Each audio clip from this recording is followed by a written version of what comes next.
Hey, happy seventh night of Hanukkah, everyone. I have Graham Pong on with me again. How are you doing, Graham? Doing very good, Ariel. Thank you for inviting me back on. Yeah, so tonight we're only live on Twitch, Facebook, and Twitter because my channel got struck last night for no obvious reason. I mean, it was under scam/spam, and I hadn't done anything differently than any other night. So, Manishta Halela is how is this different? How is this night different than any other nights? But hopefully it'll get resolved, and then I'll be able to post the actual stream on YouTube, like for a video. But so to start off with tonight, the topic is Chesed or Tzedek, and it's this concept of like righteousness or justice. It's not like a type of severe justice, but like a type of justice that it resolves as opposed to tries to like vindicate, if that makes any sense. 1 second.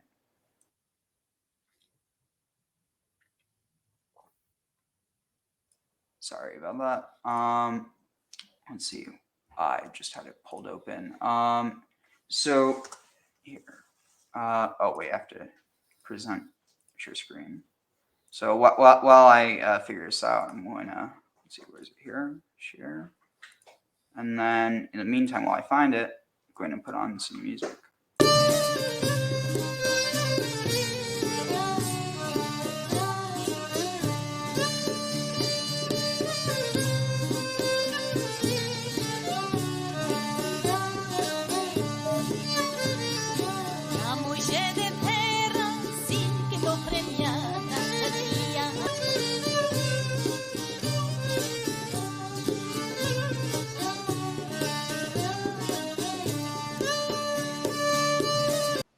All right, so here, so this is in Deuteronomy. So starts out, this is talking about shoftim, so judges, and it's not necessarily a type of judge like where you're judging good or bad. It's more so judging what will be done. So I mean, there is that context embedded within it, but it's more specifically like leaders. But so it says, so you shall appoint magistrates and officials for your tribes. So this is saying for each of the tribes. So in this, you can see that they're being governed independently, but they're also being governed together as a kingdom. In all the settlements that and then here it says, Yahweh Elohecha, Yahweh your God is giving you, and they shall govern the people with due justice. So mishpat tzedek, it means like judgely, mishpat tzedek, the justice of judges, or like judge like justice that's judged right. You shall not judge unfairly. You shall show no partiality. You shall not take bribes, for bribes blind the eyes of the discerning and upset the plea of the just. And then here's where it gets really powerful. I'm getting chills just in the lead up to reading this. Tzedek, tzedek tirdof. Justice, justice you shall pursue. Let ma'an techiyeh v'yarashta, so that you may live or so. 1 second, my dog's bugging me. Give me 1 second.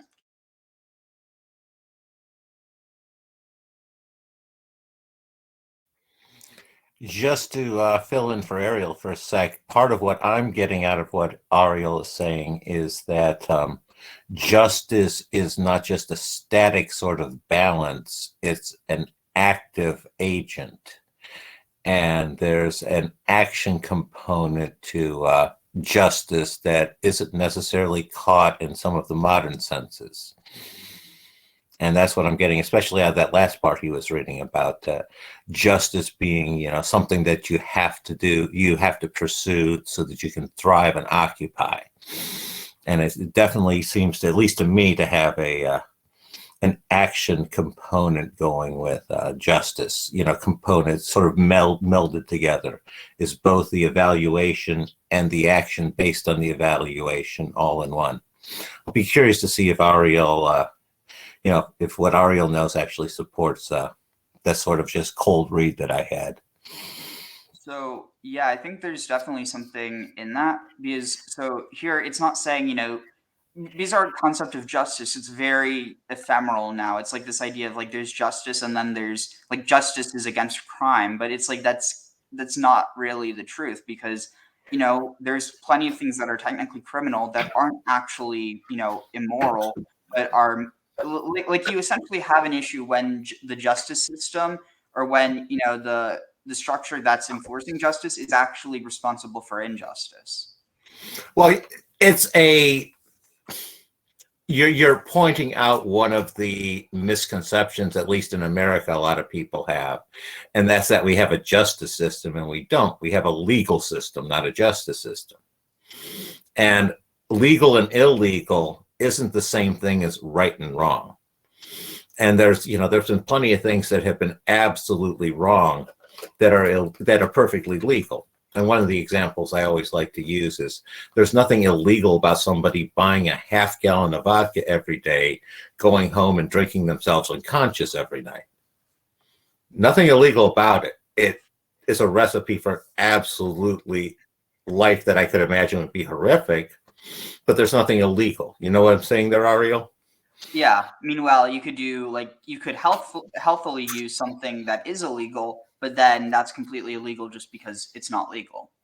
And the other thought that pops into my mind is like the Underground Railroad, where you were helping the slaves escape, and that was technically illegal, but it was a morally right thing to do.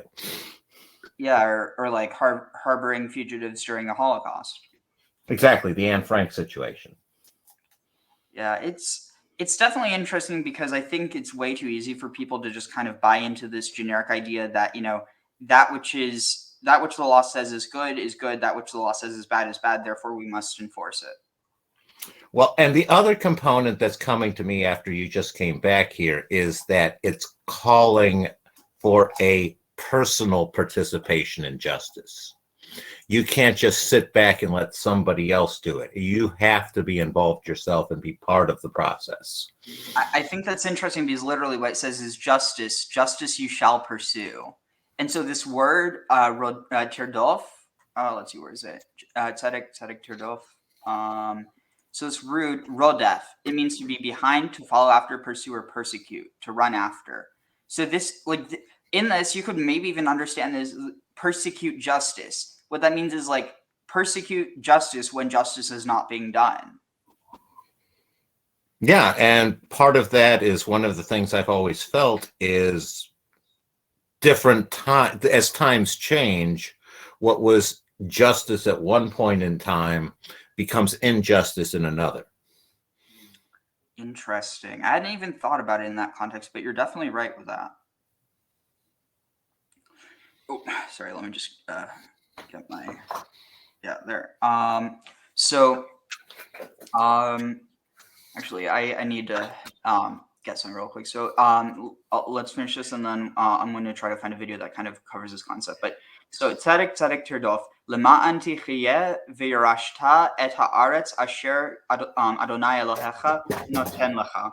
So pursue or seek after justice, so that you may live in the land that the Lord your God gave to you as inheritance. So the thing is, obviously, in this context, people might understand this as oh, it's saying this that the Lord is giving to you from the Canaanites. But again, that's ahistorical because there is no evidence of this clash between Canaanite and Israelite. It was much more a cultural one, similar to Republican versus Democrat, in which you have two separate societies evolving away from each other, but started as one.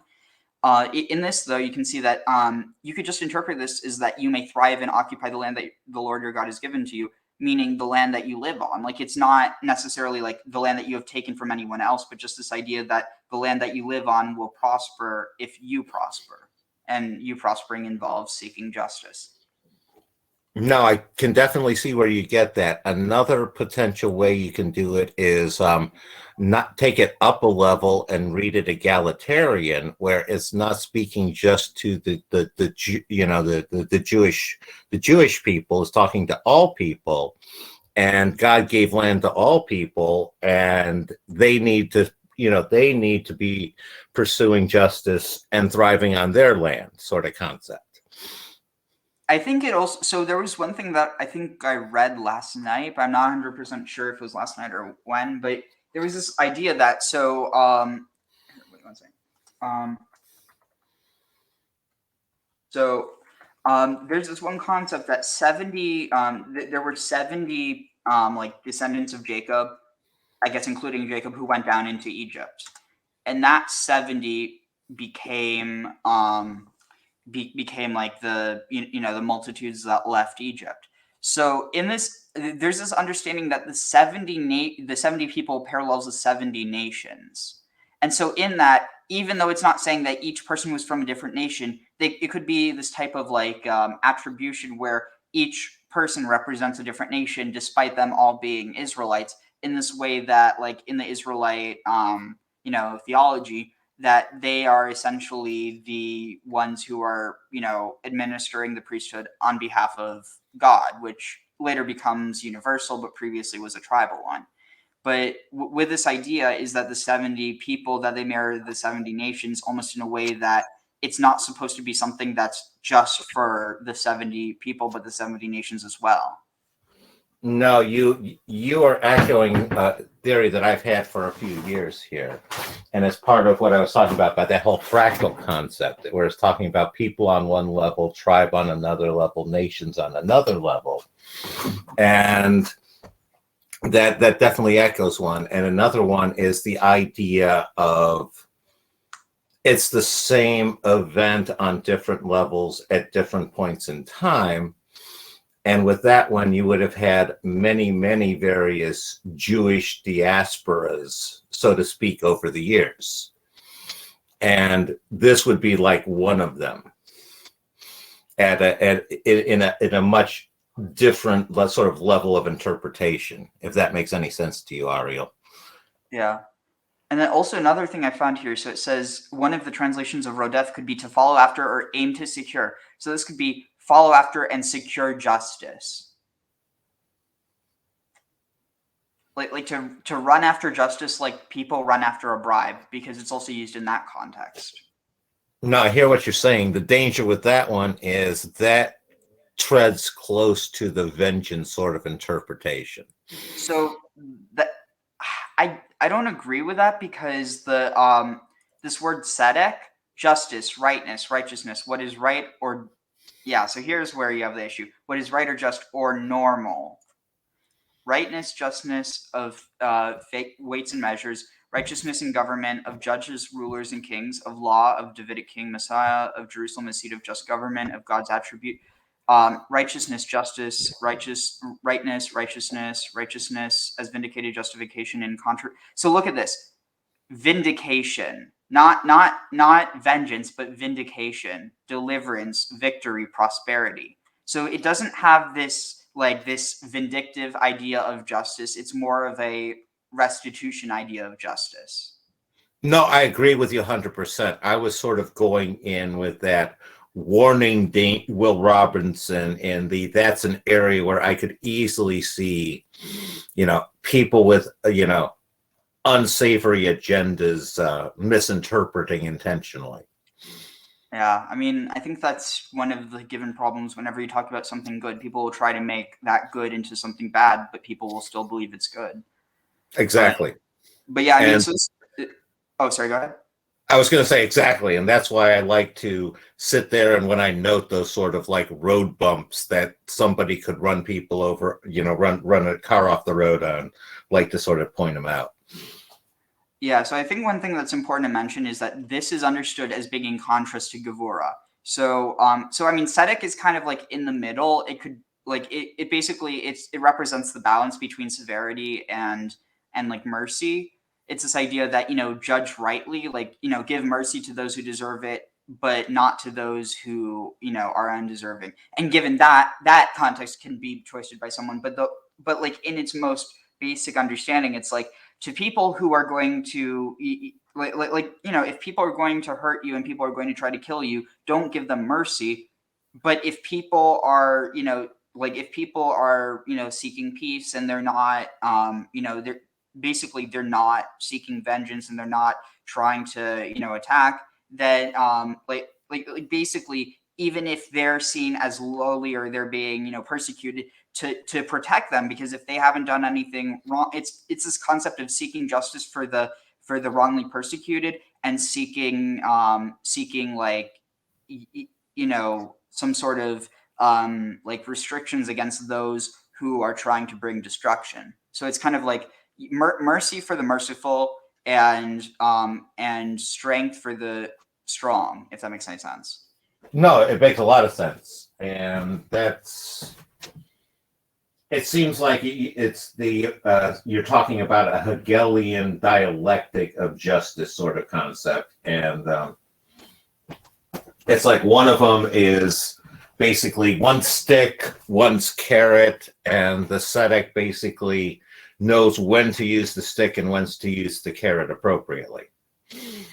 Yeah. So I do think you get this element where it's not just about like this kind of morality, but it's more so about like a type of ritual purity in the context of Yahwism. But you shall not set up a sacred post. So look at this word. Lo tita lecha asherah. Do not set up for yourself an asherah. Kol etz etzel mizbeach Adonai. Or any tree beside the altar of the Lord your God. Asher ta'aseh lecha, that you may make. So interestingly enough, there's actually some Kabbalistic understanding that the reason it's saying do not set, so it says do not make any pole or do not make an Asherah beside the altar of the Lord. So there's this understanding that it's not saying do not make an Asherah, it's saying do not make an Asherah beside the altar of the Lord. And one of the Zoroastric understandings is actually that here, let's see, Adonai. So here you have Yud, Hey, Vav, Hey. So there's a Kabbalistic understanding that the Yud represents like the masculine part of God, and the last Hey represents the feminine part. Well, technically, that the Yud and the Vav represent like a masculine, and the Hey, both Heys represent feminine. But it's kind of like if you were to connect it to this idea of like well, so it is connected to the idea of like different worlds of emanation. So you have Yud, which is like the world of fire or Atzilut, Hey, which is Bria or creation, Vav, which is Yetzirah, which is formation, and Hey, which is Asiya. You have fire, water, air, and earth. But then you also have like the ways that like I think that like it's gotten interpreted in tarot is that like Yud is wands, Hey is cups, Vav is swords, and the other Hey is pentacles. But basically, it's this idea that you have like a king, you have a queen, you have a prince, or like you have, and then you have, like, I mean, given it's not so tight and neat, but it's basically this idea of like you have the highest masculine emanation and the lowest feminine emanation, and then you have like the two in between.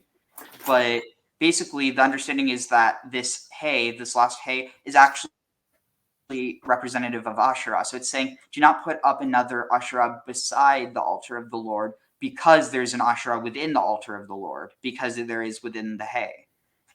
It's interesting. I don't know how far back that That wasn't the read that I was getting off of it. I was up to you right up until the very end. And part of it where I'm coming from is, again, you are keying on it with the polarity, the male-female polarity aspect.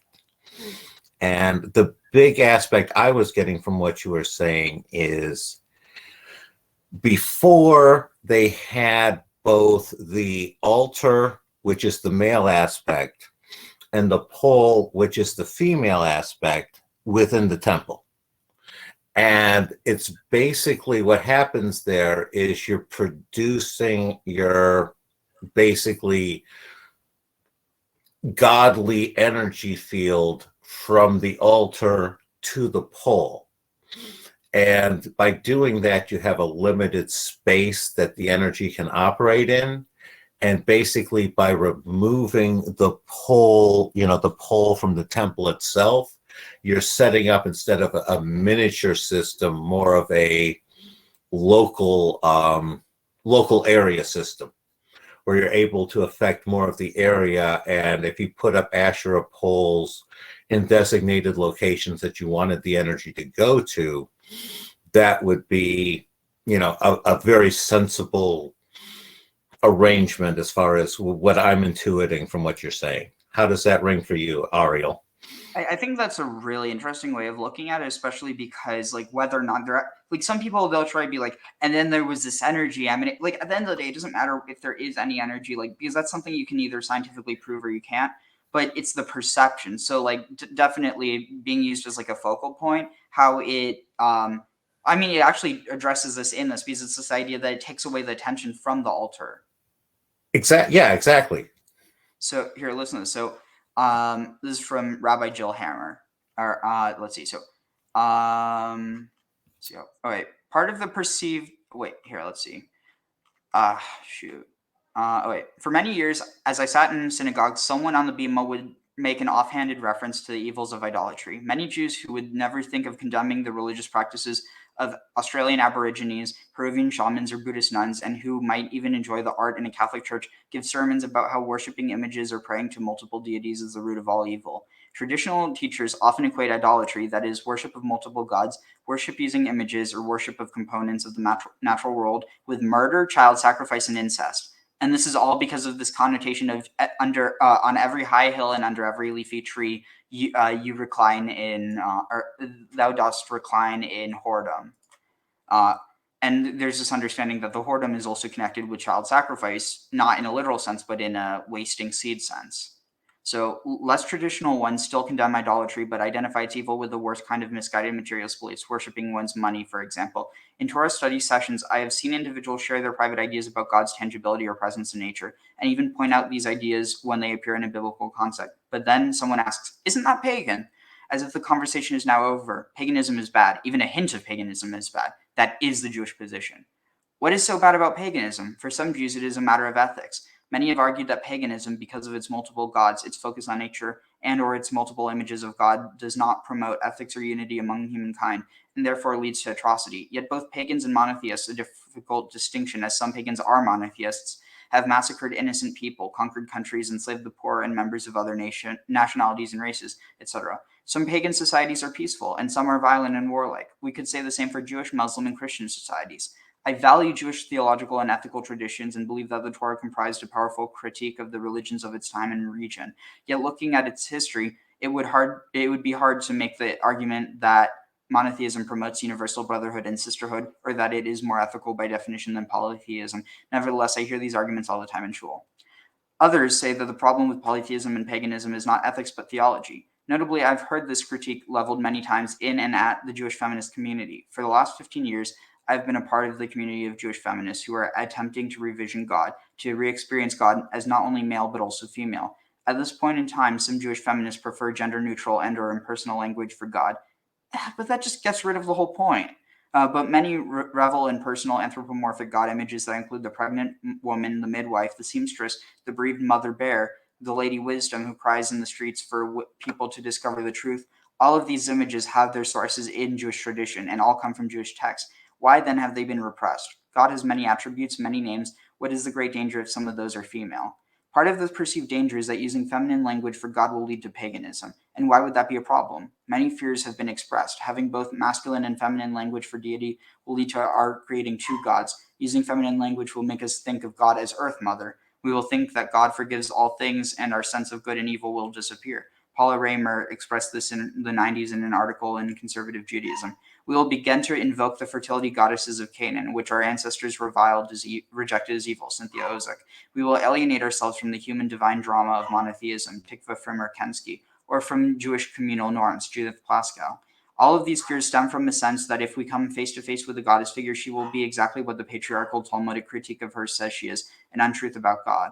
As a result, many Jewish feminists seem to believe that we should suppress any desire to read stories of goddesses as in any way sacred or connected to the divine. Yet suppressing a desire never completely works in practice. While some Jewish feminists and of course non-feminist theologians may be able to legislate against goddess images in their intellectual structures, Jewish mystics and poets, modern and medieval, often perceive the divine feminine outside the conventions and fears of the Jewish community. They may see the goddess and her god not only in text but in the trees and the sun and in the moon, just as pagans do. They may see her as a dark womb of all, as if she gave birth to the universe, a pagan image Genesis emphatically edited out. Many of us find divinity not only in Jewish texts or prayers about the divine feminine, but in myths of goddesses as well. I too see God in these ways. I want to be a monotheist, but I also want to recognize the godliness in many images of feminine and masculine divinity, and not only in Jewish texts. I want not to edit my moments of contact with the divine to get rid of any pagan influence. I want not to demonize goddess imagery while thunder god imagery rolls through the Hebrew Bible without comment or controversy. In fact, I want not to be afraid of goddesses. That's why I love this text in the Zohar. And so that's a lead up to what I was talking about before.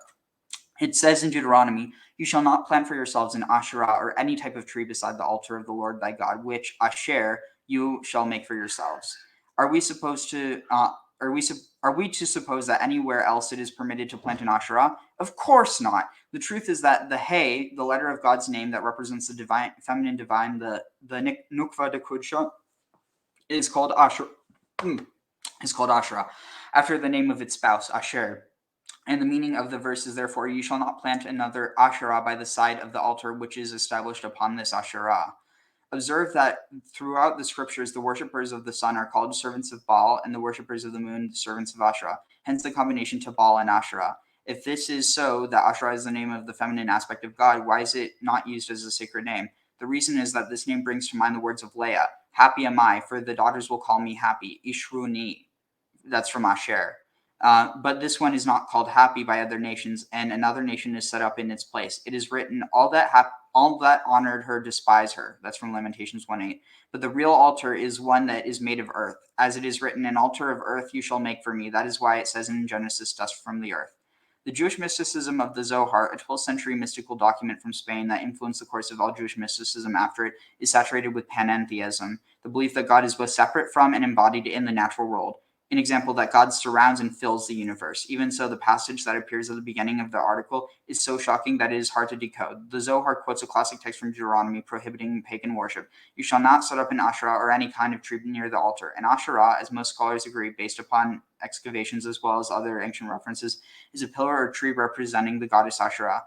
So, let's see. Stone inscriptions show that Israelites may have once worshipped Asherah, a goddess of love and fertility known as She Who Walks the Sea, or Atirat, as the female. So Atirat, no, Balat Atirat Yami, or Yamu, as the female counterpart to the Israelite goddess we call Adonai. References in Jeremiah 7:18 and 44:17 indicates that the Israelite women worshiped the Queen of Heaven by baking cakes. This queen may have been Asherah. In general, the stamping out of Asherah worship was one of the main concerns of the pure monotheists who established themselves as normative in the days of King Josiah, and who are responsible for the composition, according to the scholars, of much of the Torah. From those radical monotheists, Judaism evolved. We would expect then that all later Jewish references to Asherah would be negative, as indeed most of them there are.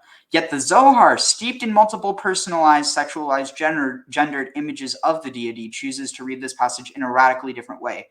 The Zohar writers do not equate Asherah with Lilith or another demonic figure, which would be an easy theological move. Instead, they reread the verse. It is not, they say, that the Torah wants to tell us not to plant an Asherah by the altar because it is an idolatrous object. If the Torah had wanted to tell us that, it simply would say, "Do not plant an Asherah anywhere." Rather, the Torah tells us that Asherah is a name for the Shekhinah, the feminine divine presence, already at the altar. An extra Asherah implied image would be redundant. The Zohar proves this assertion by connecting the name Asherah to the word Asher. Ordinarily, this word simply means the word which. However, in Zohar speak, many common Hebrew prepositions like Asher and Et are regarded as names for God. In this case, the Zohar reads Asher as a name for masculine divinity. Asher, like that is, it basically similar to Ihya, like I am, that is or shall be. The Zohar redefines the word Asherah as the feminine form of Asher, the spouse of Asher, the spouse of God. The verse now means, in the Zohar's reading, that we must not plant an Asherah by the altar because Asherah already resides in the altar in the form of the Shekhinah. We do not need a pillar to remind us of her. And so that's why it would have been permissible to plant it elsewhere, because if you have a place where you don't have an altar, the Asherah is essentially a mobile altar in the form of a staff. Any thoughts on that? I was going to say, explain that last part to me again, Ariel. That very last part about the multiple, the Asherah pole being the multiple altar on a staff. Okay, so when it says, because that hits exactly about what I was going to say. Yeah. So basically, when it says, let me. Okay, it's scrolling up here. It's here. An altar of earth you shall. Let's see. But the real altar is one that is made of earth, as it is written, "An altar of earth you shall make for me." That is why it says in Genesis, "Dust from the earth." So here it's correlating the earth with Asherah. Right. So it's saying that the Shekhinah dwells within the altar, and it has to do with the fact that it's made of earth. The dust from the earth represents her, and then the fire represents God. And like Right. here it says the Zohar proves this. Oh wait, here. The Zohar But does not. where are you getting the Asherah pole as the mobile altar? Because I'm not getting that from that part. So no, it's in context of other things. So the staffs of leadership, so they're called Shivtei Oz Mishlim. So the word Mishlim is derived from the word Mishle, which is also the name of Proverbs. It's the Hebrew word for Proverbs, and Proverbs is completely talking about her. So there's this context that the staffs are like staffs of like leadership or of Proverbs essentially. But then furthermore, that the staff of Aaron, which is it's the staff of Levi, is likely also an Asherah because it fits the description. But it's this understanding that basically imagine this. So so you have the tabernacle. The tabernacle. Okay, well, so you have the temple. The temple is immovable. The tabernacle can be moved. In the tabernacle, you have the Ark of the Covenant, which can be more easily moved than the tabernacle. And then within the tabernacle, within the actual ark, you also have the staff of Aaron, and the staff of Aaron is probably an Asherah. So if you understand this, the Asherah, it's a staff that can be held by one person, it can be moved, but an ark needs at least like 4 people to carry. And then when you're dealing with the Mishkan, with the tabernacle, you need people to pack it up and move it around. Okay, I'm actually following that fairly well. I'm surprised. You explained that very well, Ariel. Thank you. Thanks. So here it says the Zohar does not choose to say that the goddess Asherah is evil or false, or in that worshiping her is a theological mistake. Rather, it says that the theological mistake would be to assume that Asherah, the tree, is separate from Shekhinah, the altar, when in fact they are one. The Zohar seems to be, and it's like what you were saying about taking the focus off. It's like creating this polarity where there need not be. Okay, I'm actually, if you don't mind me picking up, talking for a little bit here, Ariel. Of course. I'm actually getting a little different read where the original reason as of Deuteronomy scroll for it was one rationale, and the rationale at that point in time was lost at a later redaction. Because here's my read on it. Worship generates this positive power. And that positive power originally, it seems like in the Cana area, was Yahweh with a local goddess, with it the local, and Asherah was one of the common ones. We talked about that the other night. And you had an altar in pretty much all of the little different communities. So in each of the little communities, you had an altar and an Asherah pole.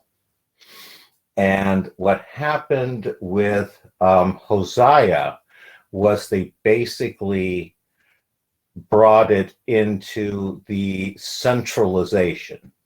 It was a unification of all the small villages into one central focus of worship on the temple at that point. This is my read on it. And at that point in time, all of the energy from those villages, instead of saying focus in the village, got focused to the main temple. And at that point in time, you couldn't have just an Asherah pole in that temple because that would just short circuit the whole energy grid there. So what had to happen is the energy got fed to the main temple, and then you would have an Asherah pole in each of the various different villages, and the energy would then get fed back there, because the point of it is that energy is the sustaining energy, and that sustaining energy is there, like the feminine is the feminine needs to receive that to sustain. It's like the feminine is more of the body, and the male is more of the expanding the impetus area. And that's where the Asherah pole in the villages would make sense, is in the center of the set, because that's always was the traditional setup back in the ancient world. Is the women, they ran the village, they ran the businesses, and the men basically they went out doing the fighting and doing the hard work. And that's where this setup makes a lot of sense for that. You know, the local village setup makes sense, and then the switch to the central one and getting rid of the Asherah pole in Jerusalem in the central village and having that be the central feeding circuit for all of the other ones. And what got lost was probably at some point in time, the priest decided we don't need to feed the energy back, and they just sort of overrode the system and kept it for themselves. I'm done ranting at this point. How does that resonate with you, Ariel?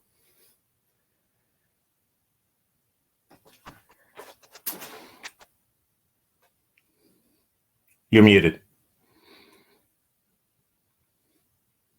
Sorry about that. I definitely think there's something there. I mean, I don't know how, like, there's the issue that, how much of this you'd actually be able to prove. I mean, it makes sense, but I don't know that you'd be able to prove it short of finding, Asherim in the cities. But I mean, it's kind of like looking for a needle in a haystack. Though, I mean, it definitely makes sense in this idea that you have a representation of divinity in the, like in the outskirts where people can't necessarily go. And so it's this idea that it's connected to the temple, possibly, because I mean, we know that Asherim were being used even after they got rid of it from the temple. So maybe it's this idea that they're being basically used as channels in order to draw like you're saying, draw the power from the temple into the cities. And the other thing we have to remember is there are secret women's traditions that we pretty much don't have written down in the historical record. And a lot of what you're looking at for the sacrifice was the men taking stuff to the temple for sacrifice. And this would be part of the female balancing aspect of that one. And another part where this ties in, and this is it's a tangent, but it ties in, is one of those many levels of interpretation I go through is the Bible as a chronicle of the evolution of consciousness from that first spark up until like full total awareness of everything, and would work as like the awareness of God in an individual. And again, that whole multi-layered fractal sort of approach to it. Cool. Yeah, that's definitely a unique way of looking at it. And I mean, it makes a lot of sense. It's like, it makes the most sense in some ways. Thank you, Ariel. So here, listen to this. So, oh shoot, what did I just do? Okay, so let's see, where is it? The Zohar seems to be saying that the object used to worship, i.e. the altar, God must be single rather than multiple, just as the faces of the feminine and masculine divine are ultimately unified. So it's this idea that God is both masculine and feminine, but that they are one. That, like, to imply a separation is heretical. And part of this idea, it's like the idea that man was created in the image of God and man was created androgynous. And so it's like that man was split so that, I forget, did we talk about this last time? Like basically the idea, so how you have them basically being split in order that they can reunify. And there's this idea that God was basically, I mean, I tend to think that it was actually that God was was it like multiply or not multiplied, but like emanated into multiple emanations, and then two of those emanations eventually get understood as fusing back with each other. So like it actually matches the understanding of humanity that, humans start out before they're born as being from one soul. It's split into male and female, or there's also understanding for like gender non-binary and for people who aren't in heteronormative relationships. But basically that there's seeds from the tree, and that seed, the tree of life, and those seeds are split into two, and those two souls, well, one soul, but two halves of the soul have to reunify in order to become one soul again. And so there's this understanding that married people are like in a spiritually higher place than non-married people, basically that they have that they're together with their other half of the soul. So it's not just like their better half. It's literally referring to the other half of their soul that's missing. No, I have a similar. It's slightly different. It's. I think mine's a little more nuanced. My way of looking at it is, we each have our own soul, regardless of which body we're in, male and female.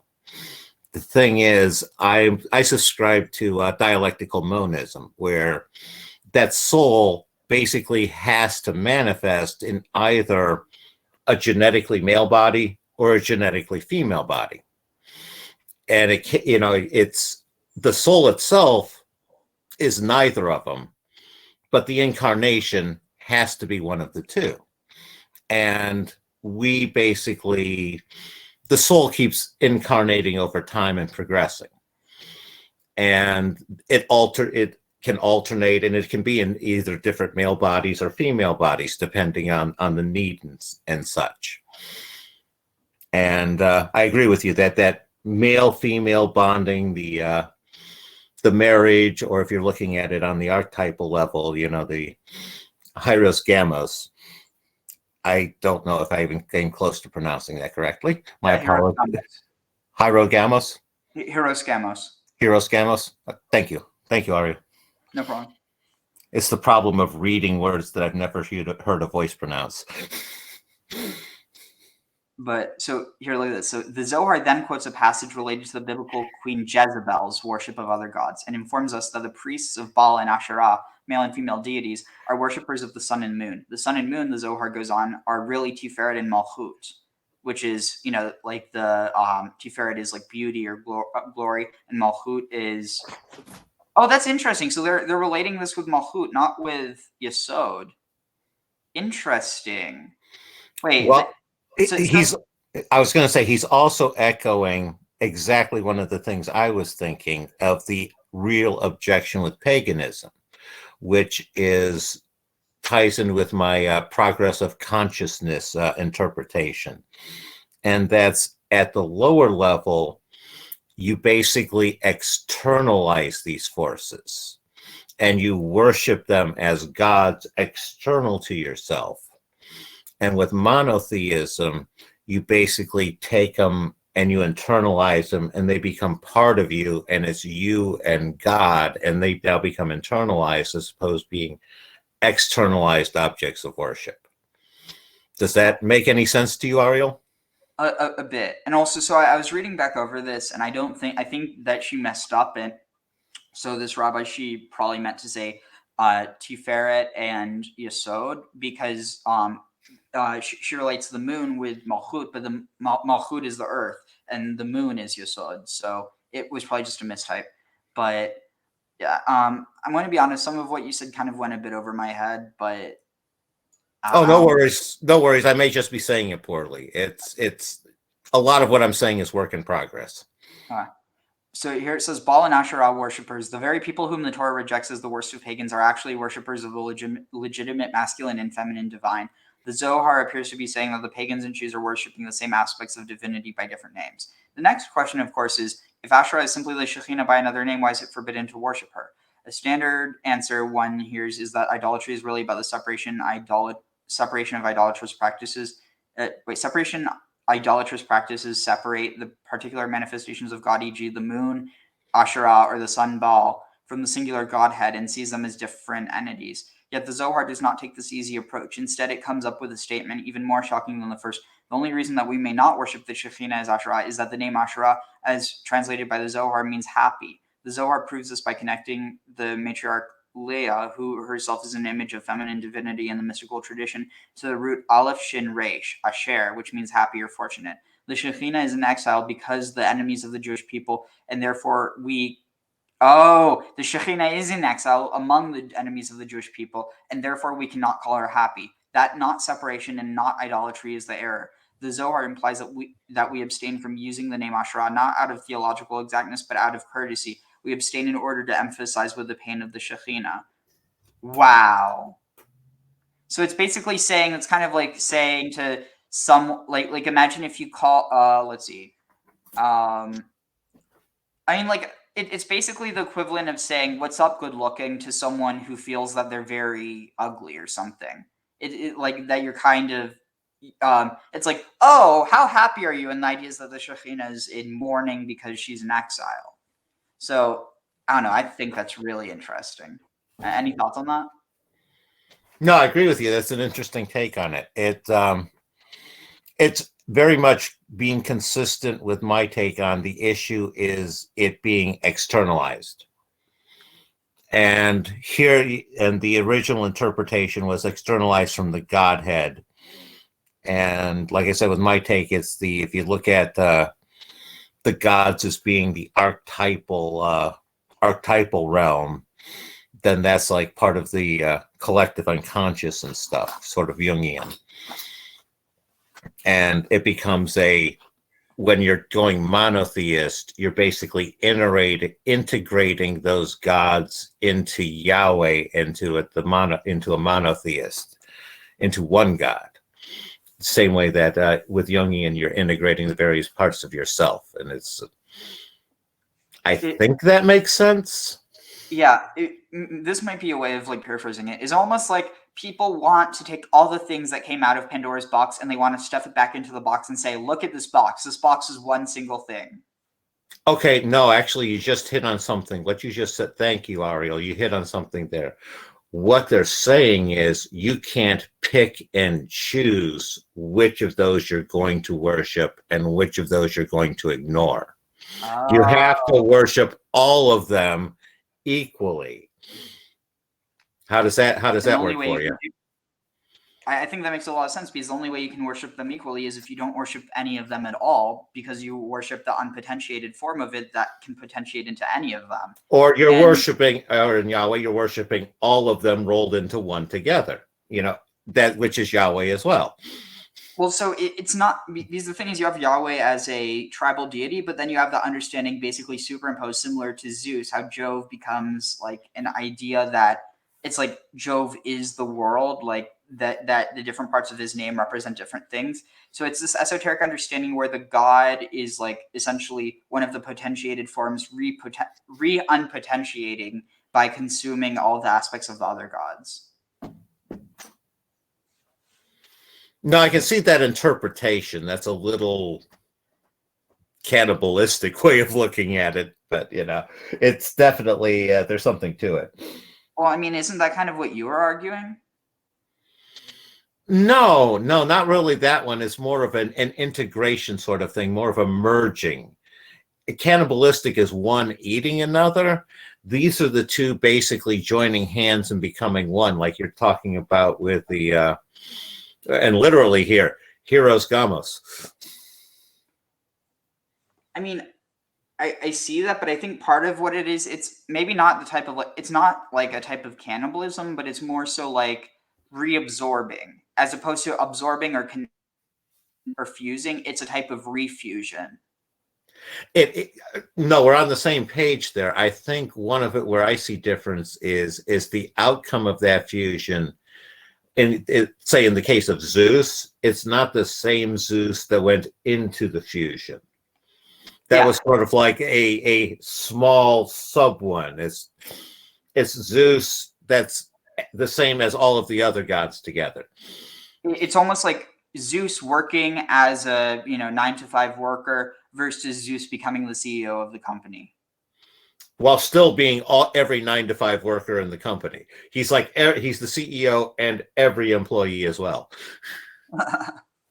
So here I'm going to put on a video, that way I can get a bit of a break on my voice, and this kind of covers what we're talking about at the beginning of what tzedek actually means.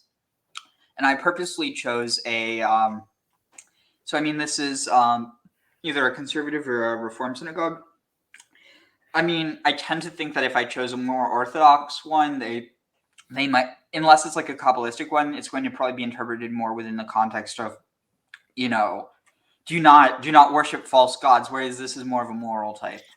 Yeah, no, I did have to say I felt a little bad after the fact, laughing so hard at the Messiah in the other video at King Ariel, because he actually fits my qualification of he's going around trying to help people, and he's misguided, but it's what he's trying to do. He's trying to do good, and doesn't look like he's actually trying to harm people for the most part, and that at least deserves a certain amount of nod. That's fair.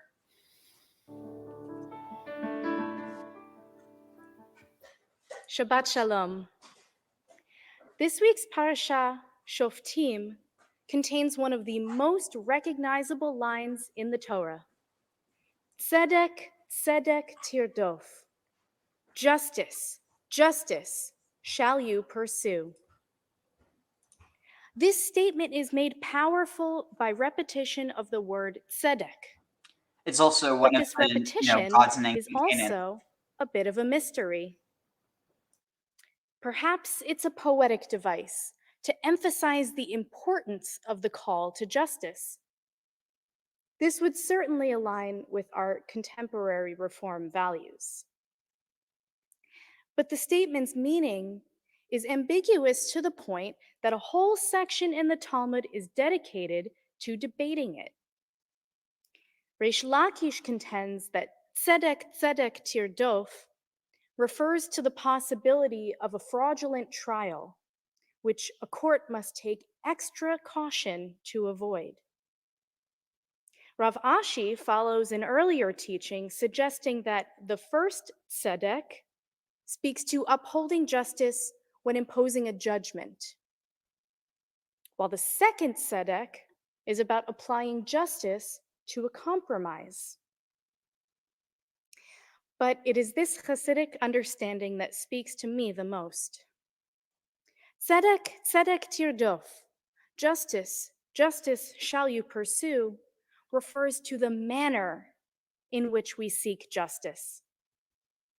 Rabbi Simcha Bunim taught, b'tzedek tirdof, tzedek, pursue justice with justice.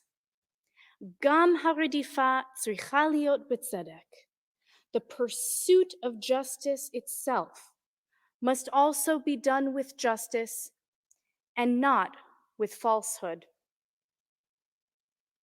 In other words, Wow, it is I'm not getting enough chills to from pursue justice. Every action taken to achieve that justice must be done in a just and righteous manner. On the other hand, if our pursuit of even the most righteous cause leads us to perpetrate injustice along the way, the result cannot be true justice. The ends do not justify the means. So, what qualifies as just justice? Our parsha offers many examples. Judgment must be impartial. No one may be punished without due process. At least 2 witnesses must give testimony before a court can condemn a person. If a case is unresolved, it goes to a higher court, and no one may subvert or debase the rule of law. A compelling example of these principles is the case of John Adams and the Boston Massacre. John Adams was an exemplary patriot. He was instrumental in the movement to repeal the Stamp Act. He authored a critical document opposing taxation without representation. He served in the Continental Congress and signed the Declaration of Independence. And in the midst of all this fervent revolutionary activity, a tragedy occurred in his hometown. On March 5th, 1770, Oh yeah, I British remember soldiers fired on a crowd he in a defended them public even though they square, opposed his interests. killing 5 Oh, exactly. civilians and injuring several others. 8 soldiers were It indicted was much for more murder. important for justice to be Because their supported cause and the was law to be deeply supported. unpopular. Much more important for the law to be supported than it was for them to face punishment. They couldn't find a lawyer willing to represent them in court. When no one else would, John Adams stepped up. John Adams, the quintessential American patriot. Why would Adams agree to defend in court the exact cause he was fighting against? Why? Because he believed in the inviolable right to a fair trial for everyone. And he was determined to uphold the law for the sake of all. Adams exemplifies the principle of justice pursued justly. As for unjust justice, it is far too easy to find examples. One that I find most distressing is the proliferation of jailing as punishment for the poor and the marginal. The Vera Institute of Justice has reported that 3 out of 5 people held in local jails are there awaiting trial. Our nation, which claims that a person is innocent until proven guilty, jails millions of innocent Americans every year. The majority of these individuals are detained for nonviolent misdemeanors like public intoxication, shoplifting, and even unpaid parking tickets. The majority of these individuals are impoverished, homeless, or suffering from mental illness or addiction. And they end up in jail because they are unable to pay tickets, fines, and fees, while countless violent offenders are released because they are able to make bail. Many suffer immense and sometimes irreversible harm from being jailed. It can lead to lost jobs, lost homes, and even lost child custody. How is this justice? These de facto debtors' prisons reveal the promise of equal protection under the law as a farce. And so we find just one of many potent examples of a justice system that perpetrates great injustice, destabilizes its own authority, and renders certain groups powerful and others powerless. America was founded by people like John Adams, people who were wary of the tyranny of power, and so they sought to limit it. And we find a source for this position right here in Parashat Shoftim. If you choose to set a king over yourself, the Torah says, you are free to do so. But this king will not be allowed to make war, conduct diplomacy, levy taxes, or exercise any ritual authority. Okay, so what does a king do? Sits with the Torah, Vikaravo kol yemei chayav, and reads it every day of their life, learning to revere God and faithfully observe the law. Wow. So even back in the Bible, it is saying that the king is literally just a figurehead. Actually, that's not my take on that, Ariel, because what she's echoing there is very Taoist, where the Taoist priest would go into a city with a problem, and all he would do is basically lock himself in a room until he made himself right. Because once he was right within the city was going to be right. And then he could leave. And what they're going there, and it's the fractal thing you were talking about, the role of the king is to be righteous and honorable in the eyes of the Lord, which is to make the people and the whole nation righteous. It's like as God is the king, is the nation. You're setting up that syzygy structure where everything flows properly. So it might be improper to say just a figurehead, but I do think the concept of a figurehead itself is kind of diminished from what it truly is. I mean, a figurehead, like this is literally what a figurehead is. And I think that we nowadays just understand a figurehead to be basically be a useless piece of, a useless decoration on the bow, or, the front of a ship. But what is it actually? Because it has deep religious value, like you're talking about. It was a protector. It was a way through which I would use the term here role model and at the emblem of the country.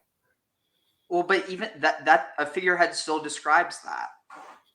But those are words that don't carry that same negative connotation that you were just talking about.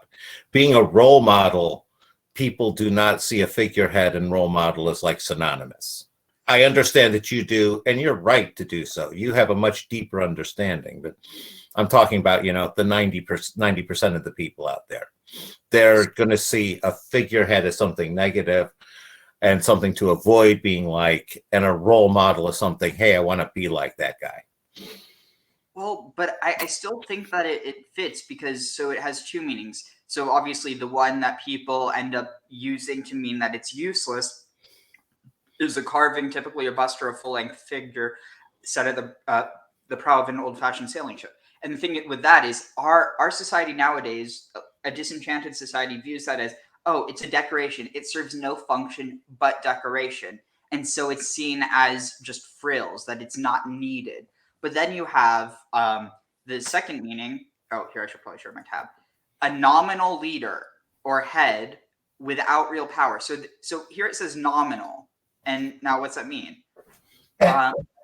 What I'm seeing that they're setting up here is he doesn't execute the power himself, but he decides basically how that power is going to be executed. It's like you have the other ministers that have the power, but he basically, he's basically telling them this based off of his reading of the Torah and all that sort of stuff, what the godly thing to do is, and then they have to figure out the logistics and how to implement those godly things.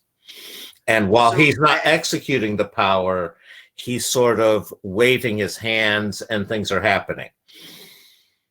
So yeah, I think you're onto something, because there's definitely this idea that they're supposed to.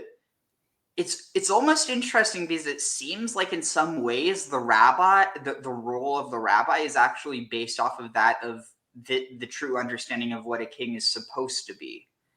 He's supposed to lead the nation rightly to the Torah, or and in that context, the Torah isn't just like, it's not just the physical document. It's also the understanding of like learning and instruction and right action. But I think with this, it's definitely interesting because the idea that, like, how there's this idea that Christians have that Jesus is the king of Israel or whatever, like how he's the whole thing about being from the Davidic line or whatever. I mean, it's interesting because in this context, well, but there's also something interesting about this, because if this is like actually from Shoftim, then it's saying that David was not a good ruler because actually no, never mind, because it doesn't necessarily say if he was the one who chose to go to war or whether he was just lead. So there's also this context of leading in war, but not necessarily choosing to go to war, which is also kind of interesting because, the whole context of like the War Powers Act in America. Exactly. But yeah, like I think that and one of my big like pet peeves is that when you have perfectly good words that get like diminished because of another context, and so they stop getting used. So like, I'm trying to think of another good one. Let's see. Here's another one of my pet peeves. Abraham was not the first Jew. You could say he was the first Hebrew. He was literally referred to as Avram HaIvri, like Abraham the Hebrew, because it means to cross over. He crossed over the from Mesopotamia into Canaan. But you couldn't have had any sort of Jew before Joshua, since you had to have the reconquest of Canaan first.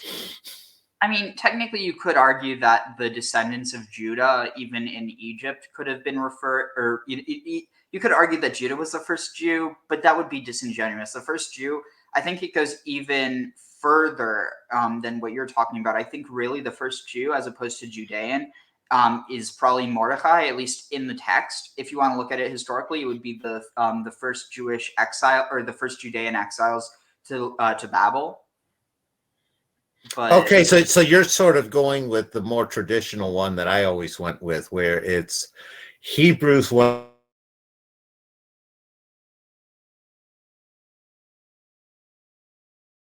Oh shoot, are you there? Oh no, did I? Hopefully it's not me. Let me see if this works. A leader. Yeah, I think it's here. I'm going to try removing and adding them back. Graham, can you hear me?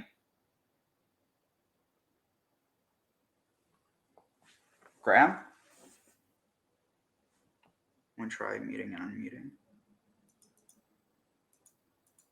Oh, I think, let's see.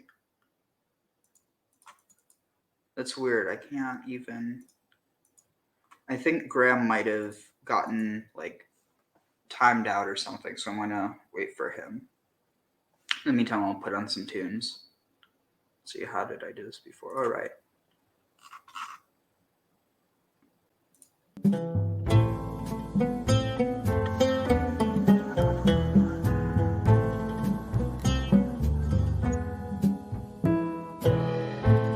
Graham, are you there now?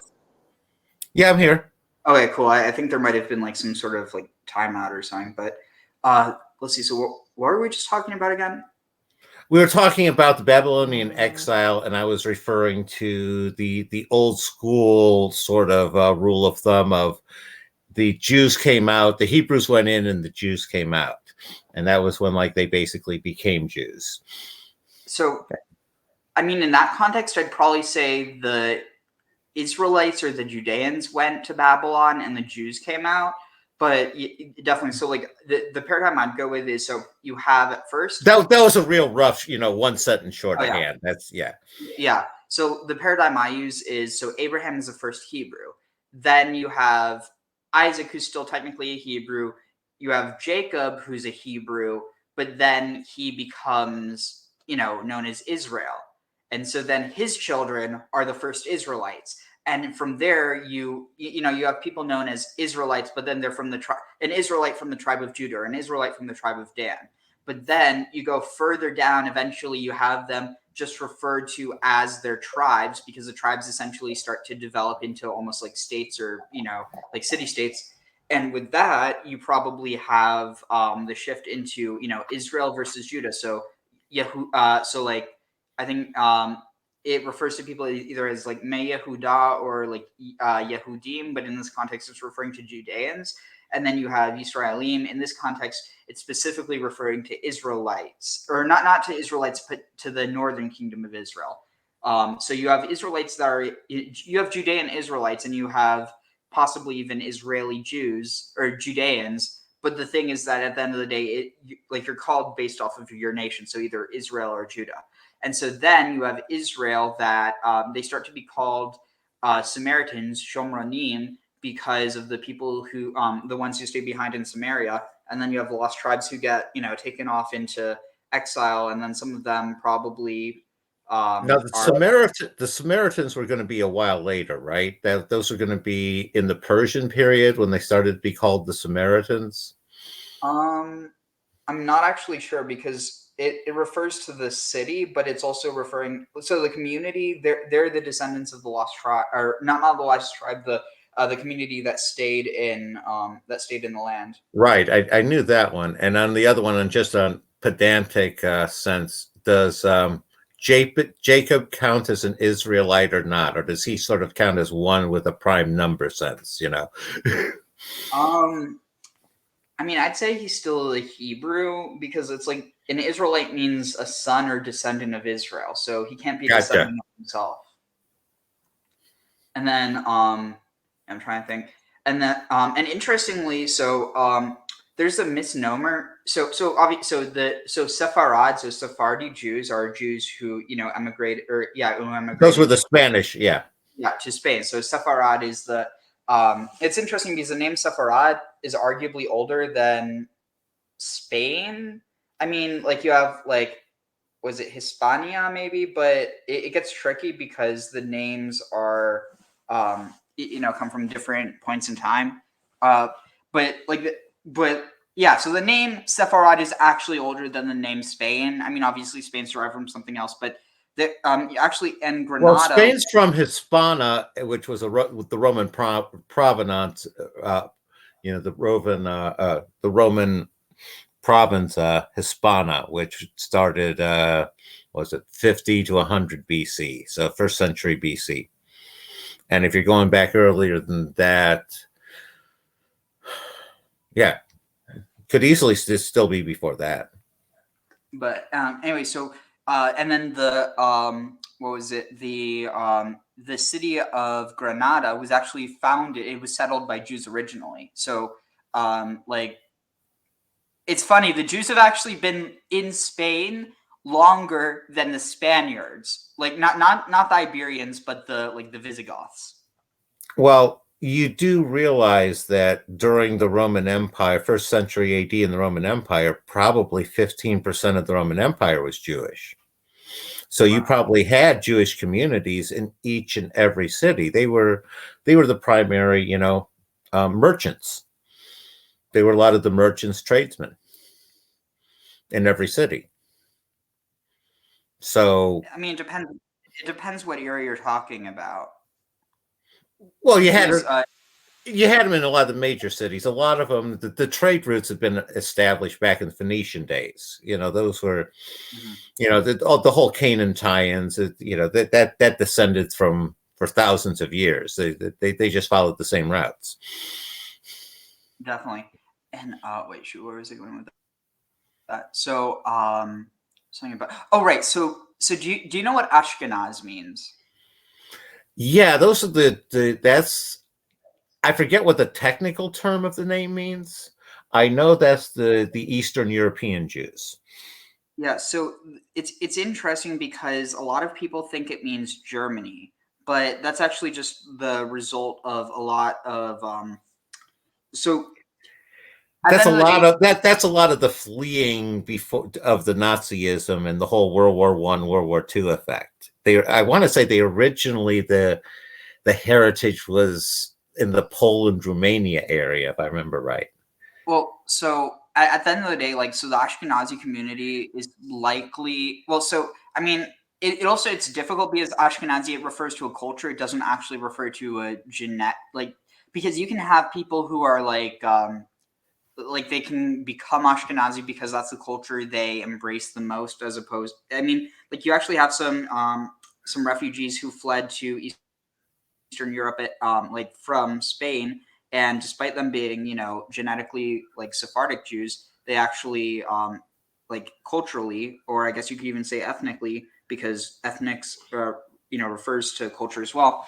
Are Ashkenazim, but basically, so Ashkenaz, it's actually a cognate with the Assyrian Ishkuza. Do you know what that means? No. My language skills are very rusty, Ariel. I apologize. Oh, no problem. It's also just more so I don't want to feel as much as like oh this is what it means. But so here, look at this. So Ishkuza, the Scythian kingdom in West Asia, Ashkuzaya, and then in Hebrew Ashkuz.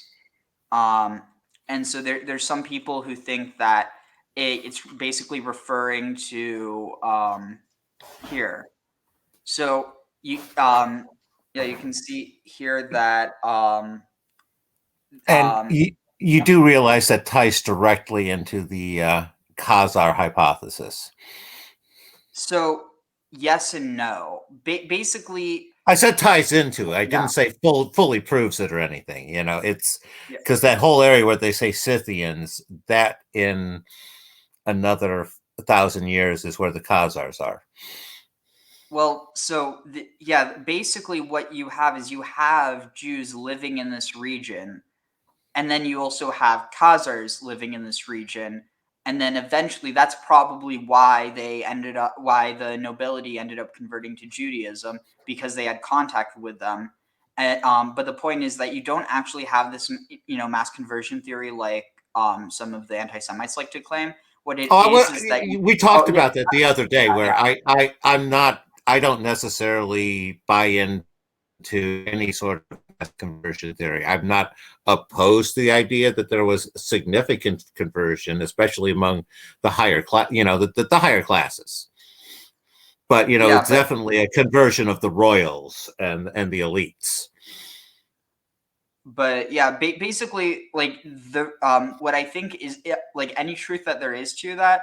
I mean, so obviously that part's historical, but the aspect of like a modern, like some modern population of the Ashkenaz, or like some, percentage of the Ashkenazi admixture coming from Khazars, which I mean, even if that is true, it doesn't mean anything bad because, like, it's not like the Khazars were some evil group, but Well, what's I'm interesting. sure. I just to be fair, I'm sure there were evil Khazars, just like there's evil people in every group. You Well, know? yeah, but to say that the Khazars were evil, like Yeah, as if, yeah, that's where that's that overgeneralizing thing. It's it's the too too often it's that's the problem with the anti-Semitism is they usually build a couple grains of truth and then add a bunch of straw and duct tape and baling wire and then convince people that that is something real. yeah. But so basically, what I do think there is truth to is, so if you have the upper nobility and the kings converting to Judaism, they're naturally not going to persecute Jews because then they'd have to persecute themselves. And so as a result, you have this basically haven for Jews, not because they're being treated better, but because they're not being treated worse. And so as a result, you have a bunch of, so I mean, you have to keep in mind that, this area, which is like, Ukraine and Georgia, is so close to Persia. So you, on one hand, you probably had a lot of Persian Jews that moved north, and possibly some Greek Jews who went east. And then there's even some theories that like I was going that to say you got the southern base, the southern end of the Caspian Sea. There is where at least some of the lost tribes are seriously proposed to have been taken during the first wave of the Israel exile, so actually I think the northern exile. Yeah. I actually think I might have found evidence of one of the. I mean, it's kind of like one of those things where you're never going to really be able to prove it, but like it's a seriously good argument for it. And the thing is that I think it might be improper to view them as lost tribes and more to view as tribes lost to the rest. Because there's this idea that the people won't know who they are, or, but, yeah, and I'll pull up a video on that after, but here, let's go back to the Well, video. it's the lost to history concept. Yeah, yeah. Must be levilti rum levavo me'echav ulevilti sur min hamitzvah, above no one and never exempt from the law. Wow, our politicians The could learn Torah is something from clear. this. Justice, Well, that is one of our principles: justice, is the when it politicians aren't applies to above the law. everyone, Yeah, but you remember you have to wink when you say that. Otherwise, you're just kidding yourself. Oh, you couldn't hear the wink in my voice? No, but Oh, it should have been there. Sorry. I'll try harder next time. Go back yeah, a bit. it's like nobody's above the law. I am above the law. I mean, and you see this throughout history with the Roman Empire, with the Persian Empire, with the Egyptian Empire. I mean, every king thinks they're above the law, and then you even see this with it. It even happens within Judea. Like you have the kings; some of them are actually looting the temple in order to buy their stuff and to build their temples or build their houses. Well, oh, exactly. I said that was the one time I saw the advertisement. Somebody ran a Zod for president. Kneel before Zod, and that's like, hey, at least Zod's honest. Yeah, you know where you stand with Zod. You are well below him. equally. So, how do we transform tzedek tirdof from an idea to a reality? I can't tell you what to do. The avenues we take to pursue justice will be different for each of us. But there are elemental responsibilities we all share. We must not desist from pursuing justice, and we must implement it with fair judgment, holding no one, starting with ourselves, above our laws or above our fellow human beings. And if this may feel like a bit too much right now, I feel that too. And so I wonder, and you may ask, where do we begin? How can we disarm the institutions of tyranny? How do we demolish the strongholds of injustice? The Mishnah offers this galvanizing charge. Lo alecha hamlacha ligmor. It is not up to you, it's not on you alone to complete the work. Vilo ata ben chorin lehibatel mimena. But you are not free to desist from it. And so with this teaching, our Savior. So this is one of my favorite parts of the Talmud. I'm going to go back up a bit for this. So I was going to say what she's echoing there sounds very much about a lot of the stuff that I go by, my decency, honesty, integrity, and some of it is she's echoing the idea of what I do, where the it's a relay race. Somebody, the people before you carried the baton. They're going to hand it off to you. What are you going to do with it? Are you going to, run? How far are you going to run? Are you going to fumble it? And are you going to hand it off? And it seems, like I said, that's sort of my take on that sort of general area that she's going on to. I don't have all the Torah, expertise. yeah, I really like the idea that it's like, you're not expected to finish it, but you aren't allowed to stop from the work. Yeah, and that's with the relay race and the baton concept. Exactly. Yeah, it's almost like it doesn't matter if you're doing very little as long as you're doing something, because it's not just only you.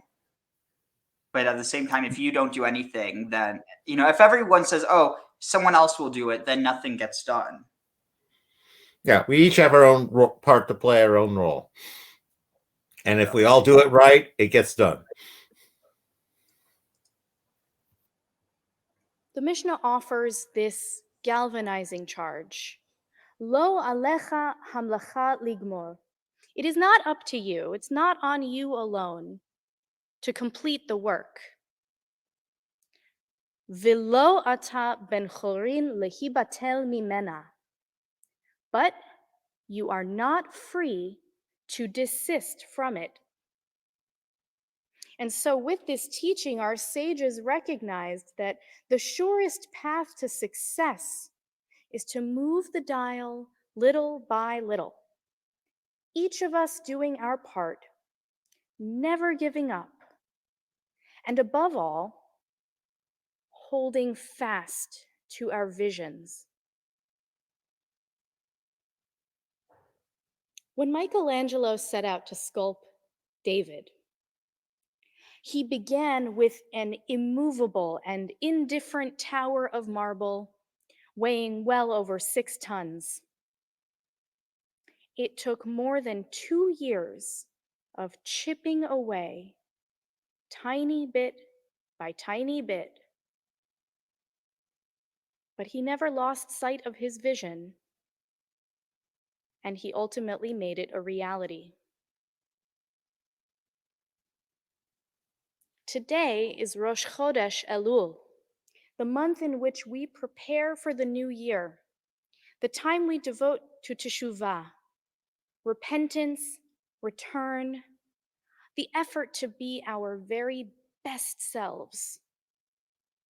This is a time to search ourselves and begin to articulate our unique vision for tzedek, so that we can enter this next year, 5781, prepared to chip away at those seemingly immovable structures of injustice and follow paths of righteousness and peace. Ken Yehi Ratzon, may this be God's will. Wow, I really like that one. It really captures the spirit of Chesed. That it's like this type of justice that's not like this idea of like, oh, you're going to bring down the the hurt on your enemies. It's literally that you will right the wrongs. I was going to say what she was echoing at the end there. I kept hearing Man of La Mancha, to dream the impossible dream. Well, what do you mean? Well, you've heard that song, right? It's basically it's to just keep striving, even though you may not get there. You keep doing the right thing. Have you ever seen Man of La Mancha? I don't think so. It's pretty good. It's there's reason why Cervantes' Don Quixote is considered basically the first modern novel. Oh wait, It is that good. it's based on Don Quixote. Yeah, it's the musical based off of Don Quixote. Oh, okay. I'll definitely have to check that out now. Tilting at windmills. Oh, exactly. And that was the point. So let's see. Oh yeah. Were you going to say something else? I said no. That was the point: is to tilt at windmills, to follow that dream, to keep going, even though, even though it's impossible. So I found this video, and let's see. Actually, here I'm going to show you this first. So so before we were talking about I forget, were you here or were you watching about the whole thing with the woman in the tub in the land of Shinar? Yeah, we were talking about that. Oh yeah. Forgive my terrible memory. So No, so it's your memory on some things is fabulous, Ariel. So just cut yourself some breaks on where you're not quite as good at the moment. yeah. Okay, so basically, so you have, here's the northern kingdom. So here's Jerusalem, and then Nablus. I think, yeah, Nablus is Shechem, I think.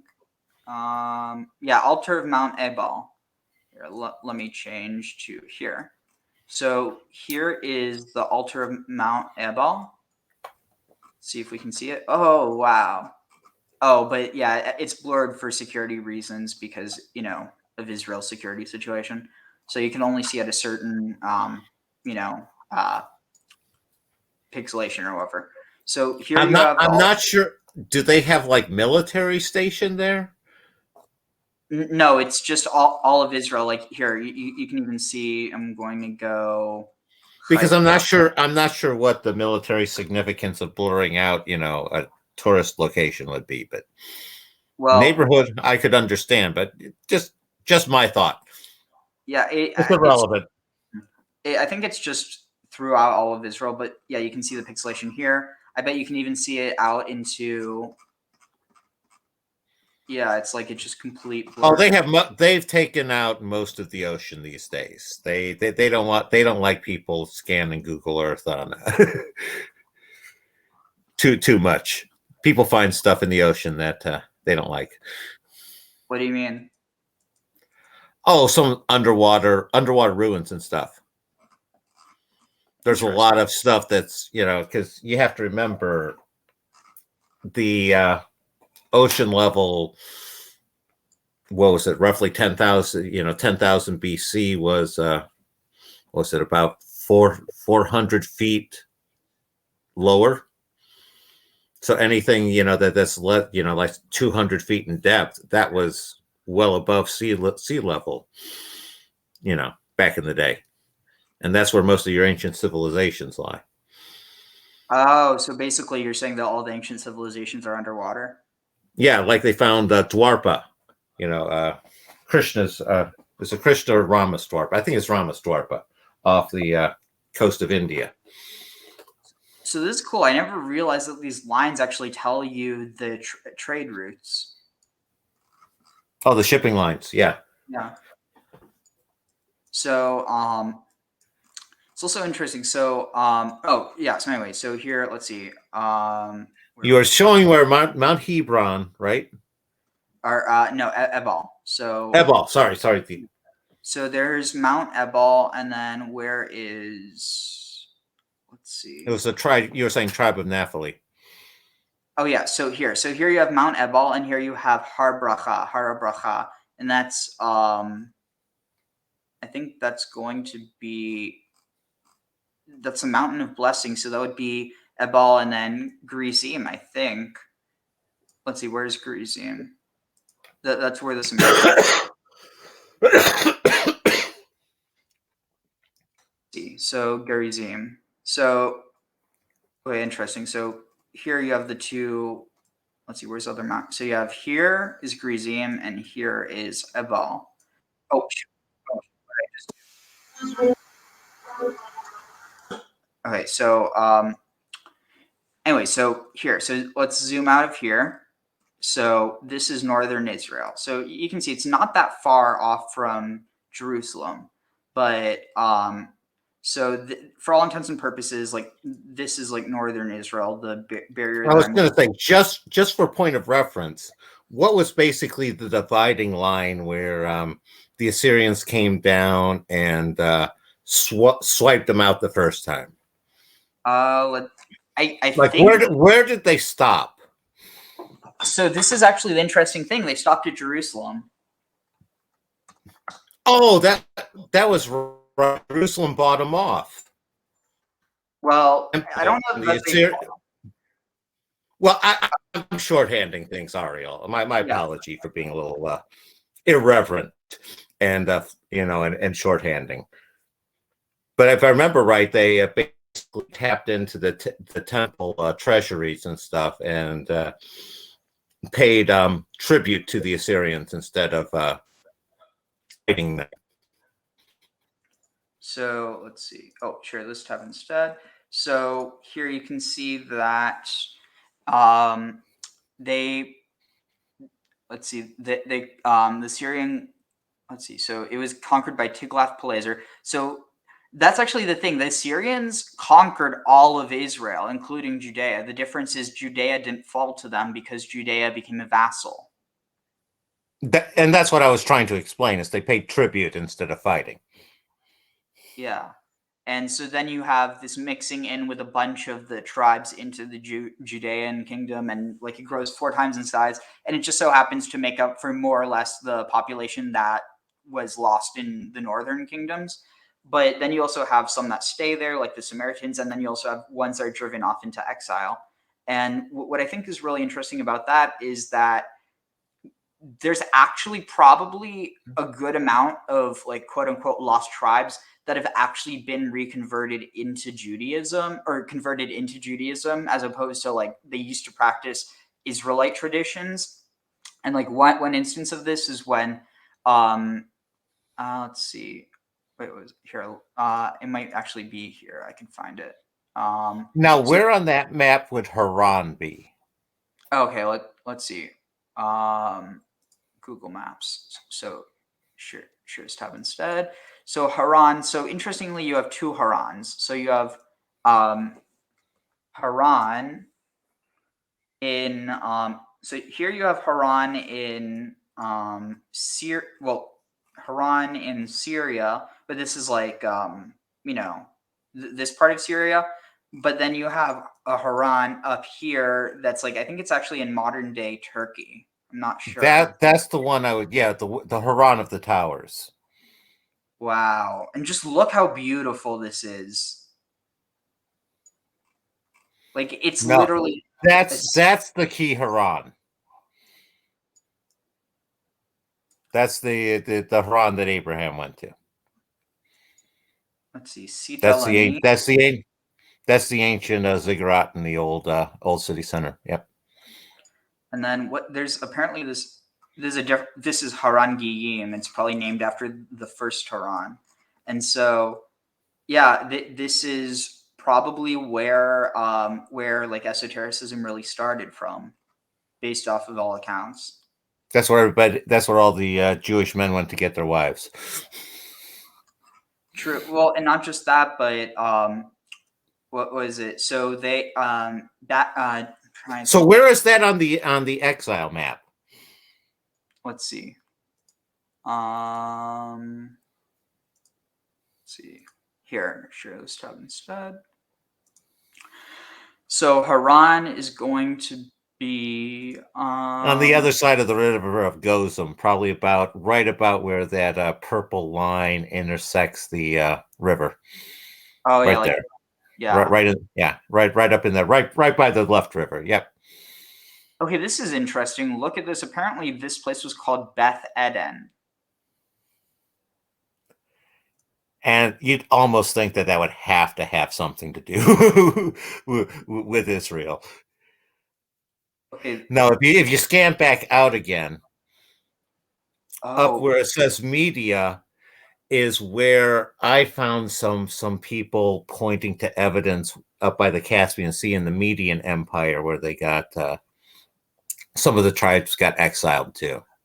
oh wow. So check this And the out. Median Empire was the short-lived one right before the Persians took over. Wait, so, yeah, and then they were also named after Media, right? Or Medea, I Right, think. right, yeah. So, okay, this is really freaky. So, wait, so where's the Euphrates? Um, Oh, this, Euphrates is right there. yeah. So here, so look at this. So, so share this tab instead.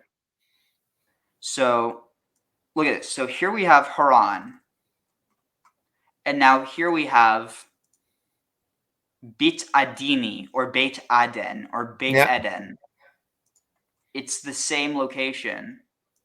yeah. Oh my god! And there was a town named Afis. That might be so. Sar Apis that you found might not be merely trying to say that he's the master of Memphis, like where they're deriving Afis or Apis from, but it might actually be from this town Afis, and it's off of the Orontes. I feel like Well, we're I was going to say that whole area is one of the historical characters that corresponds very well for David is Idrimi, who was basically like a royal that his family got overthrown. He was exiled into that area. He basically got together with a bunch of Hebrews in the desert, and they reconquered a kingdom and took back his throne. he was the king of what? Type in Idrimi, Idrimi.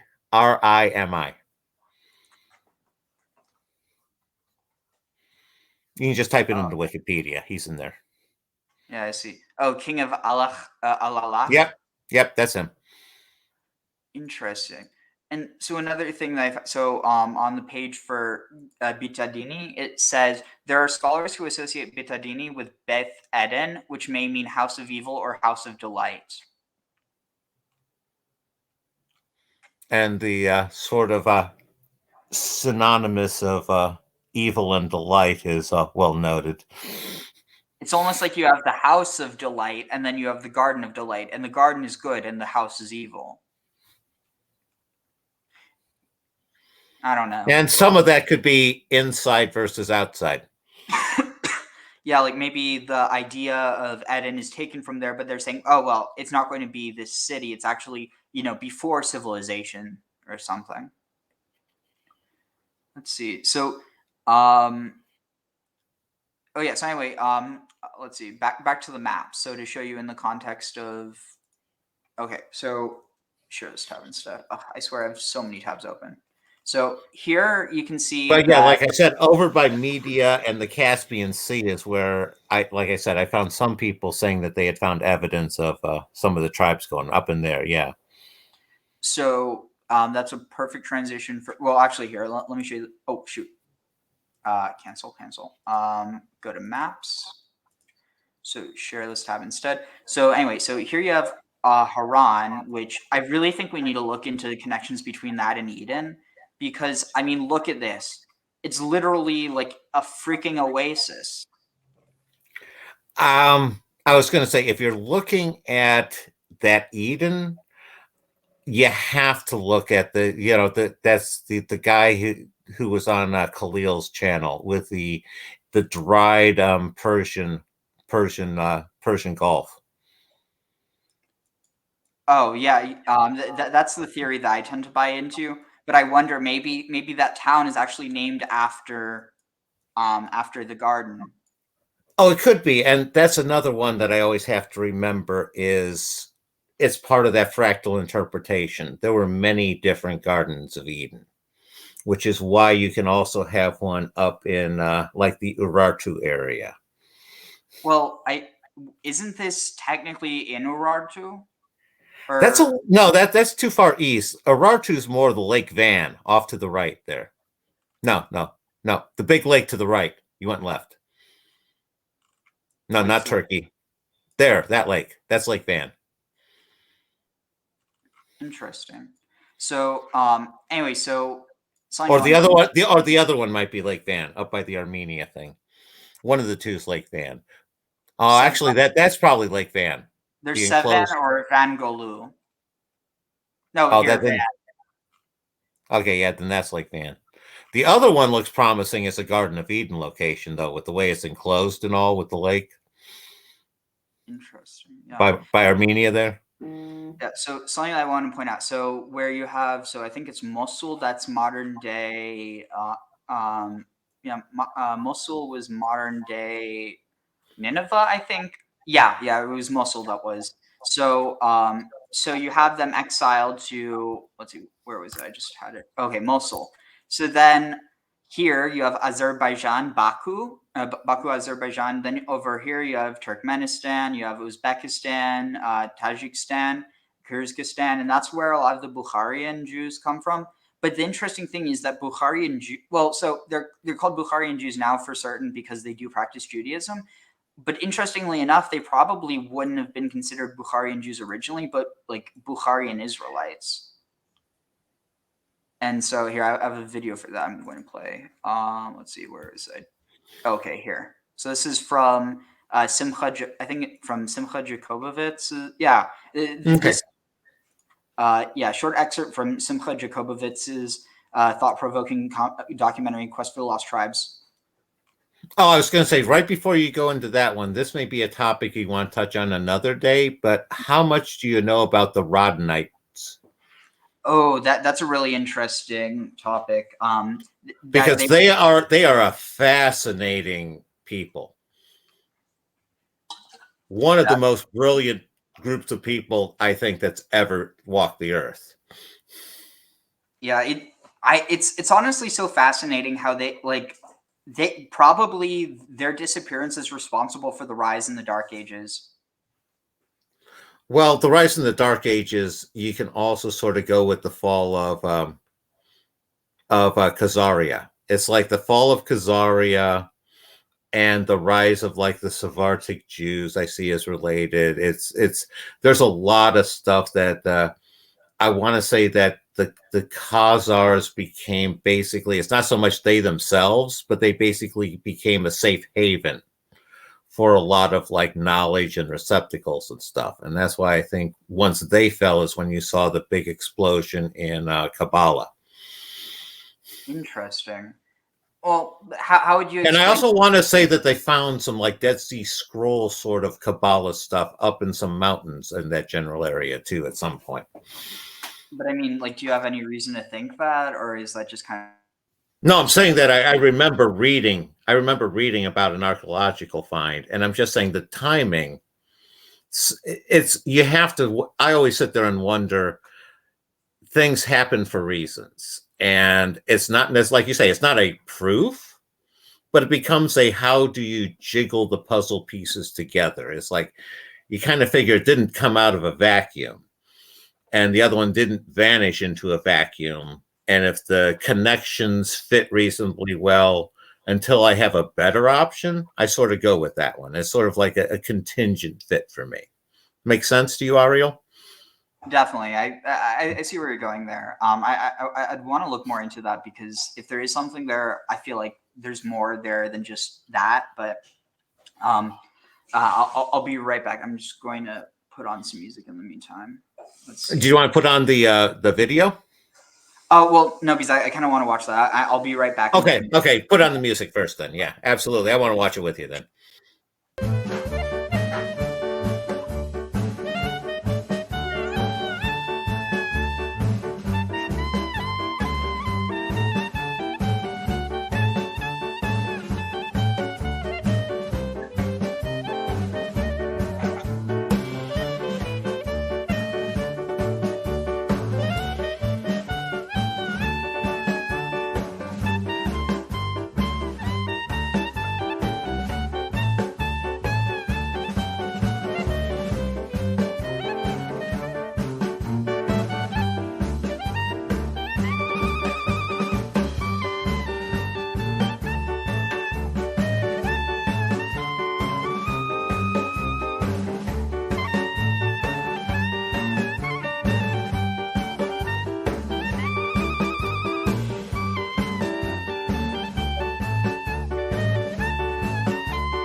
Sorry, I'm almost ready. Yeah, that's fine.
Sorry, almost ready. I'll change the tune. I should be like one more minute.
Sorry, I'm just preparing something for myself.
Sorry about that. Back. All right. So No problem. Did you notice that George Lucas stole the Yemenite? It looks like the female wedding hat for Queen Amidala. Oh, interesting. Just it appears various in the last probably about 2-3 minutes of the video. You can take a look and tell me if you agree. Just wind it back a little bit. Just wind the video back a little bit, about 2 minutes.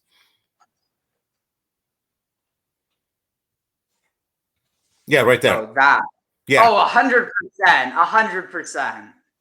Yeah, I saw that one. It was like, oh my God, George Lucas. That's exactly. He stole it from the Yemenites.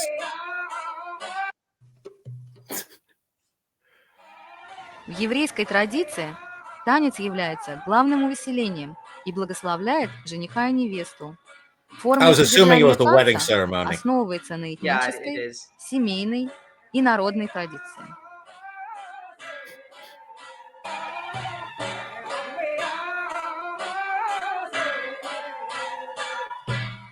Those look almost exactly like the outfits that her attendants wore too. Сегодня о встрече. Interesting. Well, you mean like with the black? Yeah. Yeah, not the ones right around there, the other ones, the next group that they showed. Wow. Interesting. Not there. There. No. Back up a little bit before that. Сегодня о встрече. It was a different group that I saw. No. Содержание Go forward. Go forward. There we go. И Just let it run. благословляет жениха и невесту. Форма и содержание танца основывается на этнической, семейной и народной традиции.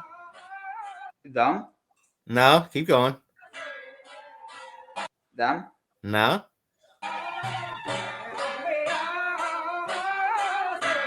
Them. The more black. Yeah, the younger ones. There. Those look like the same outfits as the attendants because they were darker and more drab. Yeah. Interesting.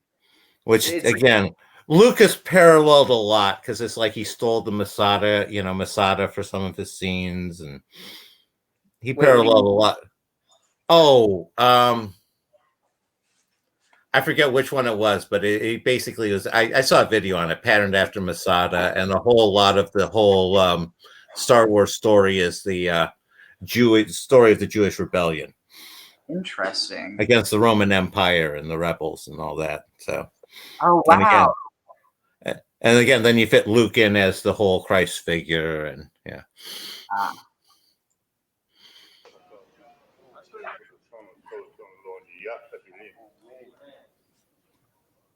When they were first discovered, they didn't claim to be Jews, they claimed to be Israel.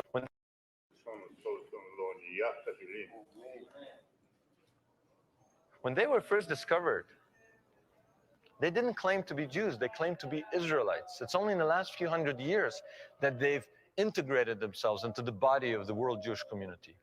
And the Bukharan Jews are important because they tip you off that the history of the lost tribes is a hidden history. That there are political reasons why their history would have been hidden. So for example, in Bukhara, in Uzbekistan, this country that was part of the former Soviet Union, anything Israelite was hidden and locked up because it was not in the interests of the local authorities to say that Israelites were here before the supposedly indigenous people. And in Bukhara, we actually had a guide who ran the Bukharan Museum who was torn between pursuing the truth and looking out for himself in a political climate where it's still policy to hide anything Israelite. So for example, he gave us access to the basement of the Bukharan Museum. On top in the museum, you have all the official history. And in the basement, locked up, you have anything Israelite.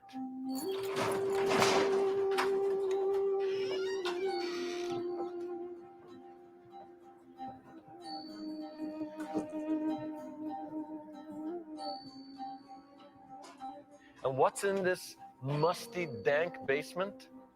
Prayer books, silver platters with Hebrew alphabet on them, locked up. Torah scrolls, Bible scrolls are locked up as if they're some kind of state secret.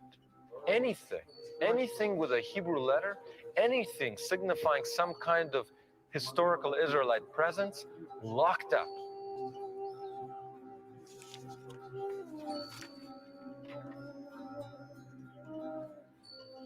And then when we asked him about Israelites, he didn't want to talk directly about Israelites, but he said, you know, there were these people here that ruled Central Asia for 200 years, and they were called Ephthalites. From our recent digs, we've learned that in the 6th century, Bukhara was the capital of a mighty kingdom of Semites, which also ruled parts of India, Pakistan, and Afghanistan. Now, in the 19th century, the Russian writer Shubinsky believed that it was in this region that the Israelites were settled. But the people who ruled the area were Oh, called wow. Hephthalites. And right up to the I present wonder, maybe this is like the reference to, you know, this lost kingdom of, or like this lost tribe of Israelites that, you know, they're beyond the River Sabation. Maybe it's in reference to them. day, we are still debating There's the origins this idea of about the like Hephthali a dynasty kingdom of of Jews or a Bukhara. kingdom of Israelites. Who are these Hephthalites? Have you ever heard of Hephthalites? Any Hephthalites here? I don't want to offend anybody. Looking in the Britannica, and I found Hephthalites. And what does the first line say? It says, this much named and enigmatic tribe ruled Central Asia in the 5th and 6th centuries. Are we following here? Much named, many names, and enigmatic, mysterious tribe. Now, why is a tribe that ruled Central Asia for 200 years mysterious? You'd think you'd get to know them after the first 100 years of rule. The second sentence was revelatory as well, because it says they were known to medieval writers as Ephthalites and Naphtalites. It seemed to us that the Naphtalites must have been the lost tribe of Naphtali, but we wanted some hard archaeological evidence. So, and another thing they said, so much named, I don't think much named is many named, because much named means that they are named many times versus many names would be they have many names. But other than that, I think this is really interesting. We went to the Tashkent Institute of Archaeology, where we gained access to a restricted facility containing a treasure of ancient artifacts. Among them, 2,200-year-old potsherds. Clearly displayed on the ancient clay is Aramaic script, the day-to-day language of the Israelite tribes. Here we also met Professor Usmanova, a semi-retired archaeologist. And what does she have? She has wrapped in a tea towel, a 1,700-year-old religious ritual object with Hebrew writings, with an Israelite name, with ram's horns, a religious object of Israelite origin from exactly the area that the lost tribes went to 1,000 years after they supposedly disappeared.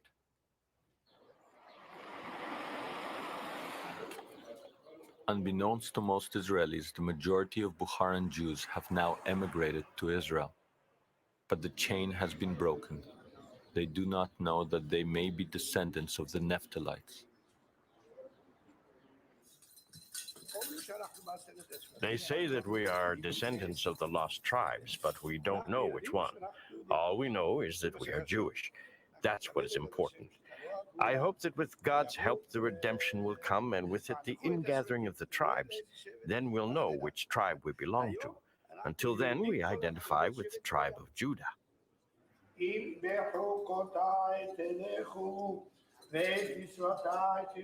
If by my laws you walk and my commandments you guard and do them, I will give your rain in due season. And you shall eat your bread to the full, and you will dwell in your land safely, and I will be your God, and you shall be my people. I am God, your God, who brought you out from the land of Egypt, that you shall not be slaves to them. And I have broken the bonds of your yoke, that you may go upright.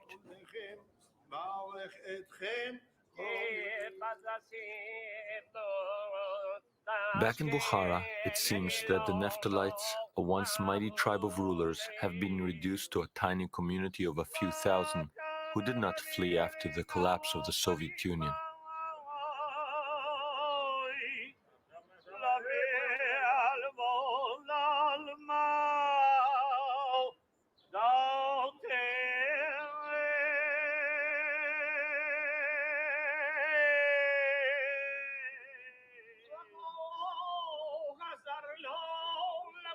Once, you could find these people in dozens of towns dotting the area. Now, there are only a few isolated Bukharan Jewish enclaves, including this one, in the jewel of Central Asia, Samarkand, a city with a history dating back more than 2,500 years.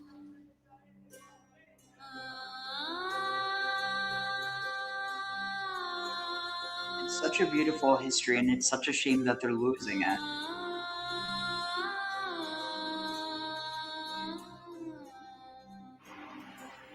The word Kand in the local dialect means city. Samarkand translates as the city of the Sumerians. Samaria was the capital of the northern kingdom of Israel.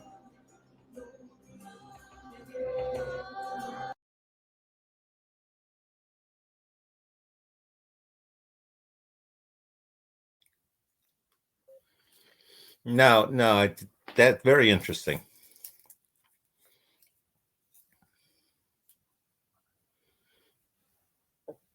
You're muted. What I forget what I was saying before, but I asked, had you ever heard of this community before? Yeah, no, I actually had watched that episode before. I watched quite a bit of the Naked Archaeologist. Oh, awesome! Yeah, he's really good. But like, had you ever heard of this? To be fair, he's a journalist and not an archaeologist. He's sort of in that Graham Hancock niche of things. Yeah, but that's part of why I find him interesting too. He goes to places other people don't. Let's see. Trying to think. No, what I was wondering there is they were talking about how they came to power in the 500s. What were they doing before they came to power, I wonder? And Samarkand is that has all sorts of implications, because now you're tying into a lot of different parts of history. Let's see. So the Hephthalites, apparently they're referred to as white Huns.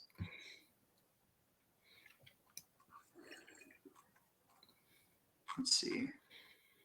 What's this? Lost Tales. The story of White Huns or Hephthalites. Oh, no, that's the origin. A race of largely nomadic people appeared in Transoxiana, the grassland between the rivers Oxus and River Jaxartes, at the end of the 3rd century AD. At that time, they did not mix with other tribes, but, because they had a strong army and they were remarkably brave, they conquered more and more territories south of their settlements. Wait, what was they they are looking referred for? to by many names. Swetahanas or Kidaritas in Sanskrit. Hephthalites or Hephthalites in Greek and Indo-European languages. Okay, so let's see. Hephthalite Empire, Hephthalites in a pure Punjab range. Let's see. Battles of Bukhara, White Huns Part 2. The note to the Go Turks is interesting that you had up there earlier as well. Where was that? This one? Was that? No, the rise of the Go Turks and the Battle of Bukhara. The link to the Go Turks is interesting. They're one of those, like the Rodenites, one of those intriguing groups of people. let's see. But yeah, I mean, there's definitely a lot of these, like, I'm trying to think what else is there. There's but yeah, it's interesting that they're referred to as white Huns. Like, so do you think that maybe the fact that they're referred to white Huns is like in reference to the fact that they look different, but they act like Huns? That would be one part, definitely. Another one would be they're part of because what we're talking about, which era? Talking about the 500s. So that would be just past Attila the Hun, and the Huns were one of those nomadic steppe people. So you're talking about the Uzbekistan or Armenia sort of ish area, and those is much more light skinned and all. So my guess is they were part of that whole Hunnish confederation, and they were just sort of the white end of it, and or for all I know, they could be a Jewish tribe that adopted a Hunnish lifestyle to a certain extent, and kind of it was a hybrid of the two. It's actually interesting because have you ever played, what was it? I think it was Total War 2. It was, or have you ever played any of the Total War games? No, but I've played a lot of various Sims over the years. I started with the old war games when you had tiles back in the 70s and 80s. I'm old, Ariel. So there was this one, I think it was an expansion that had to do with Belisarius, and basically the feature it adds, or no, so there was where it adds Belisarius, but then also Attila the Hun, and so you have this feature that's added, which is basically like mobile encampments, or kind of like a raiding party or whatever. So basically like where you don't have any one specific like headquarters, but you're moving from place to place. And I actually used that as a way to mimic like basically the lifestyle of Jews living in Eastern Europe, how they basically could never settle down in one place for all too long because of the expulsion. So maybe there's this kind of like adaptation to that means, so rather than settling down, you purposefully never settle down so that you know have this advantage of not being vulnerable. Like basically you can move with the seasons. Well, how much do you know about the whole steppe peoples and their culture? I mean, I know a bit about Tengriism. Well, part of the culture is they didn't have any property to land themselves. It was an entirely mobile base. They had their yurts and their cattle and their horses, and they basically just roamed, in the grasslands, patrolling their territory and taking care of their cattle and fighting amongst themselves and all. And they didn't the whole religious tradition, it was part of them. They very intentionally did not have a written language, because it was a word, your word is your bond. They didn't accept currency. Everything was basically honor based and barter based, and it was a very different way of life there. So that was that was Genghis Khan, and that was the Mongolian way. And the Huns were very, very similar types of steppe people as well. Interesting. And that's where you can see where that would blend well with what you're talking about with Judaism. Only you're not moving city to city. You have your own. And again, a yurt is similar to like what the tabernacle, and you're not too dissimilar to what they would have gone through in like the desert and all, where they were just, basically camping. And it's also interesting because they're clinging onto this Israelite identity, which would fit better with that, like as opposed to say they're not identifying themselves as Sumerians or as Judeans, but as Israelites, which has more to do with this concept of wandering in the desert. And still also more in touch with the shepherd king concept, where they're herders as opposed to city dwellers.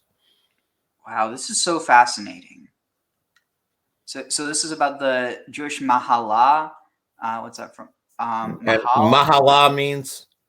I think so Mahal. I think it can mean hall. Wait, no, I'm thinking of no. Heichal is hall or palace. So I think I'm not actually sure. I'm gonna look it up. I'm sure they'll just play the video. I'm sure they'll explain it.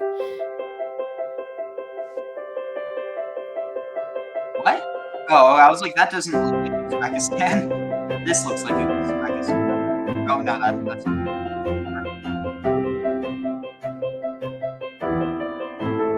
Oh, the Ishtar Gate.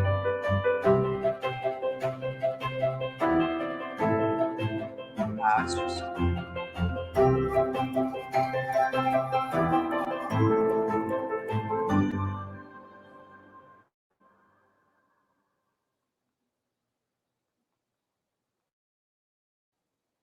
And now it's time to set off on your virtual journey.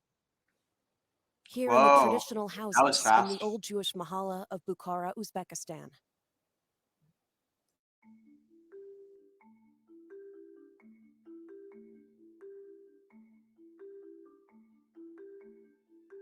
Located along the Silk Road, the city of Bukhara in Uzbekistan has been home to the Jewish community for over 2 millennia. In medieval times, Bukhara became the heart of Jewish life in Central Asia. The term Bukharan became a name for all Jewish communities in the region. The community developed a distinct culture, maintaining a long tradition of resilience through trade and crafts, such as textile dyeing and jewelry. Древние, значит, халаты бухарских евреев шиты, платья евреев бухарских. Вот. У нас, значит, начало вот такого искусства, как сазанде, это было в Бухаре. The foremost representation of these traditions are preserved in the Jewish houses of Bukhara. Living examples of vernacular architecture oriented within a system of mahallas, or neighborhoods. Located in the historic city center, a World Heritage Site since 1993, these houses illustrate a close relationship with the environment, employing earthen materials as an answer to the harsh desert climate. Despite their outstanding heritage value, they are now under threat of disappearance due to development and new building techniques. Дело в том, что в советский период в Бухаре проживало более 23 тысяч бухарских евреев. Вот после того, как началась эмиграция в разные страны. Development and new building techniques. Дело в том, что Oh wow, are you thinking what I'm thinking? в советский период. What's this remind you of? Threat of disappearance. Well, that's obviously a mosque. No, because this is in the synagogue. I know, you asked me what it reminded me of. Oh. It reminds me of a mosque. So, and also that whole, the picture of the whole heaven sort of concept. So, okay, ignore the decoration. Just look at the shape. Okay, I'm not sure what you're going for. And then look at the material. And then look at this like skylight. I'm seeing the effect. I'm not sure what significance you're pointing for. This looks exactly like a yurt. Okay, yeah. I agree 100%.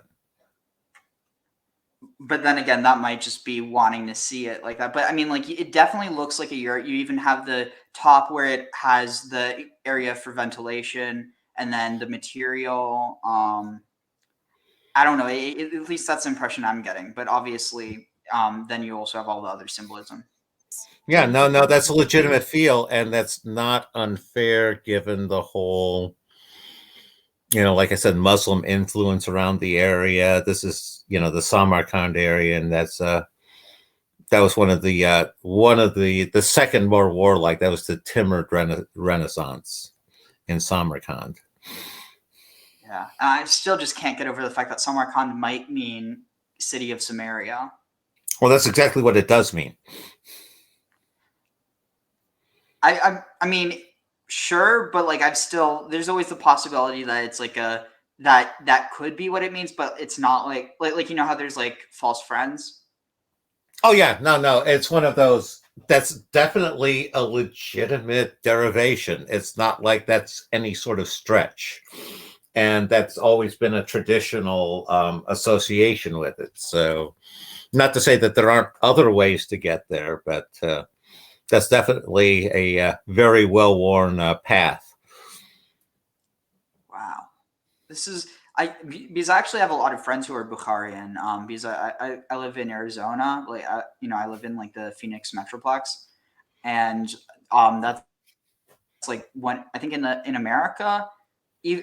Actually, I might. Okay, so yeah, I think so. LA is where all the Persian Jews are, and Phoenix is where all the Bukharian Jews are, and it has a lot to do with the climate because it's very similar to Bukhara in Arizona.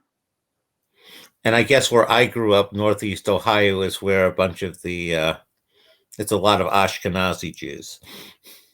Yeah, and I mean that has a lot to do with Ellis Island being the major port of immigration during the was this like late 18 and early 1900s, and Yeah, so that's exactly when the area was settled and all. So it would have been an easy stopping point, as opposed to some of the more recent immigrants. well, but then also the weather is very similar to eastern like northern Eastern Europe. Yeah. The other thought that I had with the Bukharans here is what connection they would have with the Rodenites, because you're talking about a similar sort of time period with when the Rodenites were active. So you think the Rodenites might be connected to the Ephthalites? Well, I think you might have had various, like we were talking about earlier, you had different developments in different areas. And if you've ever looked at the Roddenite trade routes, I would be shocked. I haven't looked at them in a couple of years here, but I'd be shocked if they didn't run through there, because you're talking about that was a major Silk Road route. And they also had a major center in southern France, in the Rhone area, where that's another derivation of the word Roddenite. It's they had a center in the Rhone area in France, and they also were clearly, this is an even stronger connection. They're related with the Babylonian Jews. They had a center basically in like southern in right along the Persian Gulf there. Yeah, and you're talking about this being 600s. That's right about the time the Babylonian Talmud got finalized. So yeah, so there's a theory that they might have come from a town. It's either Rada or Radan in Iraq. Is that what you're talking about? Right, exactly. And then you also have the other derivation with the Rhone in France, and I'm sort of the opinion it could easily be a little bit of both. The Rhone seems like not as much of a connection, just because you don't have Radan or like Rodan. It's Rhone. It's part of my sense is that name would have additional resonance elsewhere in the world. Hence, that name would have been what would have been reinforced. Oh, I see what you mean. Yeah, the fact that it has a similar sounding, fitting label for the people, it's different ways to get to the same destination. Interesting. New building techniques. Дело в том, что советский период в Бухаре проживало более 23 тысяч. Yeah, so another thing about this, so not all Bukhar, well, I mean, all Bukharan, like it depends on, because there were Jews that were like from like Western Russia that were forcibly exiled to Bukhara during the Holocaust, which actually saved their lives. And it is like, it's one of those things where sometimes there's, bad things happen for a good reason. And yeah, like basically they were sent to they were sent in exile to Bukhara, but it ended up saving their lives because the Nazis didn't get that far. Well, here's one of the things so the Soviets were okay with the Jews practicing religion, even though the Soviets were Okay, so how was, because my first thought was he's talking about they had so many there under the Soviets. My first thought when they were in the museum is, well, all that stuff is in the basement of the museum because they put it there because the Soviets, they were hiding it just to keep it safe. And it's afterwards, and they just haven't loosened their grip and their paranoia, legitimate paranoia from the Soviet days. Am I totally off base on that, Ariel? I mean, probably with that, but it's important to know that like the Soviets did heavily oppress Jews, especially religious Jews. I mean, like at the end of the day, if you were a Jew and you were like a secular Jew, they're not going to oppress you for being a secular Jew. But if you even dare to, if you get caught doing something religious, you'd get sent to jail. So Jews didn't get any special treatment when it came to their religious or ethnic traditions. Well, I was going to say the Soviets basically took it out on anybody who got uppity towards them. Not even just uppity, any religion at all.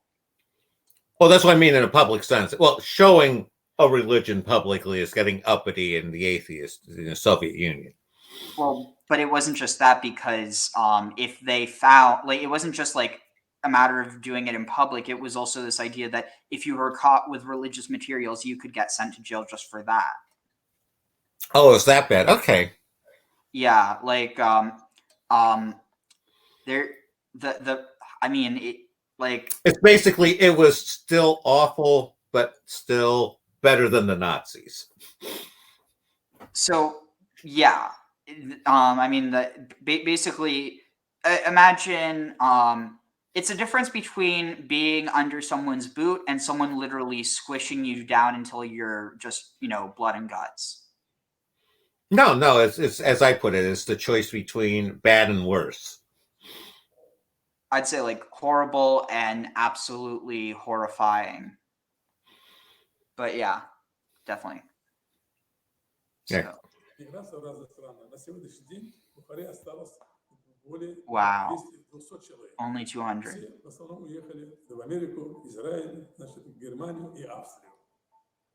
Aaron Aronoff came to New York City after the fall of the Soviet Union. For over 30 years, he has transported thousands of embroidered garments, kitchen and farm implements, portraits, and other examples of traditional Bukharan Jewish culture from his native Uzbekistan to Queens, where they are displayed in 3 rooms of one of the Bukharan schools. I created this museum because I grew up in such an atmosphere. Everything what you see here, it belonged to my people. It was in their houses. So we had clay houses.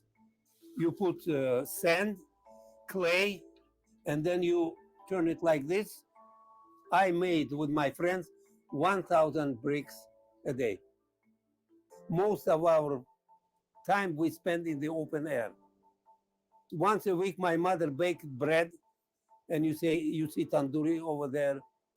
We had problem with kosher meat, so you see those sheep, chicken. We had problem with kosher wine. We had our grapes, and we made wine and kept them in those jugs. We didn't go to the restaurant for wedding. You see that pan?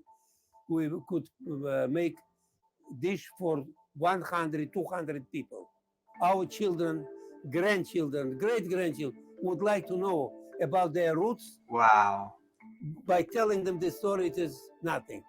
We'll tell them, come to the museum so you will see the way of life, how it used to be.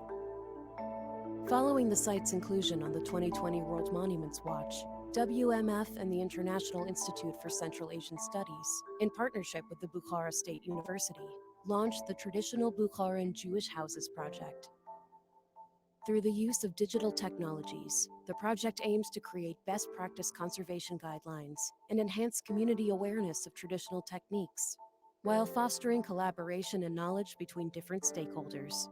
The project is also intended to develop the necessary inventory, documentation, and condition assessment of these unique and historic houses, with the support of the Turin Polytechnic University in Tashkent.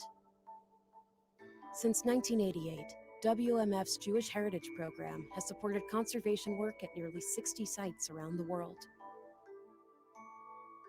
To learn more, visit Okay, wmf.org it's interesting. Jewish So Heritage that Program.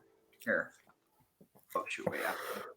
What immediately popped into my head Jewish Heritage is they need to have somebody keeping those recipes alive, because just sitting there and having it written down there is not the same thing as somebody who learned how to make it from their grandmother, who learned how to make it from their grandmother, etc.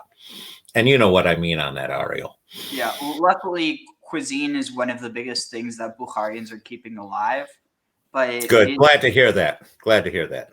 Yeah, in fact, one of my group chats, one of my I mean, I forget who said it, but they posted this one video of was it two Bukharian ladies dancing, and oh my god, actually here, let me see if I can let's see, 1 second.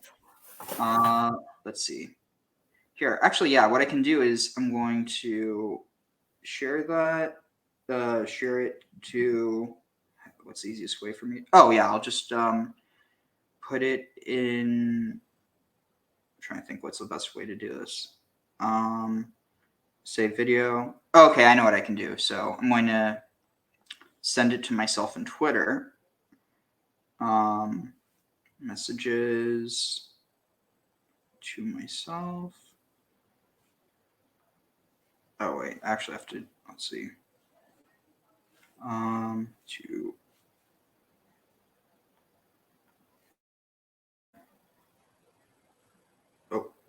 there, okay. Now I just post the video, done. Post, okay, now I just need to find it. 1 moment. Yeah, any other thoughts on the Bukharan community in the meantime?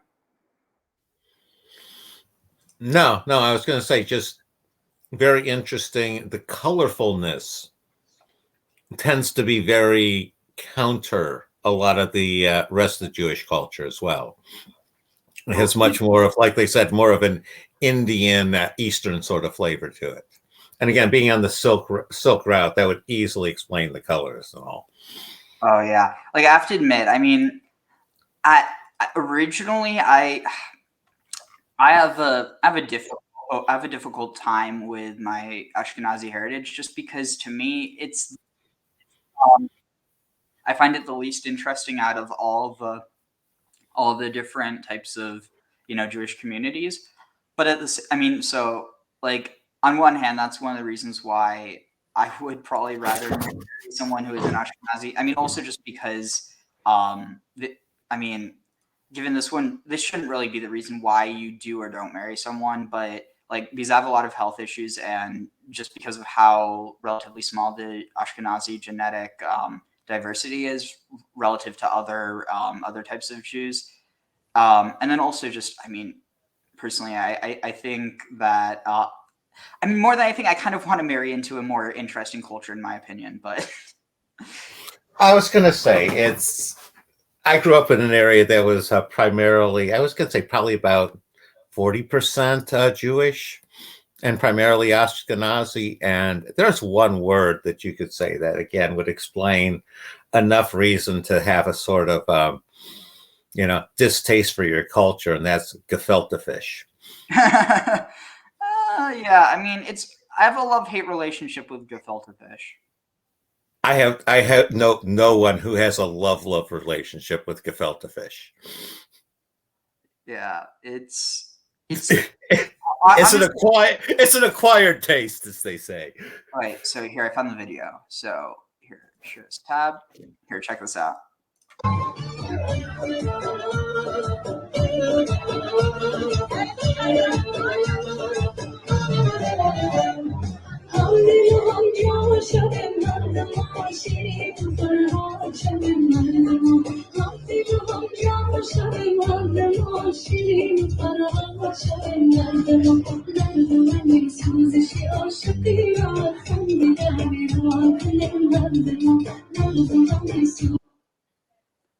So yeah, I mean it's like very Eastern, and it's something that it's just it's so beautiful.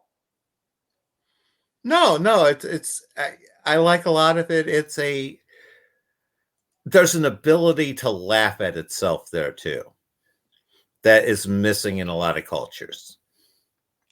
Oh, okay, so I'm reading this. So this says, so here you have Yosef ben Porat. So Joseph is the was it Joseph is the son of a bull, or like so son of a heifer, and then here you have Bisod or Bised Magen David, and then let's see, Shnei Heyuhi, I don't know what that is. David Lekol Darchev Maskil Nivnei Habayit Zahara. Let's see. Maskil, I think it's like a wise person. Nivnei, we will build. Habayit Zahara, the house of gold. Kislev, I don't know. This is probably Aramaic, and I'm not able to translate it well enough. But To learn more, yeah, like honestly, I think that the Bukharan community is one of the most interesting Jewish communities. Probably part of the reason is because not a whole lot of people know about it. Like What's your even thought? What's your thought on the Japanese ones? what do you mean? There's like a tribe in Japan that claims Jewish heritage. I want to say I was watching something about them a while back. Let's see. Japanese Jews. Mystery of Jews in Japan.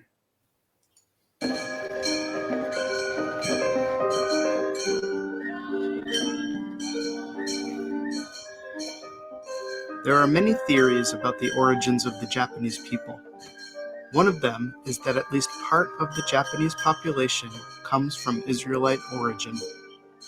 Clues to this potential connection may be embedded in modern Japanese daily customs and in Japanese mythology. If we follow these clues, we can find a potential trail to the last known time and place of the group of people known as the 10 Lost Tribes of Israel. There are numerous clues, and the story of Susa no O no Makoto is a good one to examine. In Japanese mythology, Susa no O no Makoto, the storm god, is the son of Izanami and Izanagi. He is brother to Amaterasu, the sun goddess, and he is known for his bad temper. In his story, Susa no O no Makoto wails and weeps uncontrollably. His rage becomes deadly when he flays a sacred horse and throws it into his sister Amaterasu's weaving hall. This act sends Amaterasu into hiding in a cave near Ise, casting the world into darkness. At this point, Susa no O no Makoto was asked why was he so angry? Why was he constantly wailing? His response was, he wished to return to his deceased mother's ancestral homeland. This might be our first clue. In the Japanese legend, Susa's mother was Izanami, and she was from the land of Kumano.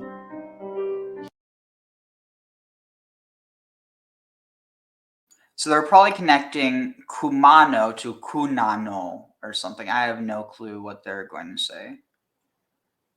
I mean, honestly, this kind of sounds pseudo-historical to me, but who knows? Maybe there is some connection. He could have easily gotten there without causing so much trouble.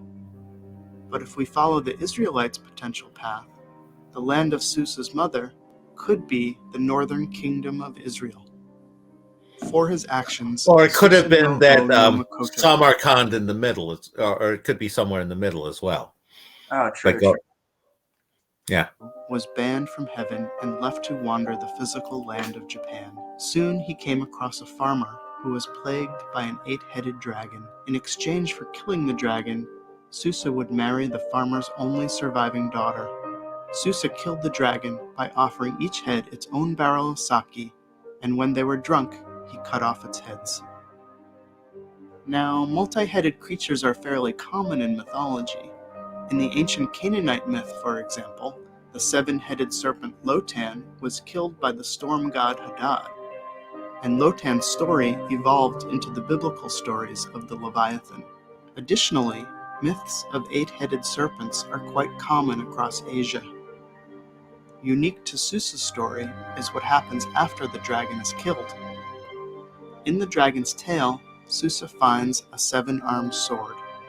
He is so impressed with this sword, he gives it to his sister in recompense for his earlier bad behavior. If we follow the Israelite theory, the seven-armed sword and Amaterasu's two relics, the eight-span mirror and the string of Yasaka beads, are additional clues. All three items have parallels in ancient Israelite ritual life. The seven-armed sword compares to the Hebrew menorah. The eight-span mirror could represent Miriam's mirror from the Exodus story. Okay, that's a stretch. And the Yasaka beads, both in shape and sound, resemble the Hebrew power letter Yod. That's really a stretch. Another story involving Susa no O no Makoto is how he teaches the Japanese people the ritual of the Shimenawa. The Shimenawa is anointing, maybe? A braided cord of rice hay that is hung. No, if they're going to try to say that is kala, I am sorry, no. Over the doors of Japanese homes, businesses, and shrines as a protection against plague. The Shimenawa is our third clue. If we follow the Israelite theory, we can find a similar ritual object. Okay, I'm sorry, they're trying to just like Israelify very human things.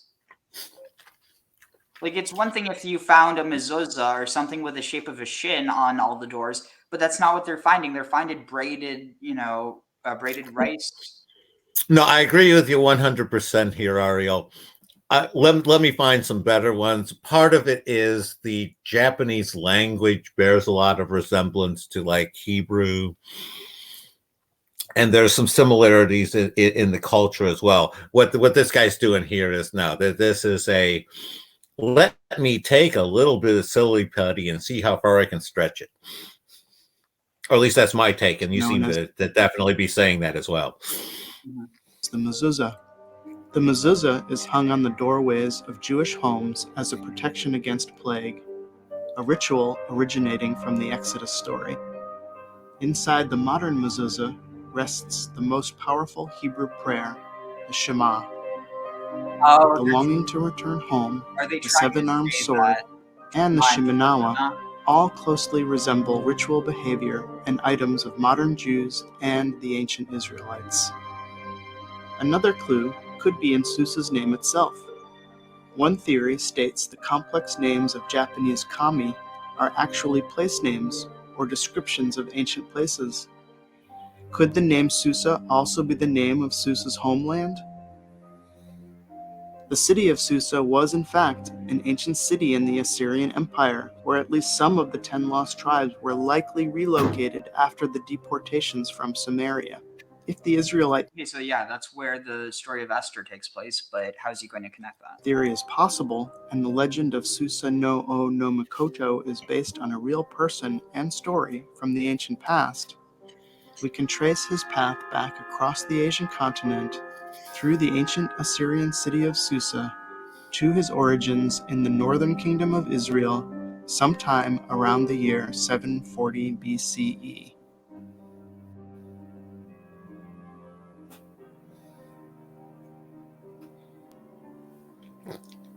Yeah, that's a real stretch. But that reminds me of the whole Ancient Aliens thing. Have you ever watched those? Yeah, I actually had that as an assignment for one of my what was this? I think it was it was in my Mesopotamia Gods and Kings class to basically see this is what you don't do. This is what pseudo history is. Well, I was going to say, I love Robert Clotworthy. He's the voiceover guy. And it's like when you deconstruct what they're basically doing there, they're saying, is it possible that it could be this way?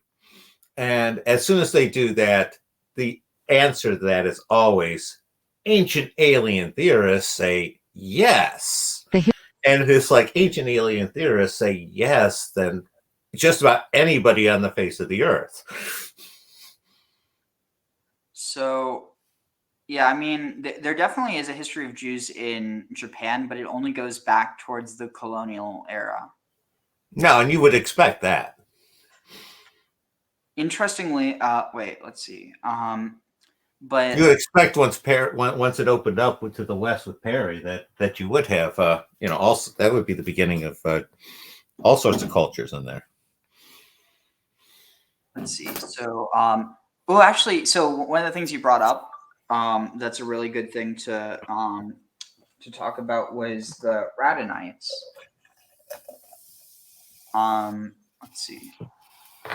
How Jews ended up in India and China. YouTube Shorts presents the fun side of 2022. For me, I really like cones. Can we skip to the good part? Cones! Up good cones Vietnam. It has the juice. Watch on YouTube Shorts. While most of Jews... Honestly, I'm kind of convinced that the internet is going to be the fall of society. Probably fall and savior at the same time. Yeah, I was about to say that. It's like, you get that stuff and you also get this stuff. Jewish history is too often simplified to a series of migrations solely driven by persecutions and anti-Semitism. That is far from the whole story.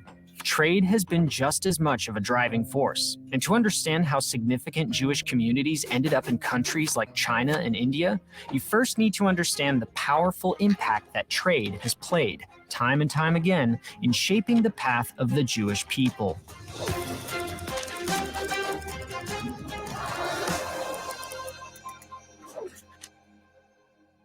The first Jews to visit China were traders traveling from these regions, and even Western Europe as early as the 8th century. But it wasn't until the early 12th century when a Persian-speaking Jewish community settled in the city of Kaifeng, building a synagogue there in 1163. Although it was not the only Chinese city to establish a Jewish community during this time, Kaifeng was the most important and longest lasting, being a major terminus on the Silk Road. While Jews were only one of many groups using the Silk Road for trade between China and the West, the vast network of Jewish traders enabled communication from the Pacific all the way back to the Atlantic, which helped keep the global Jewish community in touch. Because of this, Kaifeng Jews managed to maintain continuous contact with goings-on in the rest of the Jewish world, particularly the writings of Maimonides, who had begun his career in Egypt right around the time Kaifeng's synagogue was built. This continued through the glory years of the Mongol Empire. Under the Ming Dynasty, Kaifeng Jews reached their peak of about 5,000 people, participating actively in the military and the highly selective civil administration. They were recognized by the government as both a distinct ethnic community and as non-barbarian Chinese subjects. However, with the onset of the Age of Exploration, the community began to decline. In Europe, the development of ships that were large and fast enough to cross entire oceans made it cheaper and more efficient to reach China by sea than by land. That, combined with the Little Ice Age, which caused desertification and depopulation in Central Asia, all but ended the importance of the Silk Road.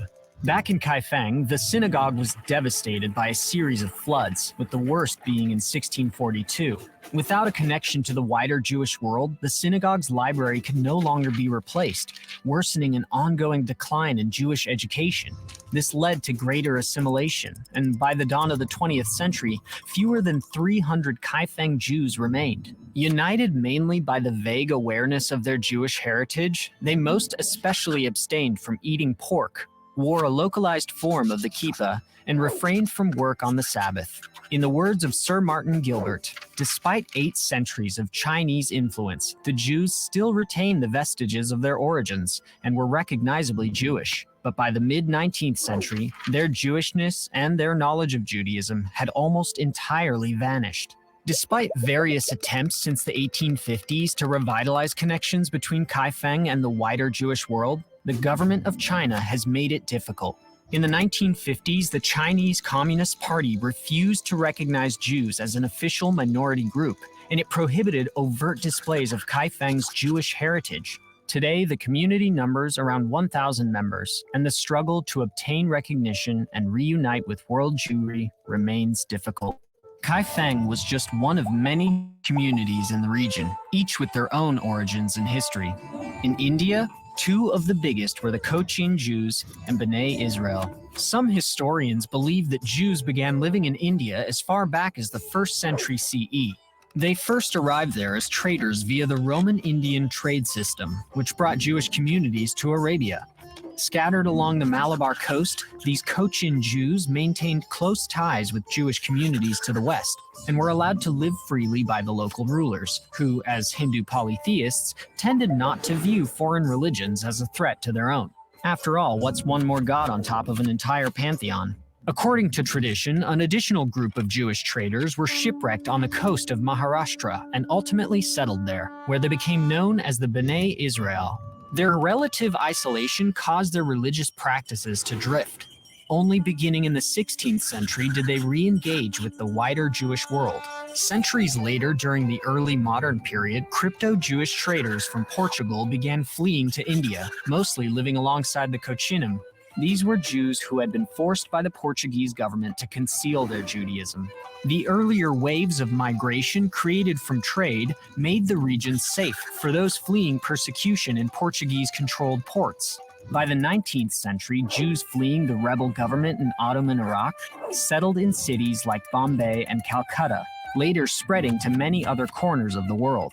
Following the independence of both India and Israel from British colonial control in the 1940s, most of India's 25,000 Jews steadily made Aliyah to Israel. This was not the result of any persecution, however.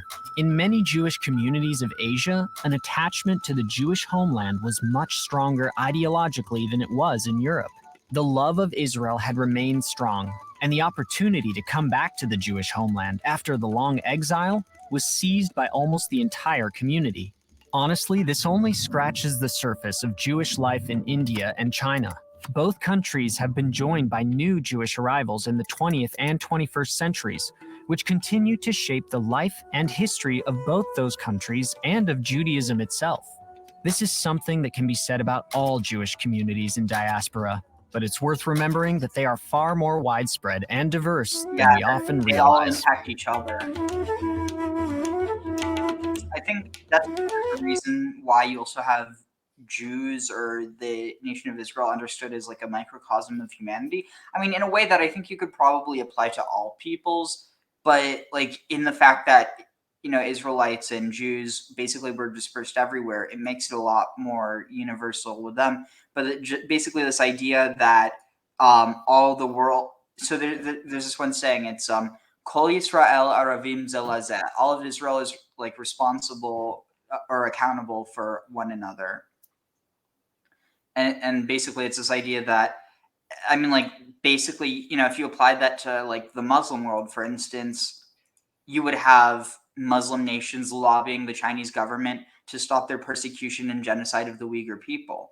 But as, you know, it's not as much of like I think that, and I'm sure you do have some, but yeah, it's not as big of a thing. It's I was going to say, listening to that one, part of what we were talking about earlier, where I see it as there were multiple, basically like waves of diaspora over the millennia, where it's like you have like a dispersion, especially amongst the trade routes there.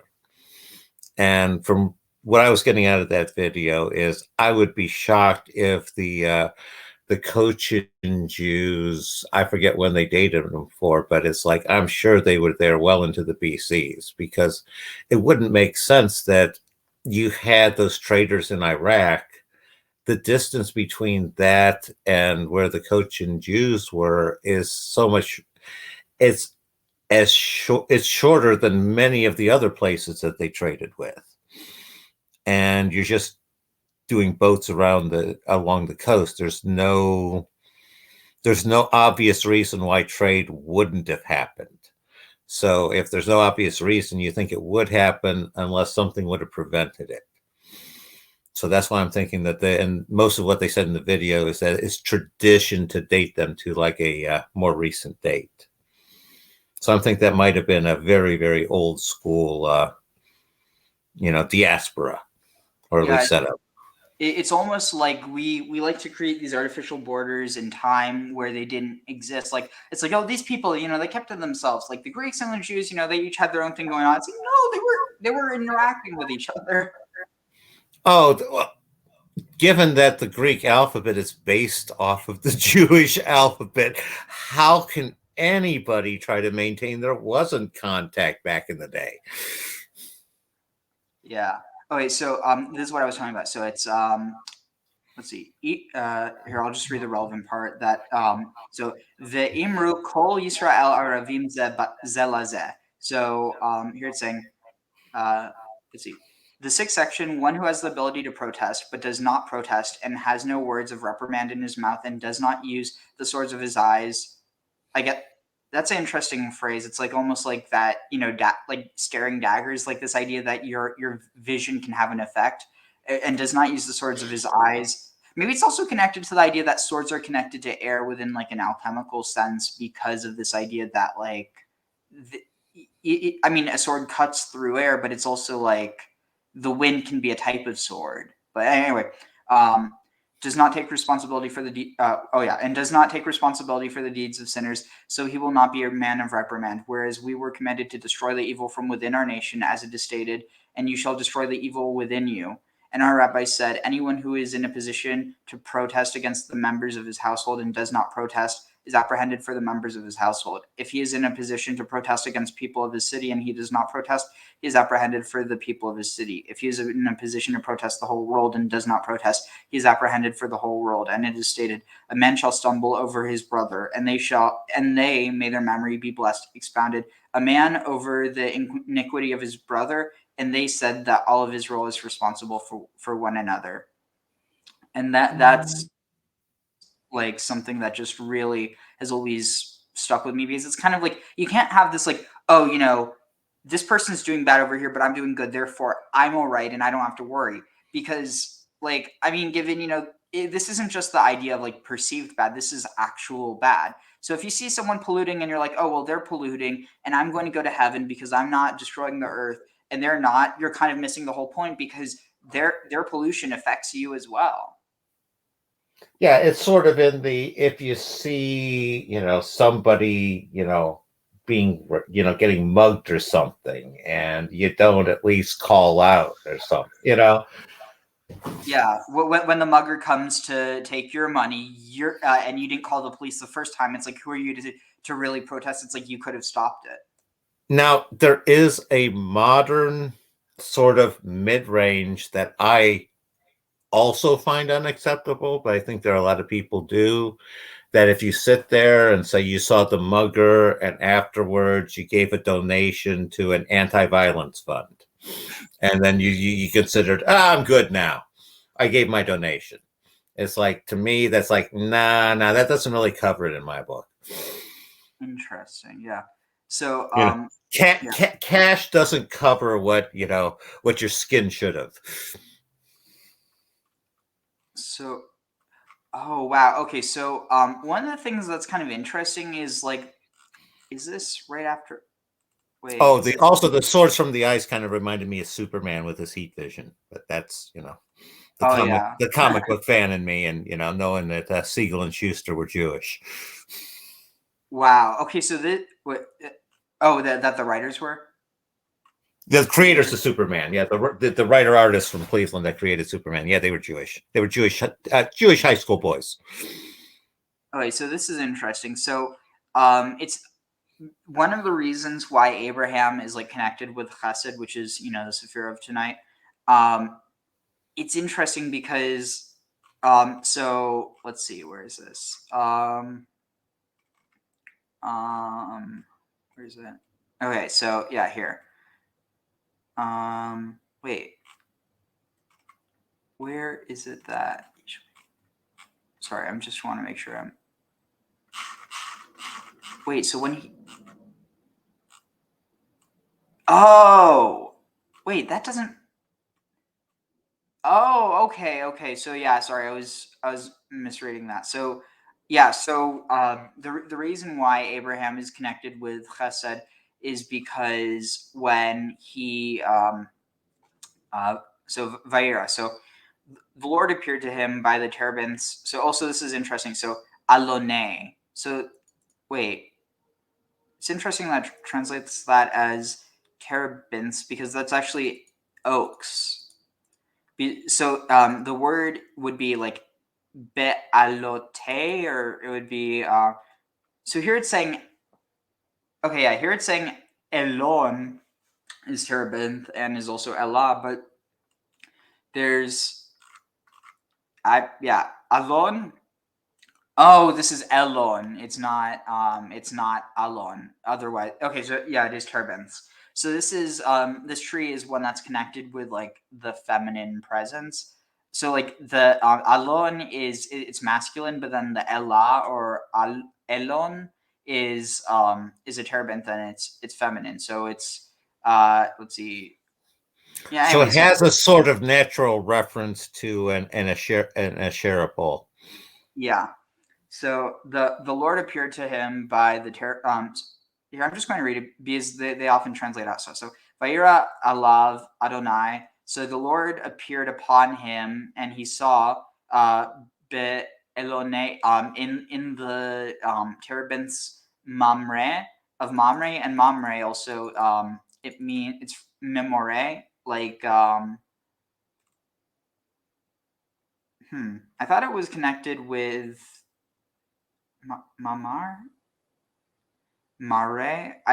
Okay, apparently I might have been mistaken. I thought it was connected with teaching, but wait, More. Yeah, I think it is teachings, something to do with that. Anyway, Vehu Yoshev Petach Haohel. And he sat, he dwelled. No, and he was okay, so it's saying that Abraham Vehi Yoshev Petach Haohel. He was sitting at the opening of the tent. Kechum Hayom, as the day was hot, or as the day grew hot. V'yisa enav, and he lifted his eyes. V'yare v'hine shlosha anashim nitzavim alav. So he looked and beheld three men standing up before him. Vayara Vayara, and he saw Vayaretz.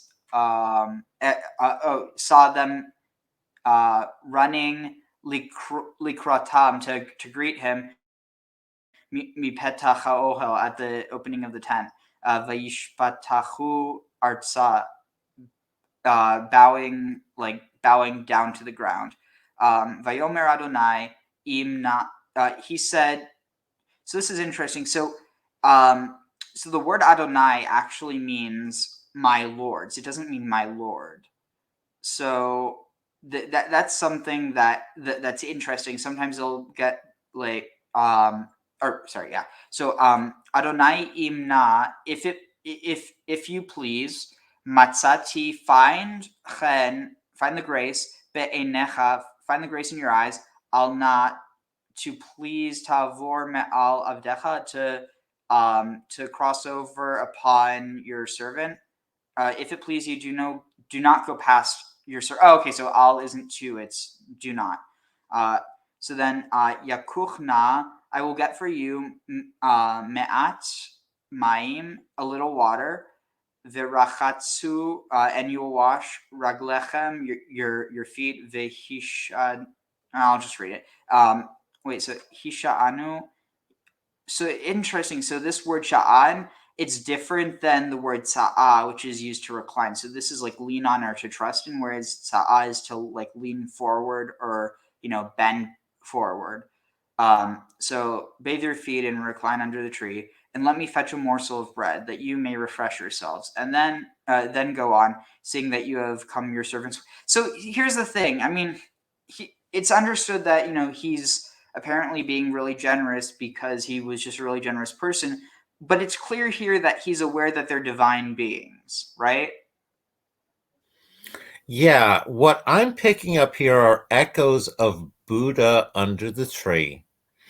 And I'm seeing Abram, because he's still Abram at this point, right?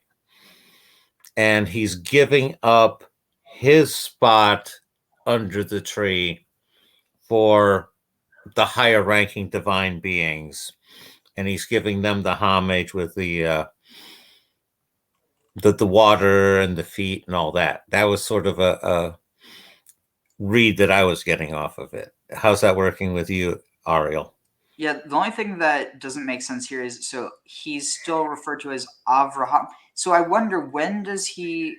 There must be a different part where he's given the name Abraham from. Let's see. So if I type in Abram, I okay. believe the transition was when he was what was the Isaac sacrifice, if I remember right.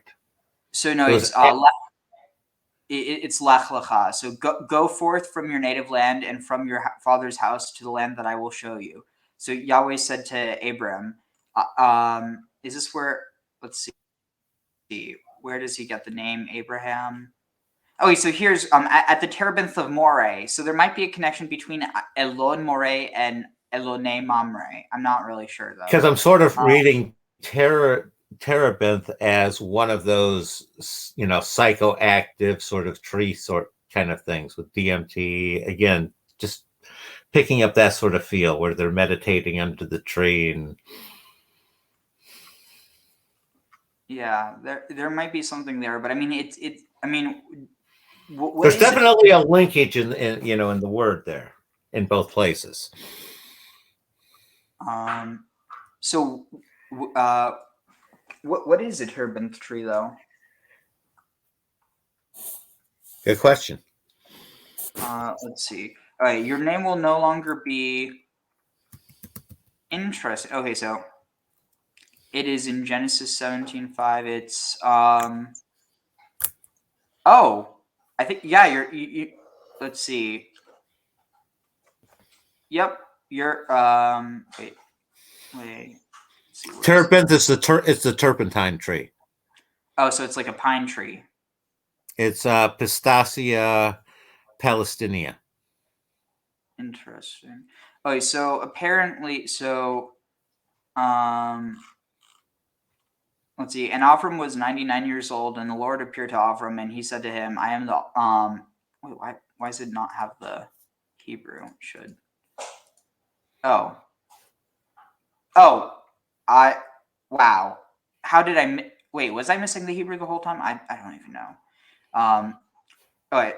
And Avram was 99 years old, and the Lord appeared to Avram, and he said, "I am the all-sufficient God." Wait, what's this? I don't.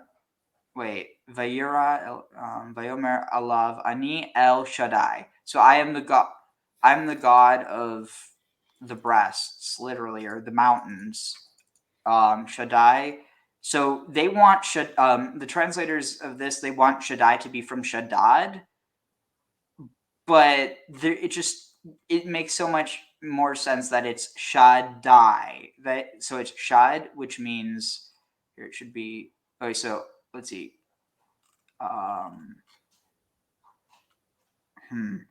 Yeah, it doesn't have it.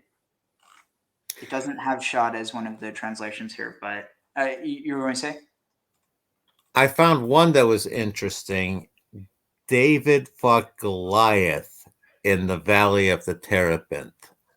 Oh, in the Valley of Elah, yeah. So, with Abram, there were three of them. Three of them represent Genesis. Actually, they have four of them here. It's 12:6, 13:18, 14:13, and 18:1. And then also here, so I found that Shadeh, it can be to pour forth. Here, wait. Yeah, I can just find Shad, female breast. Elsewhere, Shadim, Hosea, Shadecha, of woman, all these personified people, of mother, those already weaned, mature, of animal, both human and animal, Shad, of mother, the consolations of Jerusalem. But so in this, you can see that Shida, Shaddadu, apparently Shaddadu means, and that's Dadu from Dodu. It might be connected to Dod, but then here you have Shaddai, which they're interpreting as to deal violently with. Shadeh, to pour forth, that might also have a context of pouring forth milk from the breast. Then here you have El Shaddai, the divine name of patriarchs. Though, is it possible that this is actually the name of the, like, I don't know. I tend to think that it's actually an epithet for Asherah, but I might be wrong there. No, as we're talking about, there's no reason to rule out one interpretation just because you find support for another. There's, I go with there's not a single right one. There are multiple ones that can fit. Yeah, and here, and Avram was 99 years old, and the Lord appeared to Avram, and he said, I'm El Shaddai. Therefore, walk before me, or worship me, and be whole. In the trials I shall set for you, and I shall be your patron. And I shall set my covenant. And then, so the stuff that's in parentheses, it's like contextual, but of love and inheritance of the land through the mitzvah of circumcision between me and you, and I will increase you exceedingly. And Avram fell upon his face in awe, lacking the power to stand in the presence of the Shekhinah. So yeah, this is being connected with the feminine part of God, which you could relate to Asherah. While yet uncircumcised, and the Lord spoke to him, saying, Ani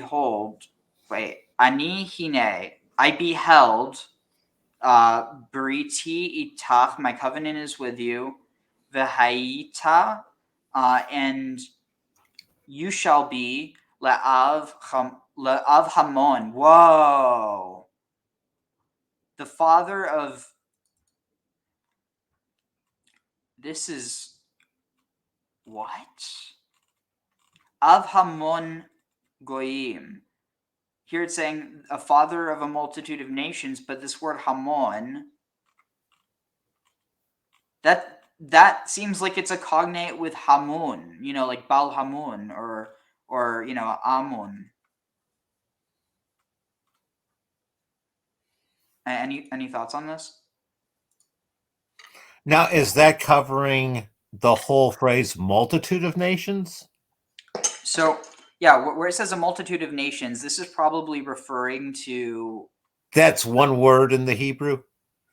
So, Le'av Hamon Goyim. So, so either this is saying Av Hamon, that you shall be an Av Hamon for the Goyim, for the nations, or it's saying that Hamon... Let's see, so... I guess it's saying, so murmur, roar, crowd, abundance, tumult, sound. Honestly, I'm looking at this and this seems like it's an artifact of something else, because yeah, there is this context of like multitude, but you're saying Hamun, and I'm wondering if that has any relation to Amun. No, that's what I was saying before. Okay. And I think one of the name, yeah, let's see. Yeah, because this context of sound, murmur, rush, or roar, especially sound made by a crowd of people, or the sound of roaring, but it can also be connected to water or rain. Yeah, of rain. Kol hamon hageshem, all the roaring of the rain. So this is one of the reasons why Baal Hamon was understood as being like the lord of like the clouds, because the rumbling in the clouds, the thunder. So Hamon is connected with thunder. It's the thundering deity on the clouds. So here you say Av Hamon, the father of the murmuring, but in this context, it's like a multitude or a confusion. So it's almost like it's saying within this, you could maybe even interpret that his descendants will be in tumult. They'll be, in like clashing with each other, which is exactly what it is. Yeah, because part of a read that I'm taking, and again, this is really out on a limb, is the god Amun in Egypt. And I'm seeing Abram taking him down there, and Amun was the god of the unknown, which you're talking about, that chaos tumult that would be totally consistent with Amun. Just sort of a, speculative, like I said, out on a thin limb sort of read. Oh, sorry. Any thoughts on it? honestly, well, first of all, I need a tiny bathroom break, so I'm going to try to find something that covers this because I really think there's something here. So I mean, something that Neil and I have been talking about that seems to there seems to be something there. So you have Jacob, who is like referred to as, being like kind of connected with El insofar as like the Canaanite tradition of like there being this one god called Israel, and that he was deified into the planet Saturn. But so in that context, so I'm thinking maybe you have like you have Jacob as Saturn, or I mean, I tend to think that there's something else going on here. Maybe it's this understanding of that, like this reunification with God, like that when people die, their soul gets reunited. Maybe there's this understanding that they're just connecting with it there. But what I'm thinking is, so you have with Isaac. I mean, he's connected with Gevurah, but if you just look at his name etymologically, so his name is Yitzchak, so it's from Tzachak. But if you were to and given, I mean, I think this is poor scholarship. I'm not saying this is the case, but like I'm just saying in this theoretical, case that it's more so like for a type of mystical type. It's not something I'd ever argue like scholarly, but basically that if you change, well, I mean, I would argue it scholarly if I found something supporting it, but I don't think that's the case. But basically, so the name Yitzchak, so Tzachak, if you change the cha, the chet, into a daled, Yitzdak, his name is derived from tzedek. And I mean, within tzedek, something that we were talking about earlier tonight, is that it's not necessarily just a type of like, so chesed is mercy. It's, basically, it's just total mercy. And then you have gevurah, which is like total severity or total strength. And then you have tzedek, which is kind of like knowing when to use which. But within this, I wonder if maybe there's this idea with Isaac, because like there is a context between Tzedek and Gevurah, but the whole Gevurah thing is more so a Kabbalistic interpretation that gets interpreted after the fact. So I'm not really basing that as the framework that we should be working off of. But if that's the case, you might have this context of Yisrael or Yisrael being connected with Saturn or something. You have Yitzchak, maybe Tzedek connected with Jupiter, and then you have Avraham, who is possibly being connected with and so in the context of Yitzchak with Jupiter, I mean through Tzedek, so he'd be connected with Tzedek, and then Avraham would be connected maybe with like Hamun somehow, or Amun in the form of being like the creator or like the progenitor, the father of many, the father of all, essentially, but within an earthly and a mundane sense as opposed to a divine one.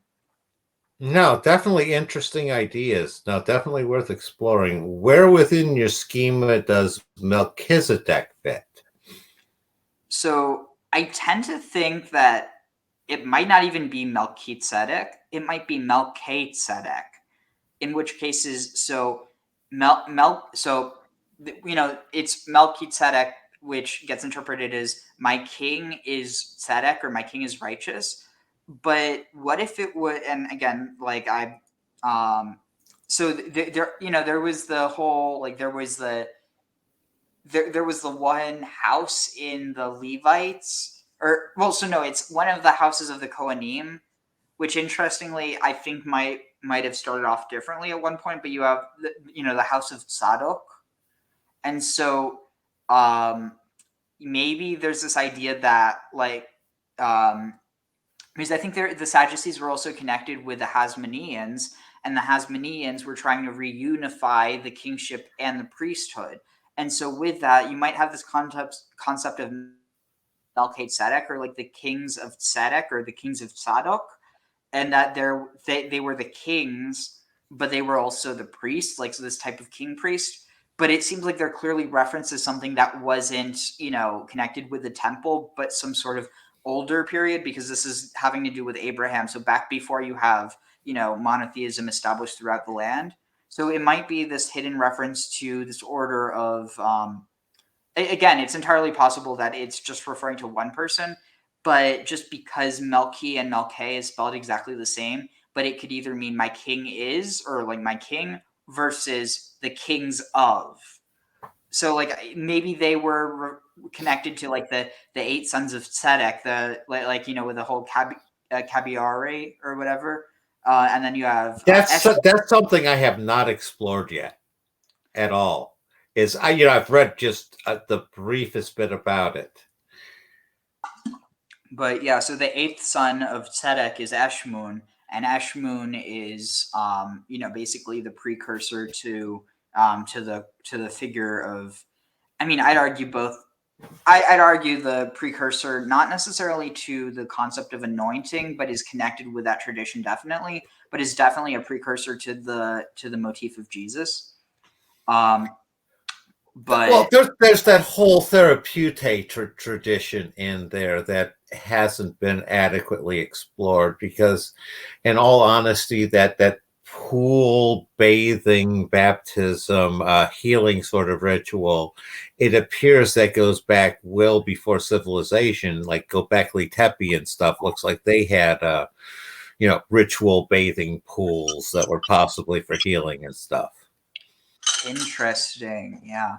And so I'm trying to think what the video I was trying to pull up, because I still need to go to the bathroom. I just kind of got lost in it. But the other thing that I was going to say here is that this is where you have, and your name will no longer be called Avram, but your name will be Avraham, for a father of a multitude.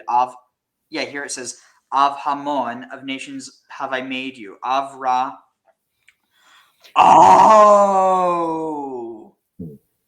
His name Avraham is actually Avrahamon.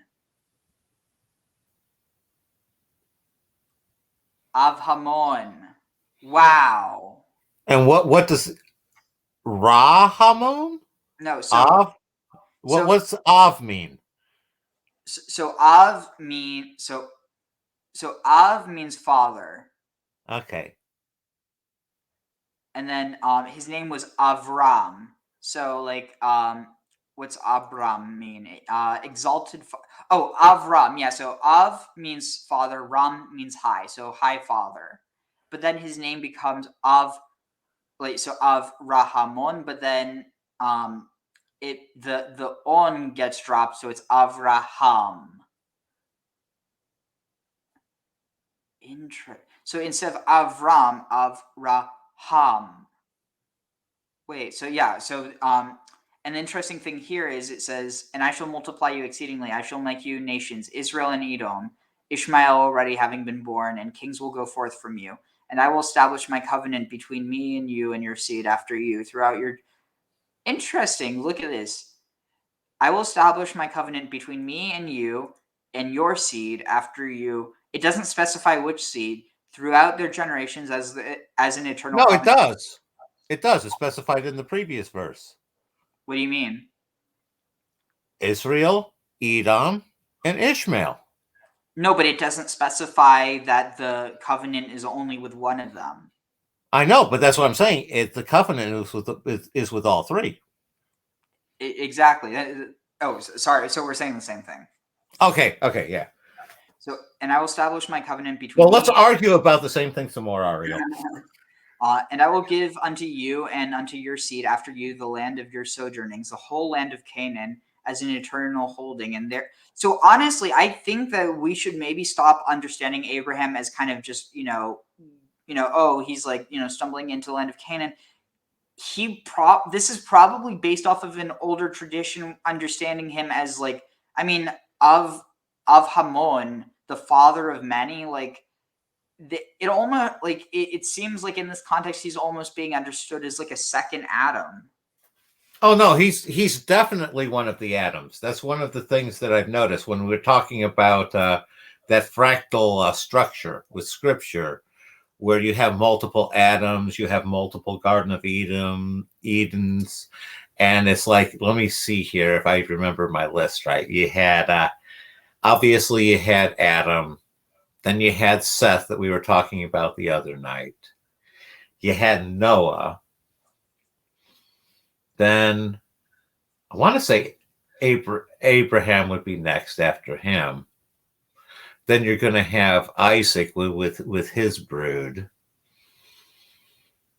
Next one, you're definitely going to have David and Solomon, because I think that Solomon and all of his wives and concubines, nobody writes what happened to all of those kids, because I'm seeing that one as an unwritten chapter of Jewish diaspora.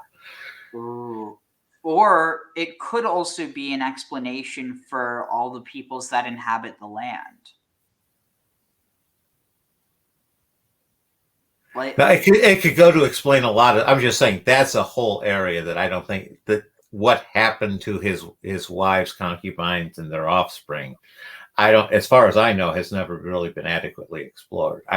You know far more about some Jewish legends and mythology and that sort of stuff than I do. So you know anything about that, Ariel? well, so I mean, the whole point Other than Menelik, of course.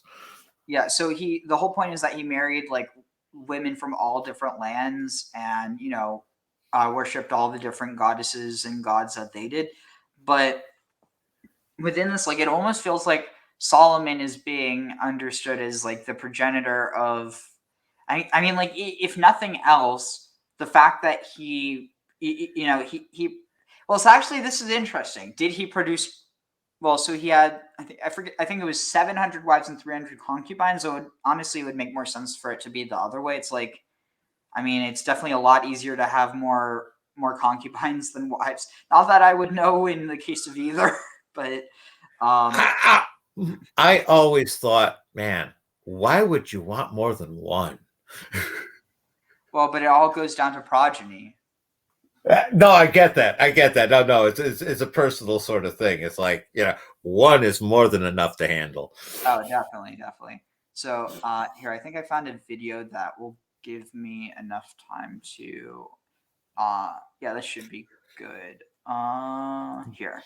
No, but I'm glad you have a sort of feel that Solomon was a sort of an additional sort of Adam point. Solomon and Abraham. I mean, and Noah, you got to go with Noah too. Yeah, and notice with all of them. So with this is that fractal. That's that fractal structure that I'm noticing. Yeah, it's like you have Israel, Edom. So you have Jacob, Esau, and Ishmael. I mean, like, basically, so Isaac is Jacob and Esau. And then Ishmael is basically, so you have the Edomites, you have the Israelites, and then you have the Ishmaelites, and the Ishmaelites end up becoming Muslims, because most of the tribes end up converting to Islam. Eventually. Quick question before you go: where in that schema do the Midianites fall? I think the Midianites are Edomites technically. Okay. But yeah, so with that.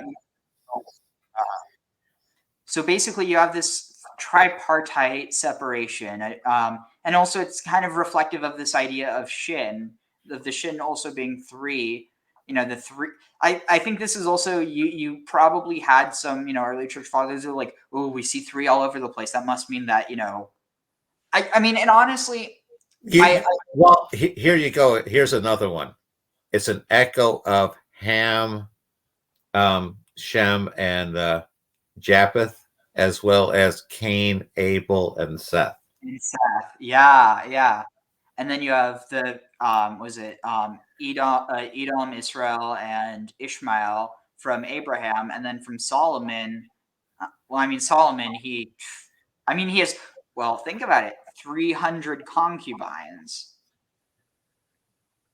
Maybe there's something I don't know. Well, no. Yeah, exactly. The implication there, though, the fact that there are concubines as opposed to wives probably means that they weren't bearing children, because otherwise, and I mean, they definitely had access to birth control then, before it went extinct.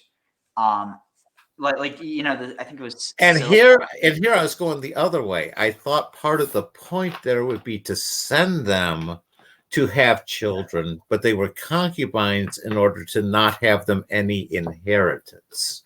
The inheritance was sending them to get the offspring in the genes, but nothing else came with it, like it did with the actual wives. Interesting. Either that, or maybe with wives, was this a dowry era where you had to send a payment in order to get the person to take the wife. Yeah. Again, especially you're dealing with royalty because he married the daughters of kings. yeah, so it's like the wives were the ones that could afford to send the money, and the concubines, they just sent them to get the deed done. Yeah. So I'll be right back and I'll put this on. Sounds good.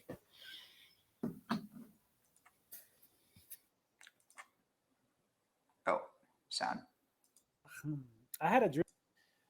So today we'll talk about Abraham. I had a dream with Abraham, but I have to go back to my notes and something about healing. We were walking together and people were being healed.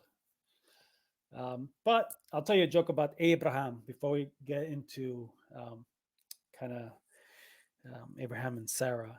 So Abraham, this is actually fictional. Abraham's father had a shop where they sold idols, and one day Abraham told his father, why do you sell these things that they can speak or do anything? They're, So his father left one day, and Abraham broke up all the idols in the shop. And Abraham's father comes back and he starts screaming, "What happened? What happened?" And Abraham said, the gods, they started fighting amongst each other, and they damaged each other. and Abraham's father said, "But they're made of wood and metal." And Abraham said, "Aha, aha." Anyway, okay. So God chooses Abraham and Sarah, which in the beginning was Abram, which means high father, and Sari, which means princess. To make a new creation. We see in Genesis, it talks about Yahweh forming the first man and the first woman. And then we see here, it says, God said, "Let's make man in our image, in our likeness, and they shall rule over the fish, the birds, the animals, the whole earth, and over every creeping thing." God created man in his image. He created them male and female. He created them. So now we have a new creation. This God of the Genesis story is creating with Abraham and Sarah. And I'm going to show you something. So he takes this woman, he takes this man. Abraham at first, he went into Sarah's slave, Hagar, and had a baby. So that's another thing that's Ishmael. And interesting. Abraham, because Sarah. So Hagar was actually the princess of Egypt. Did you know that? Yeah, I did know that one. So that's something that a lot of people forget, that it wasn't just like she wasn't just some slave woman. She wasn't. That's actually interesting. Oh, you think about it. What's that mean that the Pharaoh gives his daughter over to Sarah as a handmaiden, or maybe even to Abraham as a wife? Like, well, that's been one of the things that people have commented, that at least in some of the things that I've watched, is Abraham was clearly one of the big, mover shakers, king power brokers of the time. He was one, probably, part of the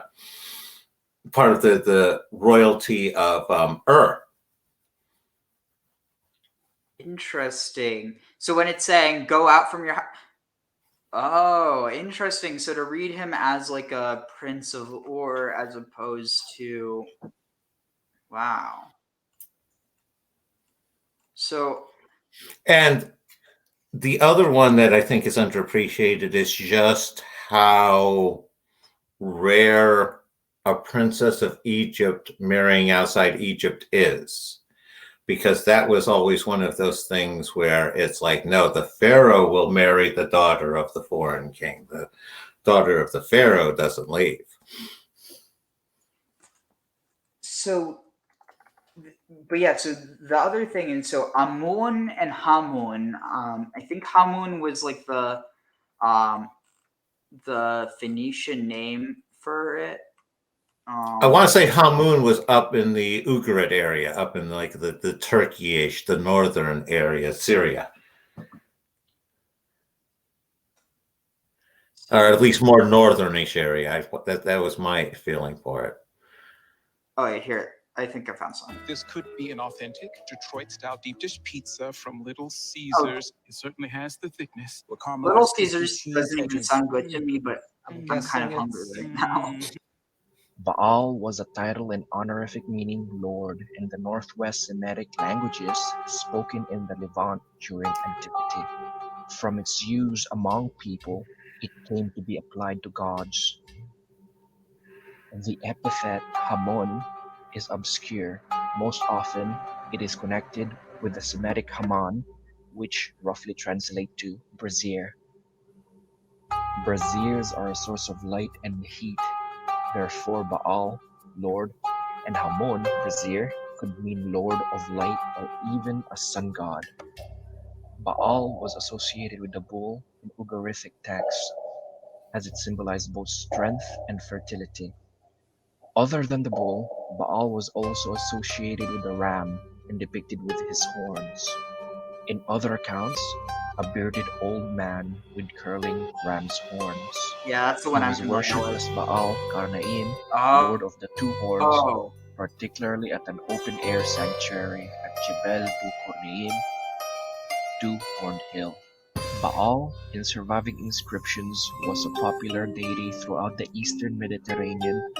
He is usually mentioned along with other gods, his mastery being rarely defined, though Ugaritic records show him as a weather god with mastery over lightning, wind, rain, and fertility. The dry summers were explained as Baal's time in the underworld, and his return in autumn was said to cause the storms which revived the earth. Baal was regarded by the Canaanites and the Phoenicians as the patron of sailors and seagoing merchants. Baal Hamun was worshipped in the Phoenician colony of Carthage as their supreme god. Carthage, through successful sea trade expeditions, grew to become a regional power. Through times of war, Baal is called upon, for he was thought to intervene actively in the world of man. The legendary sacred band of Carthage were believed to be dedicated to Baal Hamun. Surviving accounts depict the followers of Baal Hamun to have practiced child sacrifices. Some modern scholars argue that evidence of the And think Carthaginian about it. Abraham sacrificing Isaac but being stopped. Like it's a parallel but a mundanification of Baal Hamun. And also I've seen a lot of references to the stopping of the sacrifice being a later edit. Oh, yeah. And that in the original, he actually went through with it, which is much more consistent with the idea of they were actually Baal worshippers, and that part of it was part of their original scriptures for sacrificing.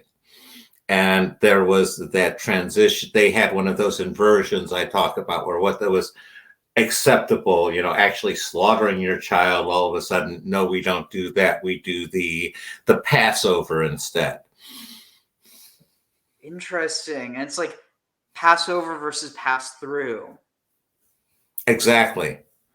And that was one I had not put together before. That was a really great catch there, Ariel. Good job. Interesting. Well, I wouldn't have thought of it if not for you. But so what was the other thing I was going to say here? So dang it. I had the thought, but I lost it. Let it go, it'll come back. No, I got it. So it's basically that originally, originally Isaac was sacrificed, but he'd already had his children by then, so it doesn't change the narrative other than that. Which that's one of the reasons why Isaac doesn't appear with Abraham after this, because he's actually canonically dead in the original version. No, it makes a lot of sense. But it gets reinterpreted to be like, oh, well, I don't want to be near. Well, but see, here's the thing. Why would he suddenly be like, oh, I don't want to be near my father because he was going to sacrifice me when he was a willing sacrifice.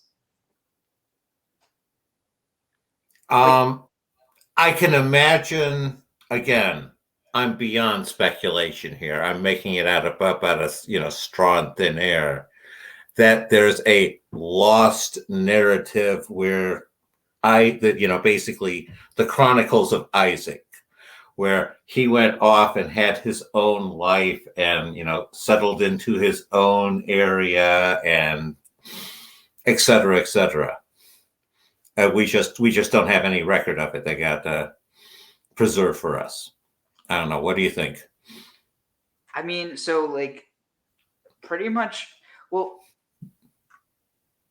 yeah, I mean, so I wonder if, because it's like in the Bible, we don't hear much about Ishmael. He sort of does that exit stage south.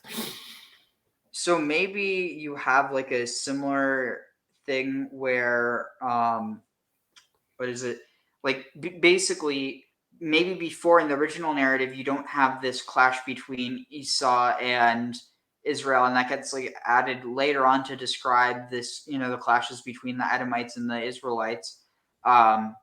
And that originally, well, because think about it, the whole like motif of two rival brothers, that you see that elsewhere as well. No, I see what you're saying there. There's another thought that occurs to me that again you just prompted, is given the interests of both Esau and Jacob, there's no reason why they needed to really come into much conflict. Esau really wanted nothing to do with the sorts of things Jacob was interested in, and vice versa. And it seems like there's just basically ginning up a brotherly conflict where there didn't need to be any.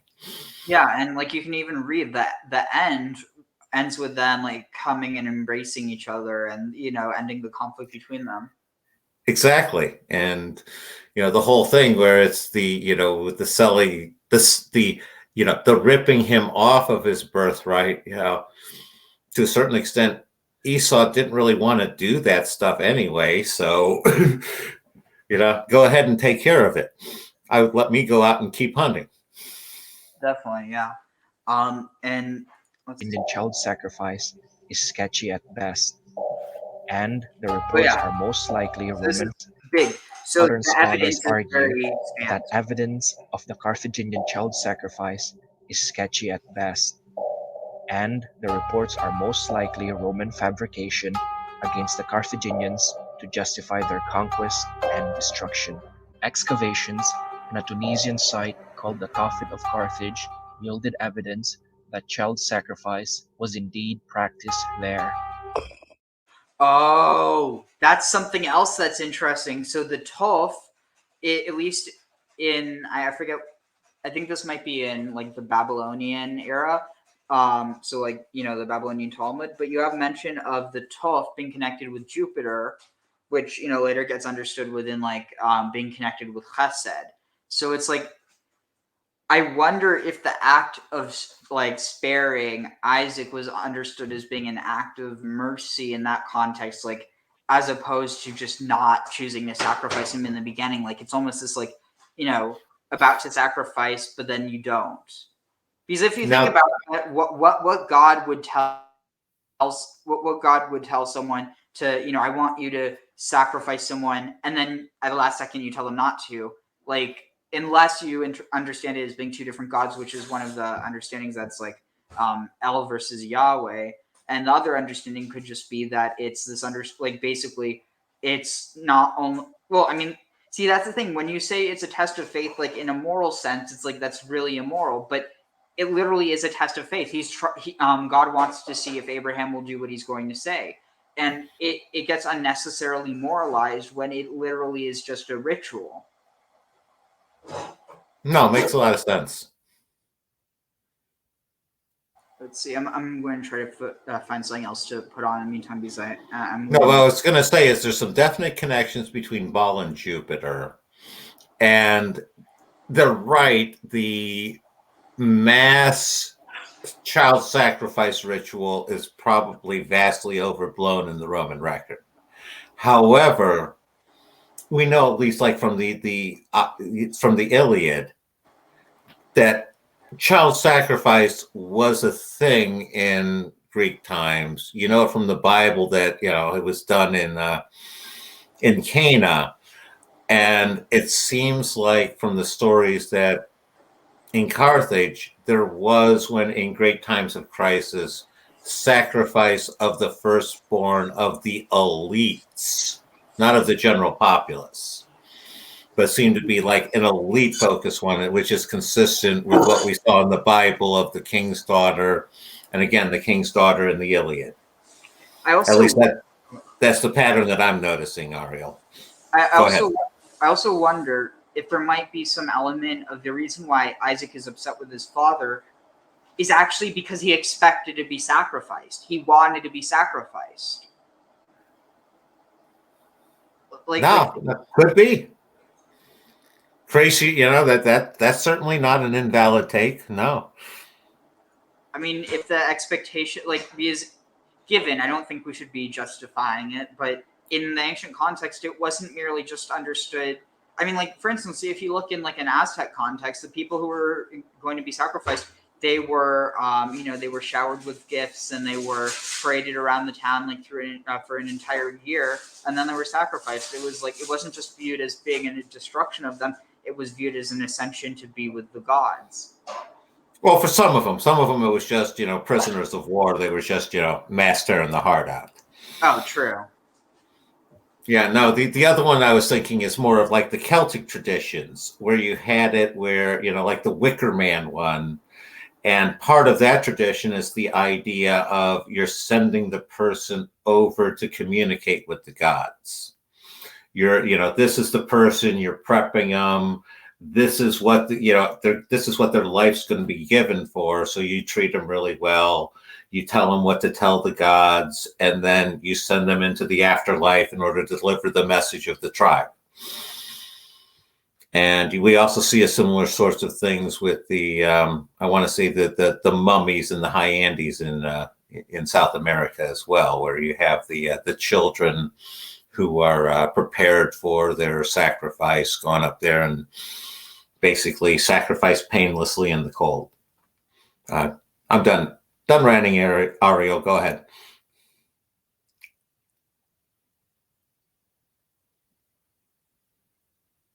Muted. Couldn't have kids, was infertile. Said, let Ishmael live before you to God, and God said, no, hold on, partner. I said I'm going to make a new creation, a new son, a new people for me, and your descendants will be great through Sarah, your wife. So we'll see what's going on here. So God says to Sari, your name will not be Sari anymore. It will be Sarah. And to Abraham, he says, your name will not be Abram anymore. It will be Abraham. So what's going on here? I don't know if this has ever been taught, but I don't think so. Anyway, the only difference, notice the only difference God adds to the names is one, you take away the yod, but he added the he. And Abraham, he added the he. The he is what God adds to the name that has this multiplier effect, this multiplication effect. We see the both he's in God's name. Notice that God says, we'll make man in our image, in the image of God. He made them male and female. We see that being added to the female, a he, and the Abraham, a he. So you have two he's, and this is an ancient Hebrew. So the pictographs for the he is a man, and you could say, let's just say it's an Adam. So you have two he's in God's name. Notice how you have the vav. The vav is the uniter of these two, uniting a male and a female together. God is male and female. He has both energies. And this is a uniter. Notice that the Vav is 6. When was man created? On the 6th day. Both man and female were, were created on the 6th day. Notice the first yod is a hand or an arm that's forming both this man and this woman on the 6th day. So God uses the signature of his name, the male and the female, to unite this female and this male together to create a new creation, which will be Isaac. And then from Isaac, he chooses Yaakov, because Esau, he obviously was repulsed by,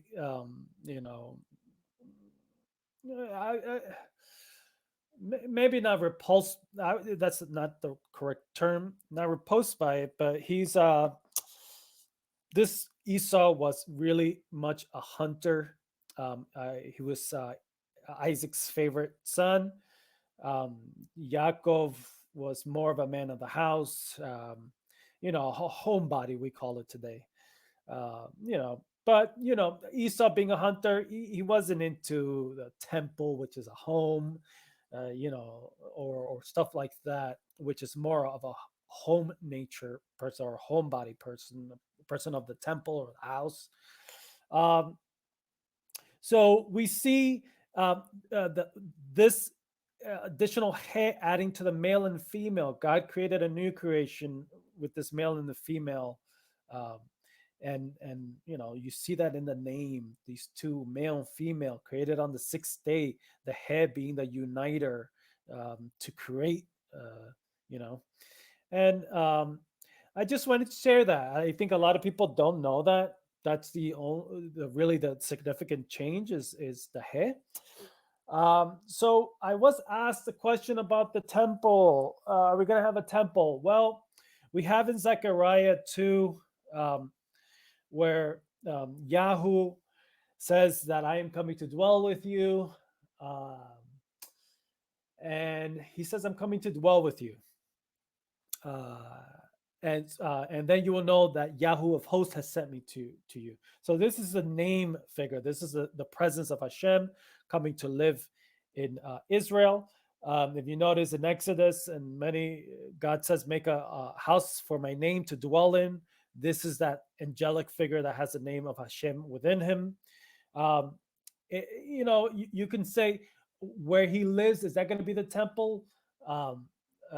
Maybe not. Maybe he's going to create a temple.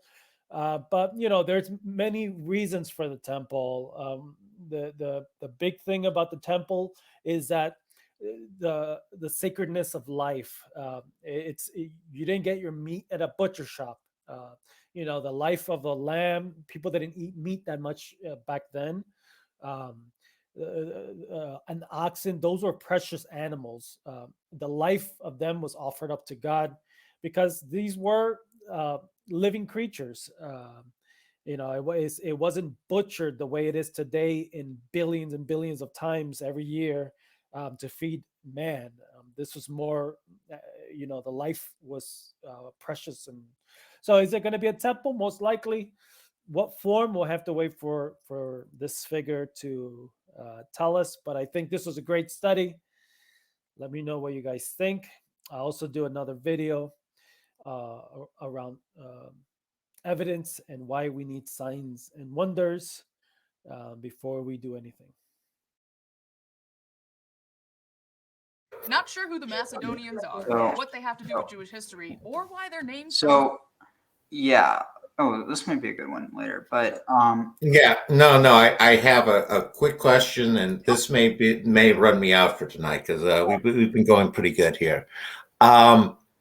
What he had there, the letter next to the hay is that Ra? hold on. Let's see. It's the R letter in Hebrew. Yeah, that's a resh. What is that line in the hay that makes it different from the resh? Is there something in the Hebrew alphabet that corresponds with that? or what can you tell me about that line? I mean, I guess that a resh plus a vav becomes a hey. There's this idea that So that's a vav. Okay. well, no. So that's a hey, but there's this idea that all of the Hebrew alphabet is made up of I think it's yod, hey, and vav. That every letter you have. So even so like for instance, trying to think. What is the yod hey?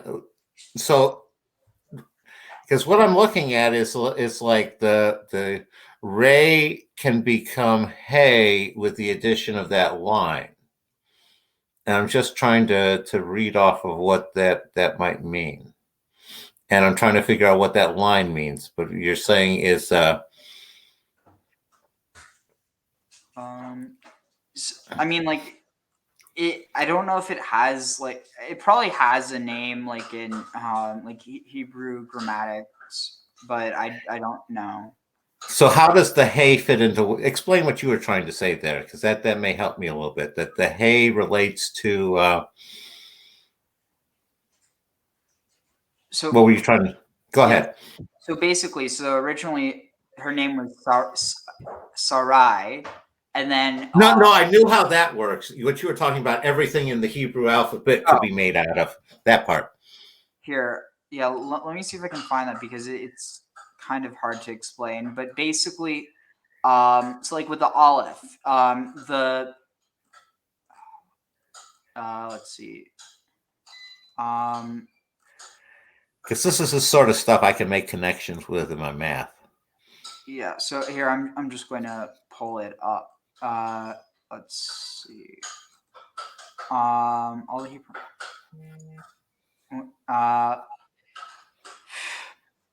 Yeah, I'll just have to show you. So here, so I'm going to stream this. So here, if you see, let's see. So so yod, hey, and vav. Shoot, I don't know exactly how to describe it, but basically, like for instance, an aleph is actually a. Let's see, where's an aleph here? So here, the aleph is actually a vav in the middle with two yods on either side. Okay. And then a chet is um, a hay with some of the stuff filled in. A resh is a resh looks like a fundamental unit. Well, yeah, but like the idea is that a resh, you need a resh in the process of writing a hay. But right, it's like resh, yod. What's the middle line in the middle of the aleph? that would be a vav. A vav, yeah. So you got resh, vav, and yod there as fundamentals. Let's see. Where was? What's the squid? What's the one that looks like a reverse 7?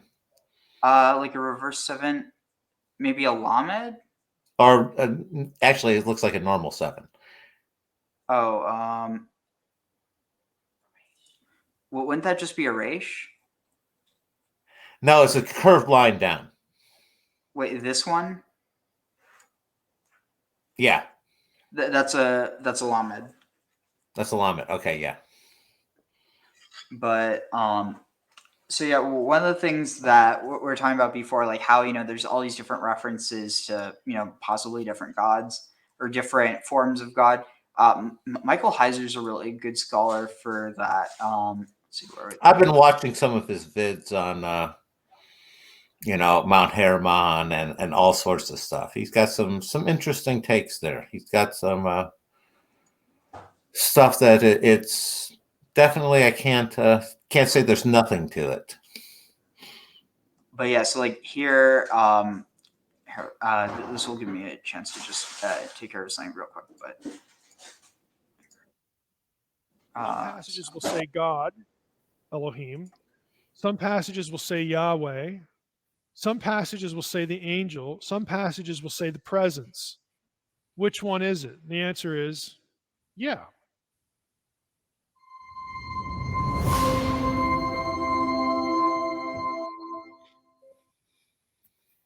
I mean, this is why when you get, to Jacob's blessing and, these other passages, or you look back or you look forward, all this talk about the name of the Lord in Samuel and Jeremiah, mixed in with the word of the Lord. You get word of the Lord passages, you get name of the Lord passages, you get angel passages, and they're all interchangeable. They're all different ways of talking about the same thing. God himself. Another way you can see this is to ask the question, who delivered Israel from Egypt and guided her to the promised land? It sounds like a simple question. Well, God did that. I mean, Moses was the human agent, but God did that. Well, if you actually looked it up and you went through the Torah, and Joshua will throw in here at the end here, you'd find out that in some passages in Deuteronomy 4, let's just click out to that one. How does God deliver them? Let's see here. Oh. In verse 37, God brought you out of Egypt, back in verse 34. Don't you remember what the Lord your God did for you in Egypt? Because he loved your fathers and chose their offspring after them and brought you out of Egypt with his own presence. The word is panim. So here the presence of God was with them, bringing them out of Egypt, delivering them. If you go to Judges 2:1, the angel of the Lord went up from Gilgal to Bochim. I brought you up from Egypt, brought you into the land that I swore to give to your fathers. Notice the first person language and the very explicit statement that the angel says, I brought you up from Egypt. Okay. Deuteronomy 7:19. so Jewish Great trials that understanding you of saw, the signs, the wonders, the mighty hand, the would be that's the Shekhinah, the female part of God, or the feminine part of God. outstretched arm, all the, referencing the plagues of Egypt, by which the Lord your God brought you out. Lord is Yahweh.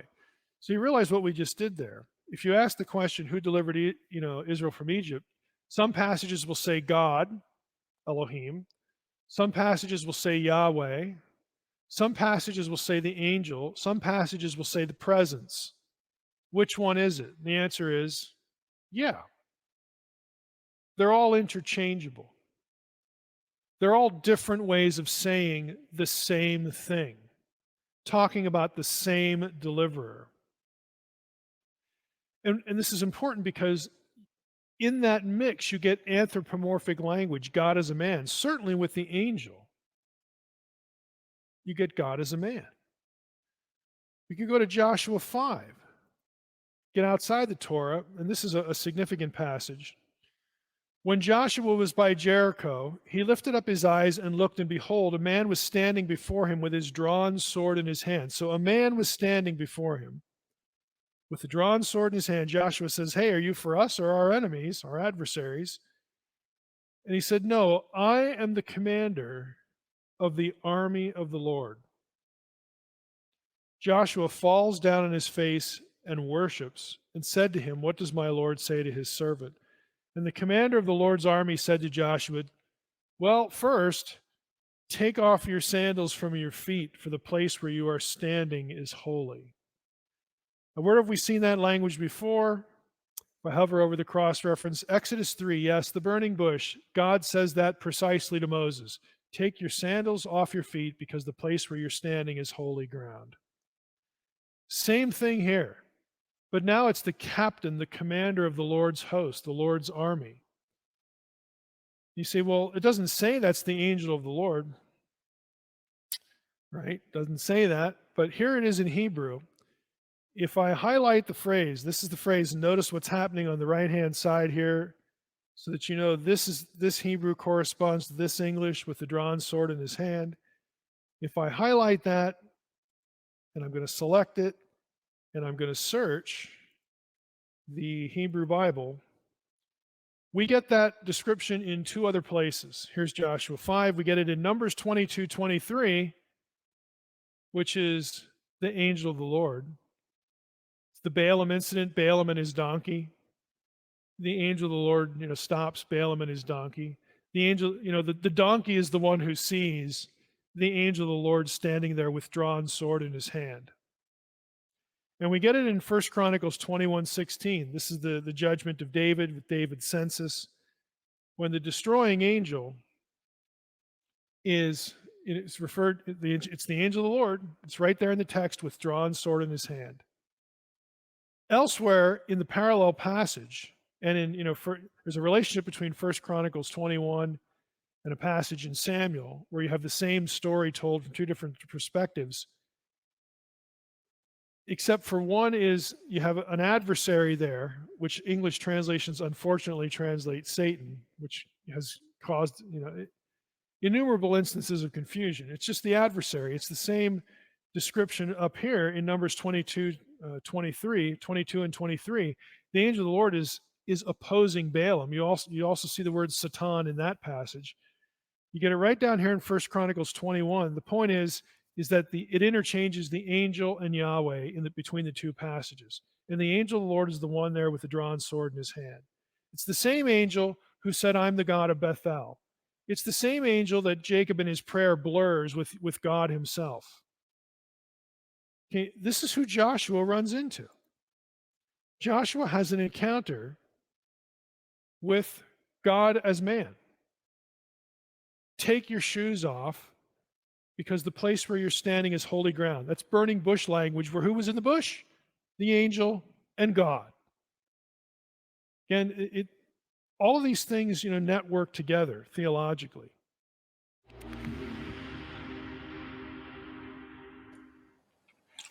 So here I'm going to try to find some stuff that's a bit more relevant, because I know you're about to head off.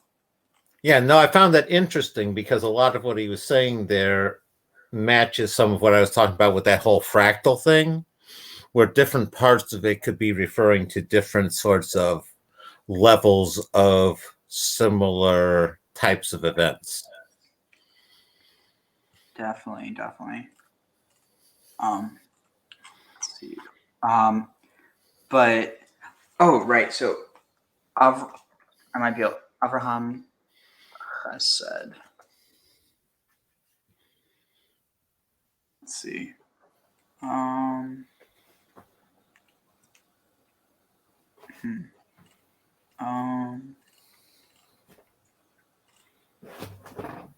Let's see. Okay. Here's this.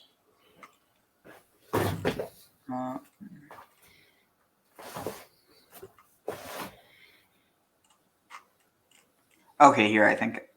Yeah, here.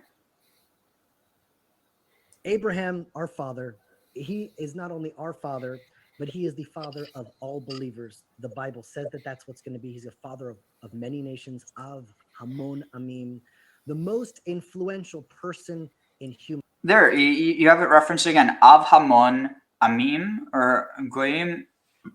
Either one, they mean the same thing. Am and Goy, it means like nation or people. But he would be the father of many peoples or many nations. Av Hamon. I mean, seriously, there's something else here because there's also the word, there's, wait, I'm trying to think. Rahem, Av Rahem. So there's also Av Raham. What's the connection to Raham and Hamon? Raham, Hamon. Oh, so it's still the same thing, but yeah, I mean, there's definitely something, this connection with abundance and Hamon. I mean, it's literally just etymological, so there probably was something there. Yeah, no, and some of what you're playing with there is when they do with the New Testament with Barabbas, with the Bar Abbas, son of the father thing. My one comment on this guy is what he really needs is a talent blue trim on his hat. That hat really just needs it for this sort of video. What do you think, Ariel? Wait, a what trim? Palette blue, that nice, pure blue trim on that hat. It fit the video well. Oh yeah, it is nice. I didn't notice until you said it, but Yeah. No. By far, there's no one that's had the impact that Abraham has had. He's impacted all of Christianity, all of Islam, all of Judaism, all of Western civilization. Abraham is the father of many nations, as was promised. And what's amazing is he only has a dozen chapters or so about him in the whole Torah. He never built a kingdom. He never made himself a king. He never ruled over a mighty army like Alexander the Great. He never built any lasting monuments. He had an idea. His path and the spiritual legacy he left us changed the world forever. He was the first person to dedicate his life to spreading godliness in the world. He said, that's my job. I have no other job. I am here to spread the light. And no one had ever done that before. He was the first. And of course, many have followed since, or at least tried to aspire to. Yeah, I don't agree that he was the first. But Abraham's life can be divided into two parts. Lech Lecha, literally last week's Torah portion, is like one section of his life. And then from this Torah portion on, Vayera is part 2. And so there's a reason why the Torah portions are divided in that way. But the traditional division of his life is before and after the covenant. The end of last week's Torah portion, Abraham fulfills the command to enter into the covenant of circumcision. He circumcises himself. And at that moment, the Lubavitcher Rebbe explains his physical body became a receptacle for divinity through the covenant of circumcision. Now, I want to try to unpack what that means. The covenant, the idea of covenant is so fundamental in the Torah. It's like you've made a marriage with something. You have made a covenant, a pact, you're bound, you are committed. It's like the last week's Torah portion, Abraham does something where there's really no turning back from that. And when you think about it, when you commit to anything, everything changes. All of reality unfolds in a new way based on the fact that you've made that commitment. That's really important if you really think about it. When you commit to anything, everything changes. Now, let's say, for example, my accountant, his name is David, and he is just the holiest accountant. He deals with our finances and tax issues for our nonprofit organization. He only comes into the office at 11 a.m. He has workers that come in at 8 or 9, but he has made a commitment that he learns Torah until 11 a.m. every morning. You can offer him $1 million deal, and he is not going to come into the office until he's done with his learning. And that's why he's our accountant, because he is so inspiring. It's just like, what? I mean, imagine what that means. I mean, there's some people that just like fumble out of bed and bump into things and go into the office, and then one thing after the other, they just kind of like let the day unfold. Reality is entirely dictating their world, but a commitment pushes back and it communicates to reality that there's a higher power involved here. And even if I get this phone call for that urgent thing that is arising, no. I'm committed to spending the first 15 minutes of my day in prayer. The whole world can go up in flames. The ringer can go off. I can get WhatsApp notifications. All of that stuff can happen. I'm going to spend time in solitude and I'm going to pray. Now, once I've pushed off that email, well, then everything has changed at that point. My whole day is now unfolding differently because I've committed to that 15 minutes of prayer. Something there that's happened has changed the way the whole day is going to unfold, and it's going to change every single day because that commitment maintains its integrity. Now, think about that. A commitment is like a Abraham's circumcision. That was his covenant. That was his I'm all in moment.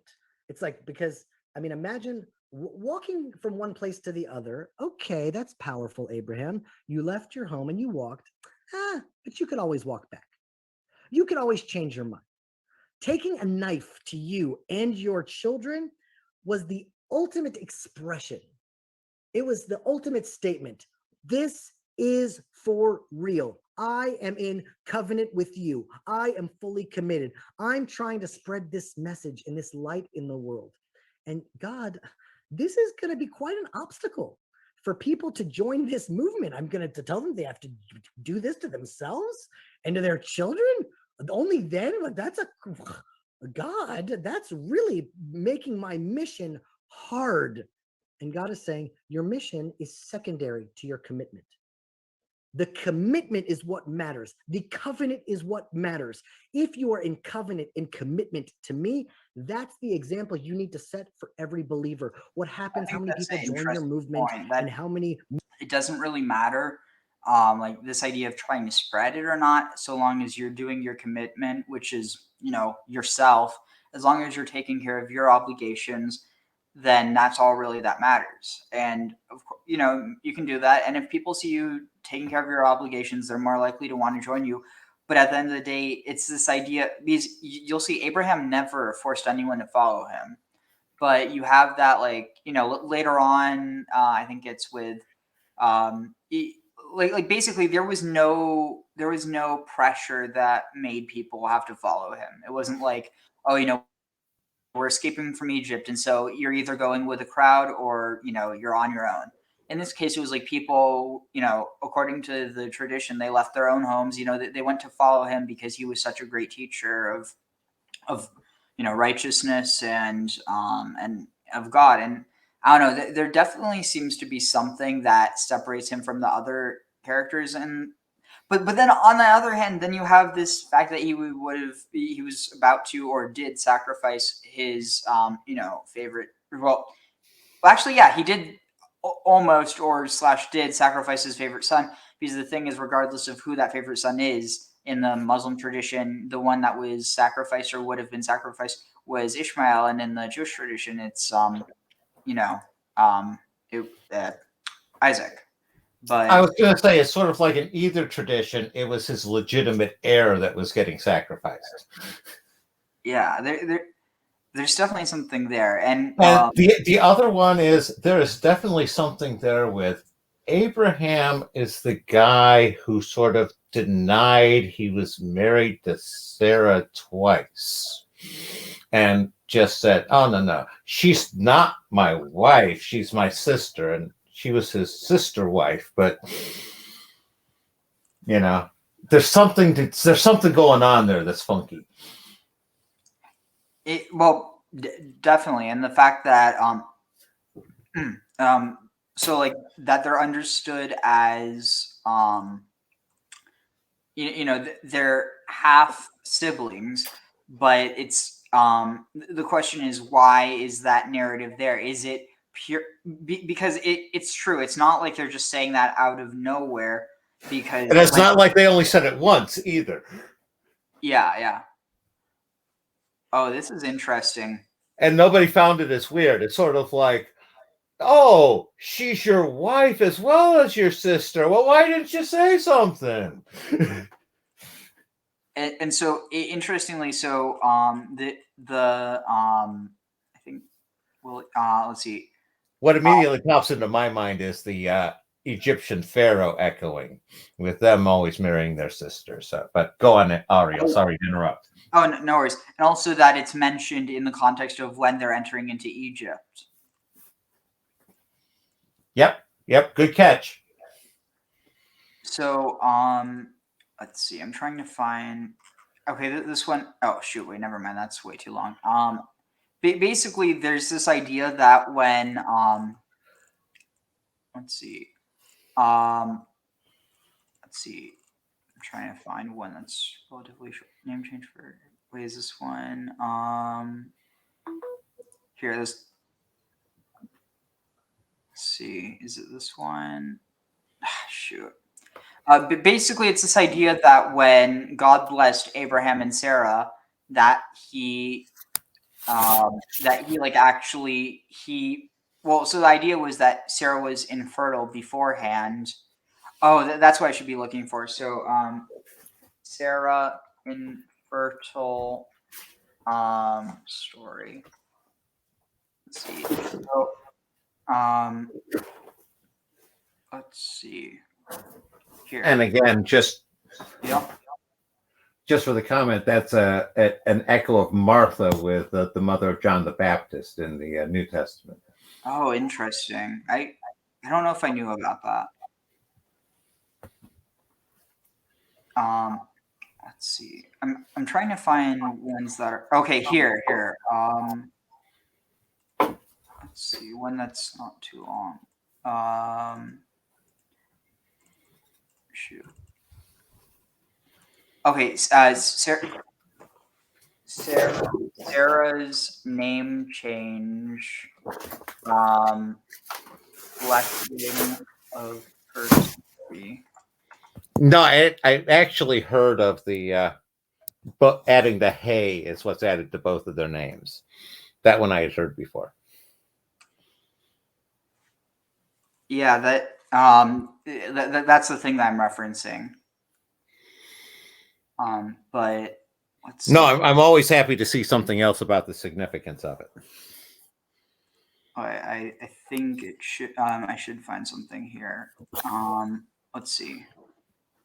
Oh, I'm not even sharing the tab. Okay, here. So, let's see what it has for this. Oh wait, actually, I could just read that. Oh wait, here, this. Hey, I'm talking. Let's see. Hey everybody, it's Pastor Justin Walker here with the 9. Oh wait, actually, I should just be looking. Okay, let's see. Rabbi explanation. Abraham, and I'm misspelling that.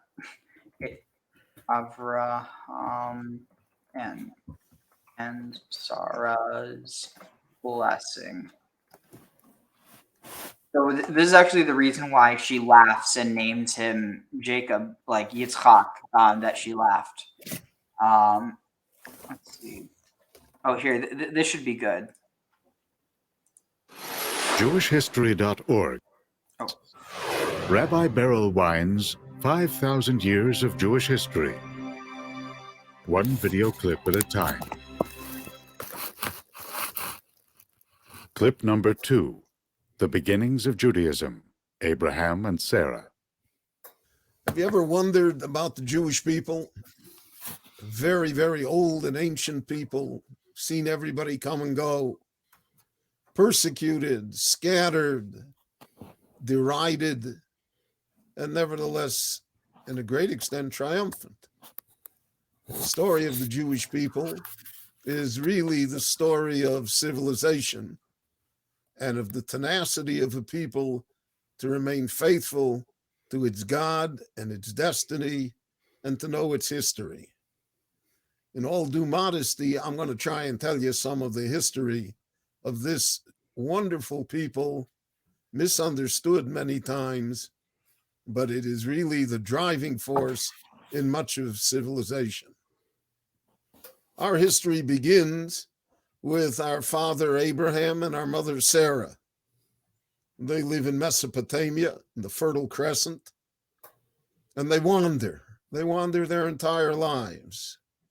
Now, rabbis have taught us that what happened to our fathers and mothers, to Abraham, Isaac, and Jacob, and to Sarah, and Rebekah, and Rachel, and Leah, and Bilhah, and Zilpah, that's an example, a model, so to speak, a paradigm for what happens to the Jewish people throughout all of the centuries of our existence. And therefore, we also are a people of wanderers. We've been all over the world. We're still scattered all over the world. So what unites us? Well, what is the core of our existence? Well, the core of our existence is the belief that Abraham and Sarah created for us, the belief in a monotheism, in one God, a universal God that's a God for every human being, and in a moral code, and in being good and kind to others. They lived in a world where human life had no value. Judaism preaches that human life is the supreme value. in a world where everybody had their own personal gods and you could make it up to fit your own definition of what a God should do for you. Abraham said there's only one God, and he makes the definition, not man. And we have to therefore serve him. That's really the core of Judaism. None of them are. I'm trying to find a video that truly addresses this, but it's basically that. Let's see. Sorry about this. I'm trying to find a better one. He was Okay, I was going to yeah. say he was rather interesting with his take of Judaism as a universal religion as opposed to, a tribal religion. That was kind of a different take than the normal one that I hear. I mean, I think part of it is this idea that that he was teaching people from across the world, that it wasn't just like he was only teaching his family, and also that he didn't actually start a religion, if that makes any sense. He taught other people regardless of their faith. No, I was talking about not the take on Abraham. I'm just saying that what the human being there was saying is that's not the normal take on the story of Abraham that I hear for the Jewish faith. It's more of that was a tribal job, or maybe you're saying that it was with Moses it became a tribal god. Yeah. Gotcha. No, that distinction makes some sense to me. It's also because the story of Moses, comes later, regardless whether you view it as being, interjected or whether it just happens later because it happens later. Right, exactly. Let's see. Right. I think the other video also was covering a bit, but maybe I might have to skip a bit. That commitment, he receives a revelation. It's a different thing. So, just looking at the Moses here. First, Abraham is called. Oh wait, yeah. Here. Go. And God spoke to Abraham and says, walk. And now look in Genesis 15. Look what it says. And Hashem appeared, or Hashem revealed himself, or Hashem enlightened himself to Abraham. And him in the plains of Mamre, while he was sitting in the entrance of the tent in the heat of the day. So look at this. There are two modes of being, and there are two modes of revelation here. You have a calling, you have a gut instinct, you have an intuition, start to walk. Just go. But on that path, you need to sit. It says God appeared to him while he was sitting. He's not walking anymore. He's not the Lech Lecha Abraham anymore. He's now the sitting Abraham. On the walk, he had to sit. He had to wait. Look at this. It's like, I have some dear friends in the fellowship, and they know that they need to pick up and leave. They need to leave their house. They need to leave their community, but they don't know where to go. And they're wandering around. They're traveling around. They're looking. They're seeking. I mean, all of us are really doing that all of the time. I just told Tila, I was like, Tila, we might have to leave the Arugot farm. We might have to move to a cave. She did not take that lightly. She did not like that one. She's like, what? We're moving again? I'm like, I don't know. I got to go out to the mountains. I'll be there for about a week. I'll let you know when I come back. But we're all lurking. We're all searching. We're all on the path. We're just trying to be guided. We don't know. But on that path, while we're looking, while we're seeking, we have to have a time where we sit, where we stop, where we go inside and we wait. We just wait. And so I want to share this ancient code with you. It's an ancient code encoded in the Torah portions. It's a map, a guide for revelation. It's encoded in the names of the Torah portion. So anyone that never followed the Torah portions, I mean, literally all of the church for all its history, and I don't know, all of the reformed movement that changed the Torah portions because of their own ideological leftist realities, they miss this beautiful code that is the code or the map or the keys to revelation. And so if you look at the names of the first Torah portions, it's not just names, but it's actually instructions. So look what it says. Bereshit, in the beginning, Noach, rest, stop walking, stop moving, just sit. just like Abraham was sitting. In the beginning, Noach, rest. Lech lecha, go to yourself. Now, instead of praying out to God, I want this, I beg you for that, I need healing, I need money, I need family, I need whatever. It's like, no, in the beginning, rest, go to yourself, go inside, Vayera, and it will be revealed, and he will reveal himself. That is the code. In our world today, I think I read 99 point something % of people never stop. They're always on their phone. They're always at work. They're always watching TV. They're always listening to a radio. They're always doing something. They're always doing something. And it's telling us, Bereshit, if you want to just start toward Revelation, Noach, rest. Go to yourself, Vayera, and you'll receive his revelation. You have to stop. Abraham was on the walk. He's walking. He's traveling. He's going. He's moving. And then all of a sudden, Vayeshev, he's sitting there. He's just sitting there. And then God reveals himself to him. We have to have time in our day where we're just sitting. We're just alone. We're just quiet. It's like, it's two modes, hearing and walking, sitting and revealing. Most of the time, we're in the dark. When Abraham was walking, he didn't even know where. So that's interesting, but in respect of your time, I found something even more interesting that I think you'll be able to have a bit more ideas on than that. I mean, like what he's saying is interesting, but it's not really this. It's not the type of springboarding stuff that we typically talk about. Yeah, no, I agree. He's got some interesting stuff to say, and I'm sure we could find lots of worthwhile things to talk about, but we're both getting a little tired and it's a little late. Yeah. Here, this might be like a good place to finish off, or more or less, but here, check this out.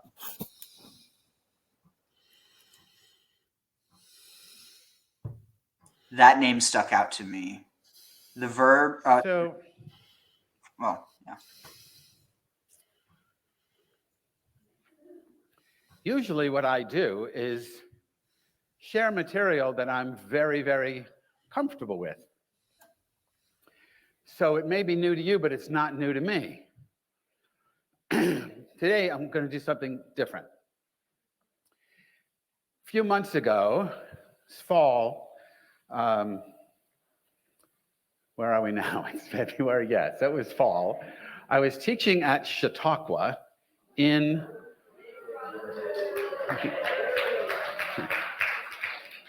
not that Chautauqua. No, Barbara and I were just at Chautauqua, the old one. There's another one in Boulder, Colorado. All right, so you can check that out. And I don't know what I was teaching. I don't know what I was talking about.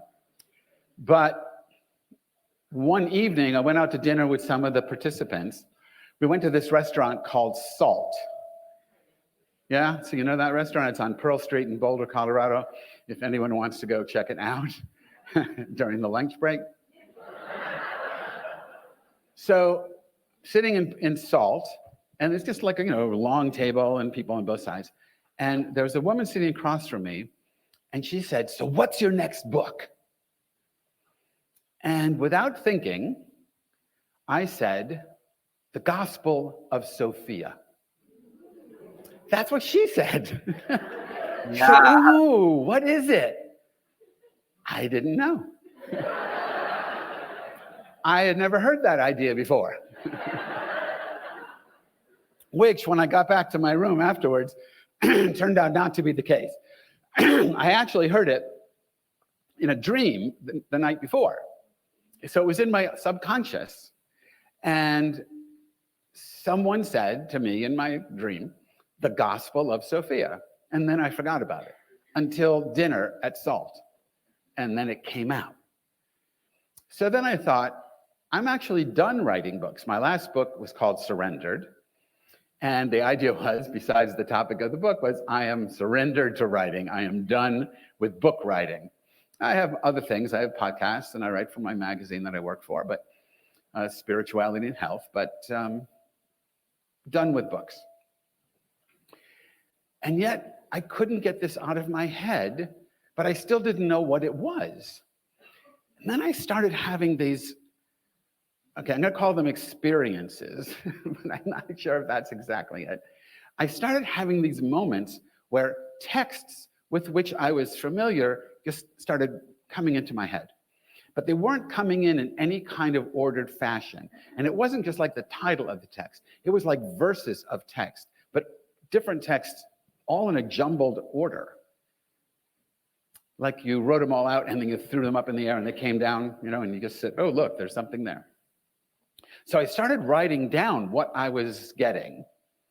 And that turned into what I think at some point will be the Gospel of Sophia. So what I want to do this morning is I'm going to read some of it to you. And if it sounds garbled, it's because it's just garbled. But I don't really think it is. I think there's a pattern to it. And I'm going to comment on it as we go along. So these are ancient texts from a variety of traditions. The book, if it ever comes into that form, will have footnotes. You can know where they are. I'm not going to burden you with all the notes. But this first section came from, but it's not, none of these are quotes exactly. They're coming through me, and then I write what I hear as opposed to what the original text said. So this is from Thomas Merton's poem, Hagia Sophia. So this is what I got. Sophia is the unknown, the dark, the nameless essence, manifesting all being and becoming. She is the love that reveals the unity of life. She is life as communion. She is life as thanksgiving. She is life as praise, life as festival, life as glory. Sophia is the mercy of God in us. She is the tenderness with which the infinitely mysterious power of pardon turns the darkness of sin into the light of grace.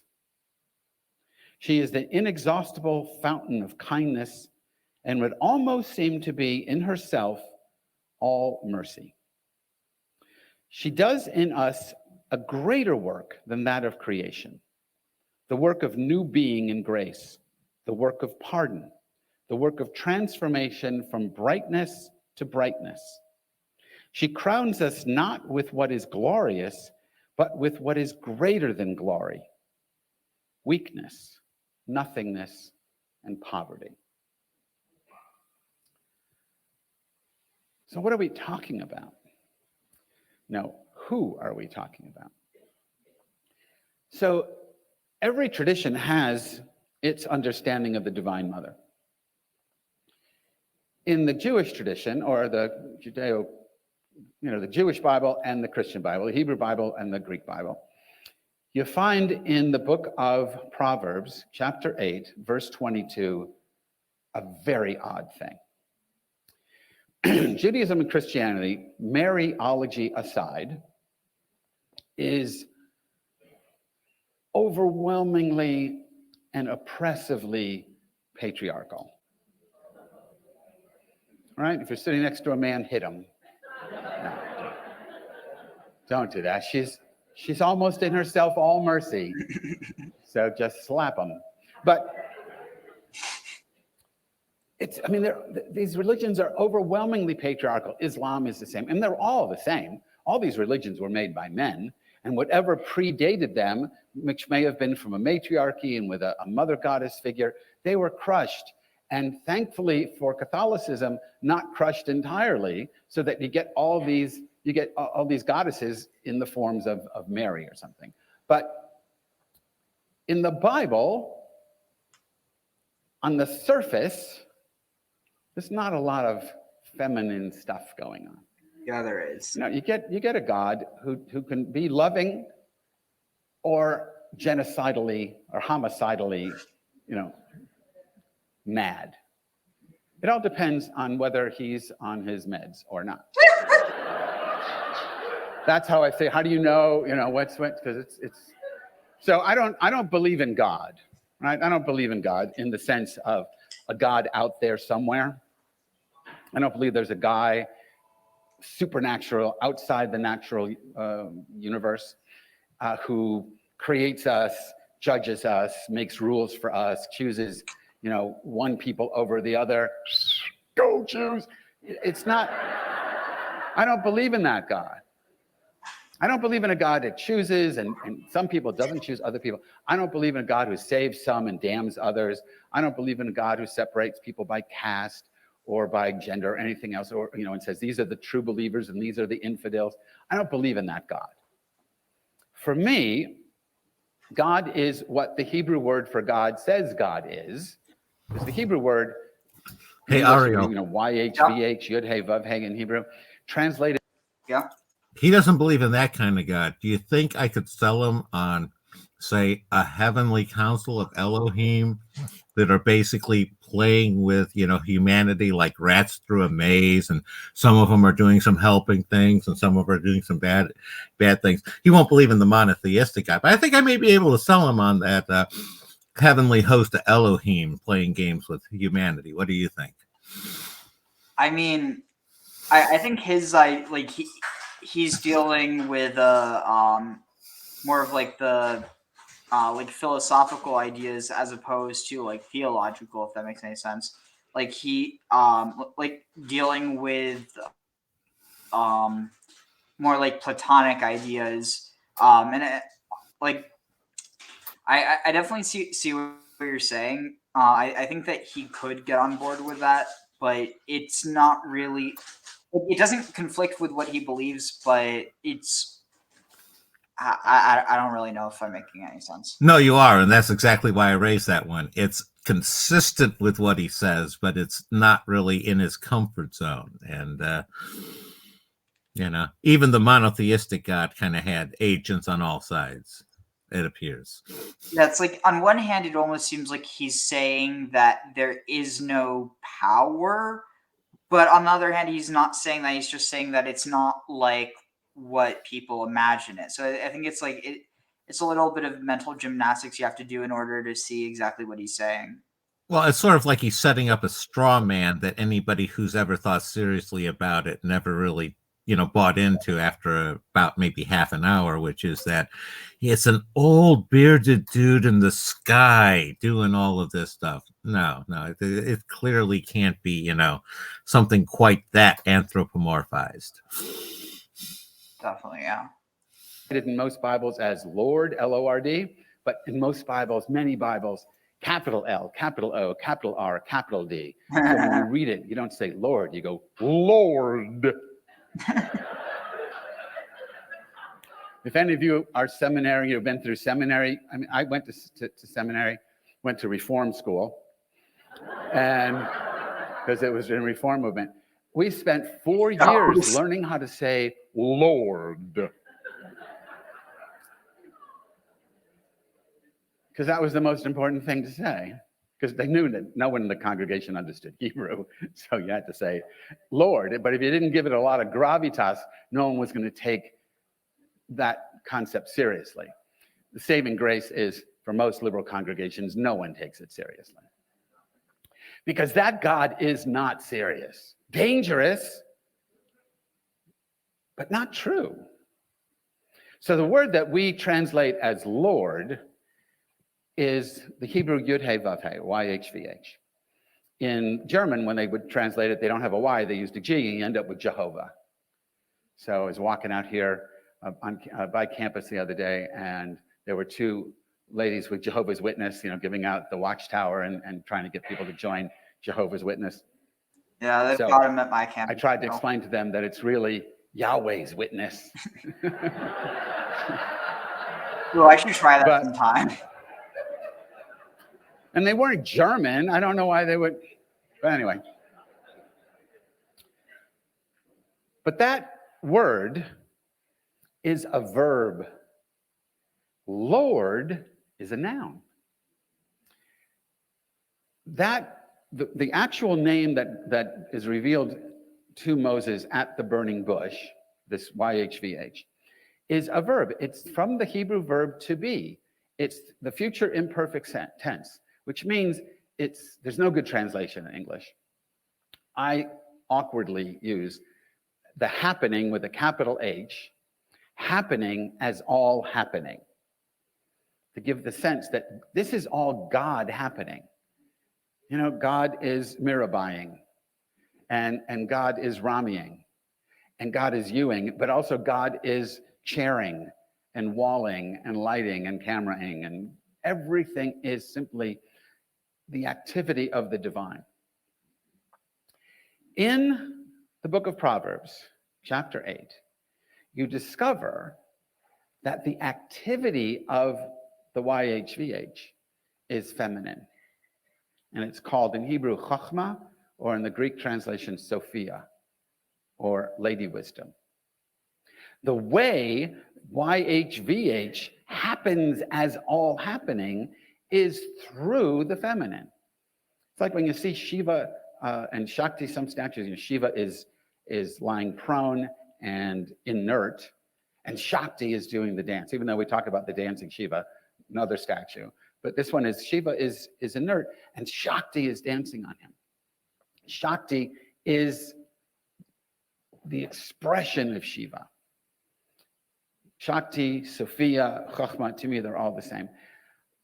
This feminine power is the expression of this ungendered, unformed source.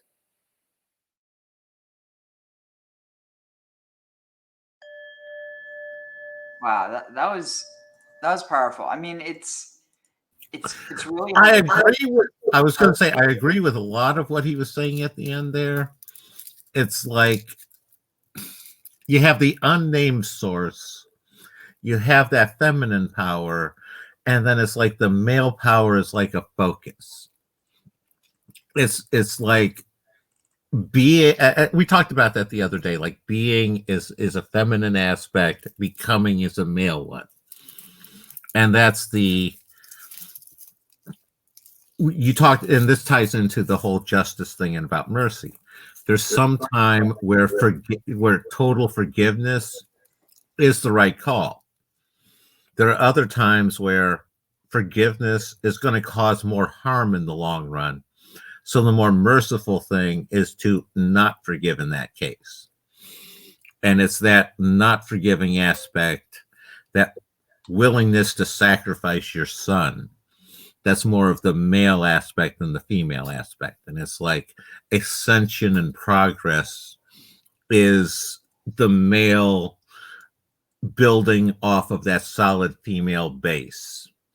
If that makes sense to you, Ariel. There's also something really interesting in that, because there's also, like, if you look on the tree of life, and it also has to do with the fact that, like, this idea of looking at versus the tree of life itself. So the right hand versus the left hand. Ultimately, what does that even mean?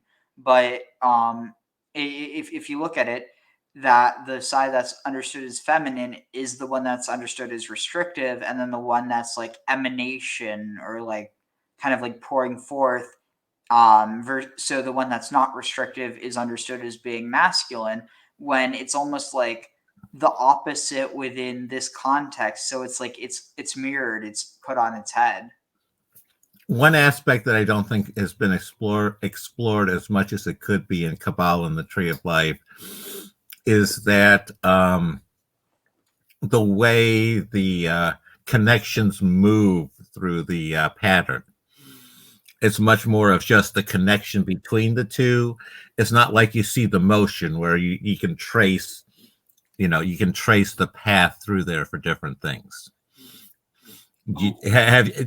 Or maybe I'm wrong. Maybe the people have explored it that I'm not aware of. Or like, can you maybe rephrase that? Well, it's like there's a path. There are multiple paths up the tree of life from the base. Yeah. And then you have to go through. It connects at 4 different levels. And there's those they don't really show how it progresses up there from the base. It's like if you let a ball go, it's going to go up through a certain pattern. Sometimes it's going to start up the right, sometimes up the left, and it's going to go certain ways and bifurcate at places. and you don't really have much exploration as to how the various flows go from what I've seen. Just more of the static connections. Did I explain myself better that time, Ariel? A bit. Sorry, I'm like also getting a bit lost in it. So you said that there's 4 paths? 4 different levels. Oh, so yeah, like, I'm coming from Kabbalah. 4 different levels, and you have the tree on each level.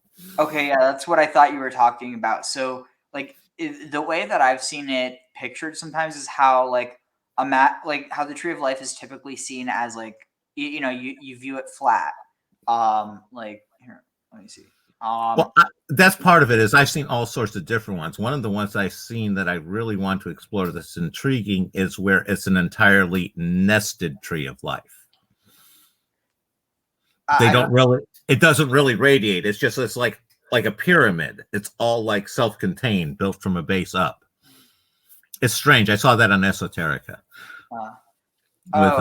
with Dr. Sledge.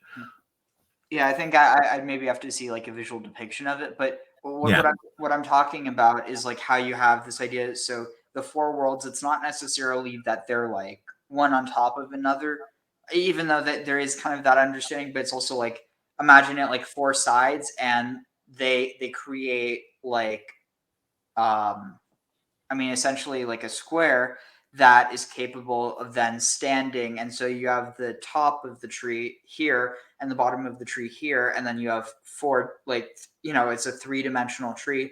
So you have each of the 4 sides represents one of the 4 worlds. Does that make any sense?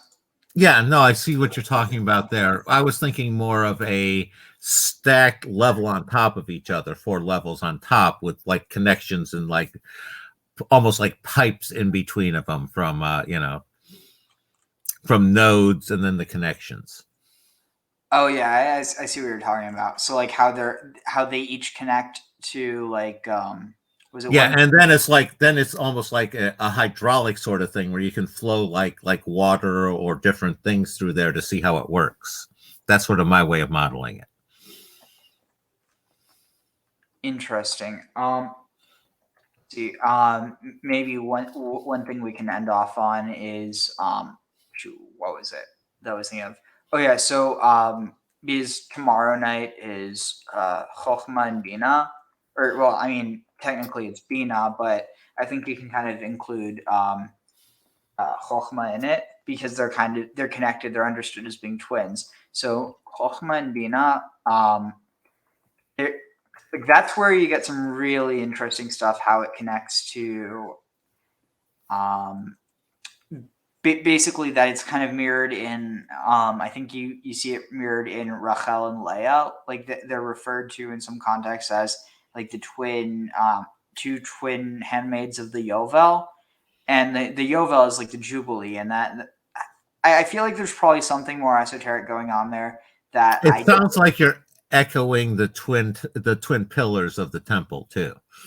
Oh yeah, well, interesting because yeah, at their core, so Chokhmah is this type of like outpouring of wisdom, whereas Bina is more of a restrictive kind of like an understanding, like pulling that wisdom and making it into something. And now that echoes back to what I was talking about, the various polarities, where you had the male outpouring source and the female absorbing force. Yeah, and that also kind of ties back to the idea with the altar and the trees, or the altars and the poles. Exactly. Wow. You did a good job tying it all back together at the end, Ariel. Good job. Yeah. So watch this, comment on it, and then that can be a good place to end it off. Sounds good.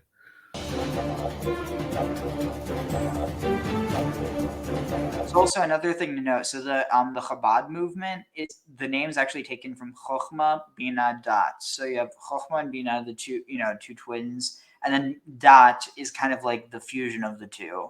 And so it's this understanding of like true knowledge is both understanding and also having this type of inspirational wisdom. So it's not merely stuff that you can comprehend, but also some of the stuff that's like, I don't know. It's hard to explain. No. Actually, it is hard to explain, but I understand what you're talking about. The thought occurs to me: how does that correspond to the concept of gnosis, which is also a similar type of knowledge, understanding that's tough to explain? Yeah, so that the best translation for gnosis would be dot, and then you have like Sophia, which is connected to chokhmah. So they're like two different types of you actually three types, because you have bina, which is understood sometimes as like prudence, and then chokhmah, which is Sophia, and then you have dot, which is gnosis, and it's this type of like higher knowledge that connects both of them, and it's like this almost kind of corresponding to this idea of the masculine and feminine, but like where you're dealing with beyond both of them. And again, we're back to that whole Hegelian dialectic with the thesis, antithesis, and synthesis. Yeah, it's like it gets really heady at this point, you know? I know having to deal with a lot of set theory and foundations of math helps me here. Yeah, I'm sure. I'm not a good person when it comes to math. It's a natural gift that was given to me at birth, so I take no credit for my ability.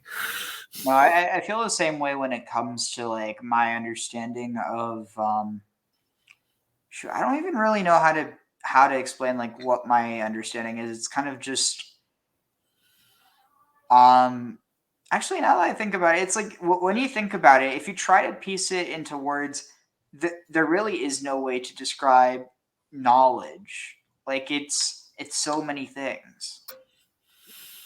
Well, it's now you're back to the parts and the whole, because you can learn little facts, but that doesn't mean you understand the territory and the synthesis, all the synthesis of those facts.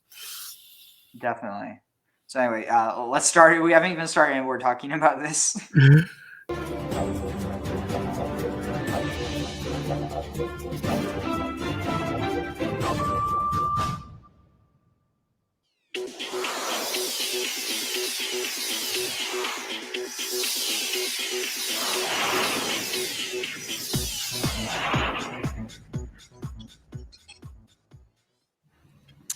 Today's topic is Chachma and Bina. These are the first two dimensions of what we call you need to do the 10 screen share. Sefirot. Oh, sorry, what?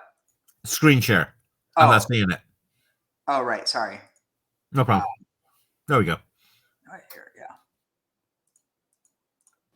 There is, when Hashem emanates from himself, these lights that we speak about, there are 10 powers that he emanates from himself, called 10 Sefirot.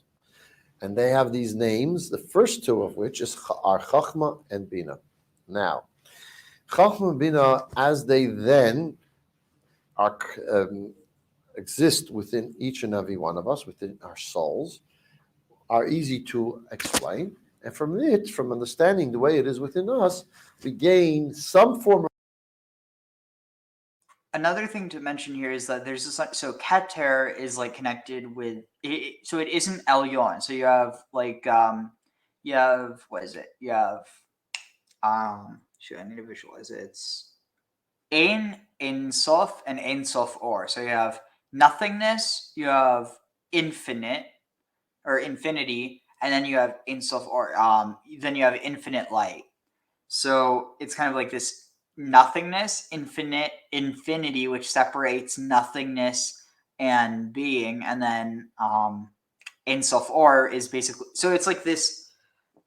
It's actually understood as being like the Tzimtzum, the contraction. So you have nothingness that then is infinite. So you have nothing that all of a sudden is everything, but like this type of static everythingness, and then it becomes everything like exploding into light, like in all directions. And so that's one of the reasons why the Zohar's named such. So it's the book of radiance or the book of splendor. It's this idea that you have this this monad, this one single point from which everything emanates, and within the understanding of light, and like how you have all different colors of light, which ultimately are all encompassed within white light. No, I I'm comfortable with the concept of monism, like I've referred to. I work off of a dialectical monism base, and I'm good with the emanation theory. The way I work it is one way that emanations happen is via antinomies, where direct opposites are joined and can be sort of like pulled out of the source, sort of like, you know, immanent and transcendent, or nothing and everything. And you can kind of, once you get them out there, then you can pull up, tease apart those emanations into separate parts and go forward from there. And I haven't been able to sit down and have enough time to go deep into how my approach works with the Zohar and a lot of the Kabbalah stuff. But it's something I look forward to doing next year.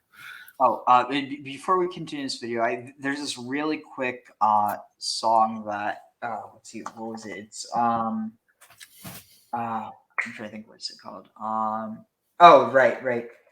I'd love to hear your thoughts on this because it covers a lot of this.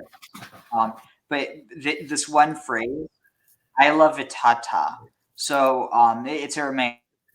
It's not Hebrew, but so Ayla, like above, for the root, like Allah or al, upon, and then tata, like betoch, or tachat. It's the beneath. So it's this duality. Here. Oh, I'm not sharing it. Sorry, one second.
Gnostic is more of a firm single division light dark.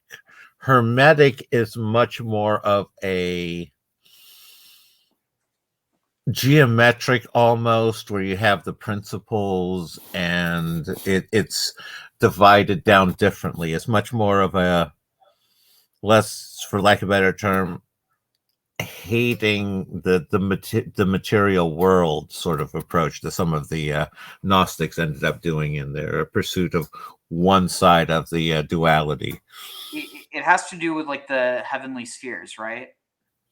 No, Hermeticism, it's if you've never looked into it, the Kabbalion, it's among real Hermeticists, they say it's heretical, but it's a really good modern sort of synopsis that covers some of the basic principles. It's like they have 7 basic principles that are like, principle of polarity, principle of gender, principle of vibration, that sort of stuff. But yeah, so when it comes down to Hermetics, though, I think that stuff it also originated from Haran, tying back to there. It could be Haran. A lot of them, they tie it into, Hermes Trismegistus, which is Egypt. And you got to give a nod towards Persia, because a lot of the Greeks, like Pythagoras and all had a lot of education over in Persia back in the day. So, but that kind of brings up the question of where did all this knowledge come from? Because, everyone traces it back to, it seems like the Egyptians get it, was it the Greeks get it from the Egyptians get it from Mesopotamia. And if you look in Mesopotamia, it seems like they're getting it from, from Haran, like where it's the, I mean, obviously you have Sumer, where you have like civilization actually, at least as we know it, really starting, but then you have Haran, which is almost like a different type of civilization, almost like right there you hit on the key part, Ariel. It's multiple civilizations at different points. It's like in Egypt, they have 2 different traditions. You have one where you have a tradition that comes over from India. You have another one which is Horus, or either Horus or Osiris, that basically comes after the flood from the west, from basically the Atlantic side, and comes in and resettles Egypt on that side. So it's like you have competing traditions there. And you have to look at also the other cradles of civilization, because you can't slight India, you can't slight China. Some stuff happened South America, Mesoamerica. You got to give nods to. There's a culture in Northern Europe, in the North Sea, that Doggerland. There was definitely an advanced culture up there at the time they got sunk. And so you got to give nods to all the different ones, and it's tough to say that any of them, was the seed over any of the others. Oh, definitely. It's more so just that. Sure, I forget exactly what I was saying. Oh, yeah. Basically, that when we're talking more so about this idea of like the heavenly spheres, that a lot of civilization seems to trace it to Haran. I mean, also part of it, I think you can trace back to the idea of. I mean, it has to do with the zodiac, right? Oh, a lot of it's zodiac, and that's the thing with the within without, and that's why I was wanting to talk about. We'll get to it eventually with the George Casey, his interpretations that I had sent you the video for, that we want to go over some point, because he has it where he was like a biochemist, and he takes it like the astrotheology goes the without, where it's it interprets the scriptures from an astrological standpoint. He traces it through a biochemical and more organ standpoint, where a lot of it has to do with like metals and salts and all that sort of stuff. And like I said, I only watched just a couple minutes of the video, just enough to sit there and say, I'd like to just sit and go over this with Ariel. And he was basically early 1900s was when he was writing. And for some reason, I have not encountered him until just today. And his stuff looks like it could be very much an exploration because he looks very like a sober approach to this sort of stuff. That definitely sounds interesting, and maybe we could get into. I don't know what your schedule looks like tomorrow night, but that maybe be something interesting to get into. If it fits in with what you have in mind for the 8th night of Christmas, absolutely. Or Hanukkah. Oh, and I was going to sit there and say they actually coincide this time. Yeah, so. it is interesting how they're coinciding, and then obviously, the connections with Saturnalia. But anyway, yeah, let's watch a bit more. Otherwise, we could be here forever. Of appreciation, the way it is in the divine. Chachma means wisdom. It's translated as wisdom, but I would like to say that Chachma is the creative spark. And Bina is to fully appreciate and understand the concept.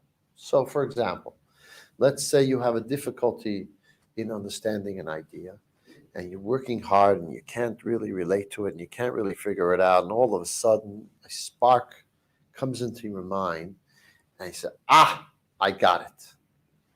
That I got it, that spark that comes into your mind that says, I got it, that's Chachma. That's a flash of creativity that comes into you, that gives you the beginning of the concept that you're going to understand. Now, if you're sitting with a group of people and you're all dealing with an issue that you're trying to understand, and one of you gets all of a sudden, I think I got it. And everyone will say, so what is it? What is it? And they say, 1 second, 1 second, 1 second. It doesn't work that immediately as he gets this flash, he's able to explain it and express it to everyone else. Because this flash is actually coming from without. It's coming from somewhere else into your mind.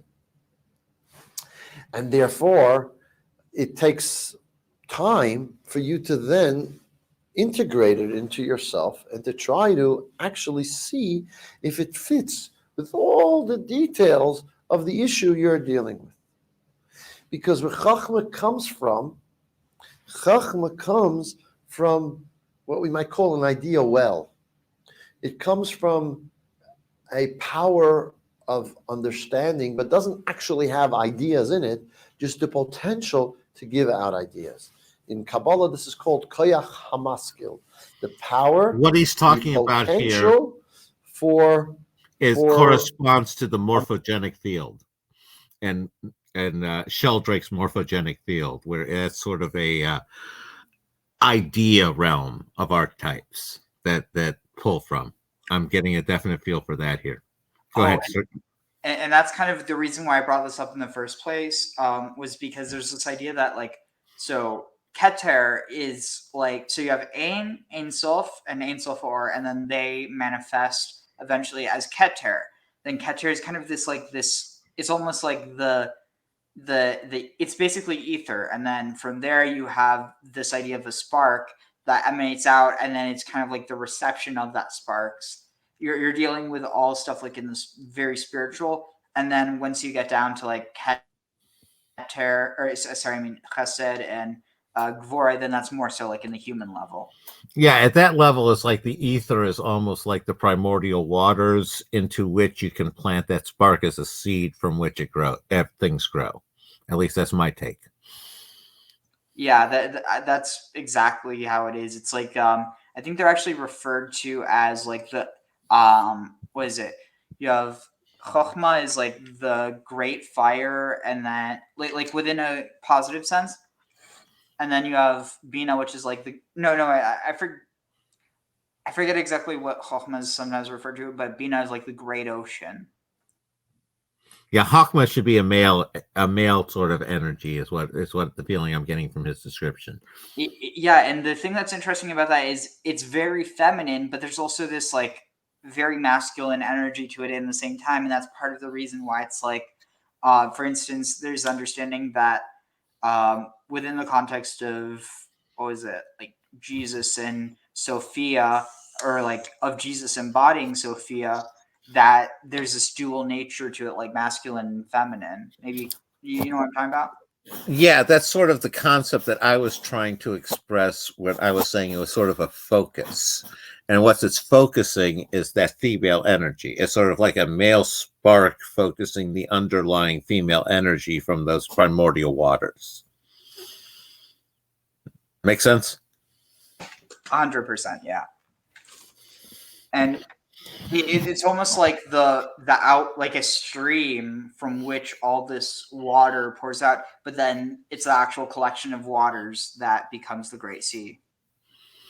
Right. It's like it's basically it's a constant flowing, and once you add that spark, you can start shaping it and collecting it and damming it to create that sea sort of concept, and then having energy, energy, for lack of a better term, for creation. Definitely, yeah. Let's see, so Understanding. So what I called an idea well or a flintstone, which is able to give forth sparks of light. This flintstone of ideas is a source for the actual chachma, the actual wisdom that comes into your mind when you have this issue, when you have this concept that you're trying to appreciate, trying to understand. Only afterwards, once it's come into your head, then you try to incorporate it within yourself, to actually make it yours, and to make it part of your understanding, and therefore being able to explain it to others as well, because then it is yours. Now, the difference between Chachma and Bina is before you reach the level of Bina, if you only have Chachma, it's something that's not necessarily yours. It's something you don't really have. It's only through then thinking about it that you make it your own. So, Now, give you an hold on a example of second this here, concept. Ariel. Let's say one of the things that I do kind of disagree, I agree with him that he said that it does come from without, but I also have it can also come from within, sort of a Jungian collective unconscious emergence. And some of that, it could be we're trying to put the similar concept into different words, and you're dealing with what looks like emerging from within, from the collective unconscious. To me, he can view as the same process coming from without. I don't know if that makes any sense to you at all, Ariel. yeah, I mean, like again, like we're dealing with very heady concepts, but I think it's also kind of there's this idea, like with what you're talking about, that the issue with representing the Shekhinah is the idea that she's everywhere, that there isn't a single place that she is not, that she's in the highest heavens and in the lowest depths, and that ultimately that is the way through which God, Hashem, like the the idea of the creator manifests himself. And like you even see it was it in, I think it's Proverbs, where it talks about at that was it the Lord created the heavens through wisdom and founded the I think founded the earth with understanding. Could that possibly read he created it from wisdom? So, I mean, I'm not really sure, because it's like wisdom or chokhmah isn't that, she's not passive, she's the actor. So here, let me see if I can find this. So this is let's see, the Lord created the world. Okay, oh wait, let's see, wisdom. Do it. What? No, I don't want wisdom of Solomon. Just wisdom in general. Wisdom. Because it's like I see wisdom as more of a memory sort of thing. It lacks foresight. So that's the thing. The foresight, that's Bina. So it's like you have this wisdom and this understanding. Is that what you're talking about? Sort of. It's like wisdom is sort of like the past experience that you can draw from in order to make the better decision sort of concept. Oh, wow. Okay, this is interesting. Wisdom is as good as patrimony. Let's see. Tova chokhma im nachala. Like good is wisdom with like inheritance, and even better to lirei hashemesh, for those who see the sun. For to be in the shelter of wisdom is also to be in the shelter of money, and the advantage of intelligence. Okay, wait. Let's see. Oh, wait, here it is. And that sun could be an analogy for Bina too. Well, probably not, because the sun is Tiferet. Okay. Oh, different note. Got it. Oh shoot, I wasn't even sharing the tab. Okay, so here. So so here you have wisdom as a proverb. So halo chokhma tikra. So it is wisdom calling out, utvunati ten kola, and understanding raising or giving her voice. She takes her stand at the topmost heights, so towers, by the wayside at the crossroads. So this idea of like, at the boundaries of the city. Near the gates of the city entrance, at the entryway, she shouts, "O men, I call to you. My cry is to all mankind. O simple ones, learn shrewdness. O dullards, instruct your mind. Listen, for I speak noble things. Uprightness comes from my lips." So this word, uprightness, let's see, Shimuk ki. Anyway, my mouth utters truth. Wickedness is abhorrent to my lips. All my words are just. None of them perverse or crooked. All are straightforward to the intelligent man, and right to those who have attained knowledge. Accept my discipline rather than silver, knowledge rather than choice gold. For wisdom is better than rubies or pearls. No goods can equal her. I wisdom. So ani chokhmah. So this isn't just I wisdom. This is I am wisdom. Shachanti. I dwell. So here it says I live with prudence. Shachanti arama. I dwell arama with shrewdness or craftiness. Vidaat, and knowledge.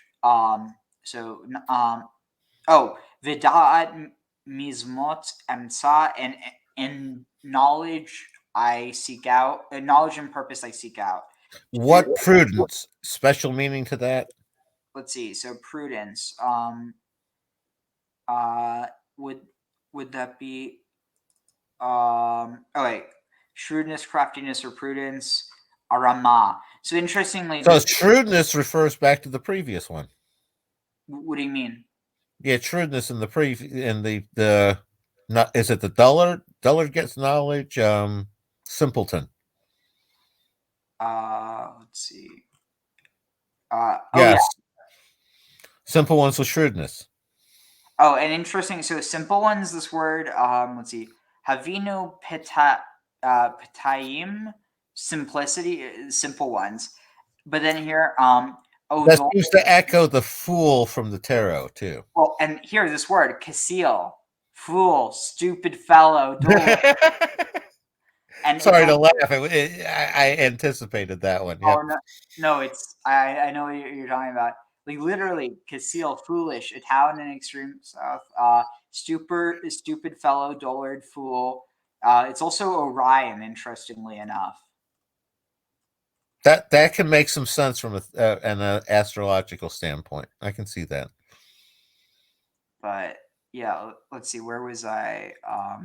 So you're back on ice. Oh yeah, so there we are. Live with prudence. Live with prudence. I attain knowledge and foresight. So it's interesting. So she's chokhmah, and here it's connected with shachanti, which is connected to Shekhinah.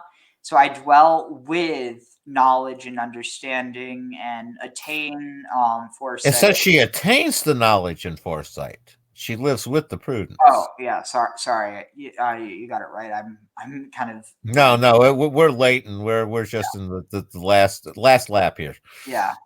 So to fear the Lord is to hate evil. So Yirat Adonai Sonet Ra. So fearing the Lord is hating evil. Gea Vigaon. Wait. Oh no. So it's Sonet Ra Gae Vigaon. So I hate pride and arrogance. Viderach Ra and the evil path. What's any meaning to the word fear?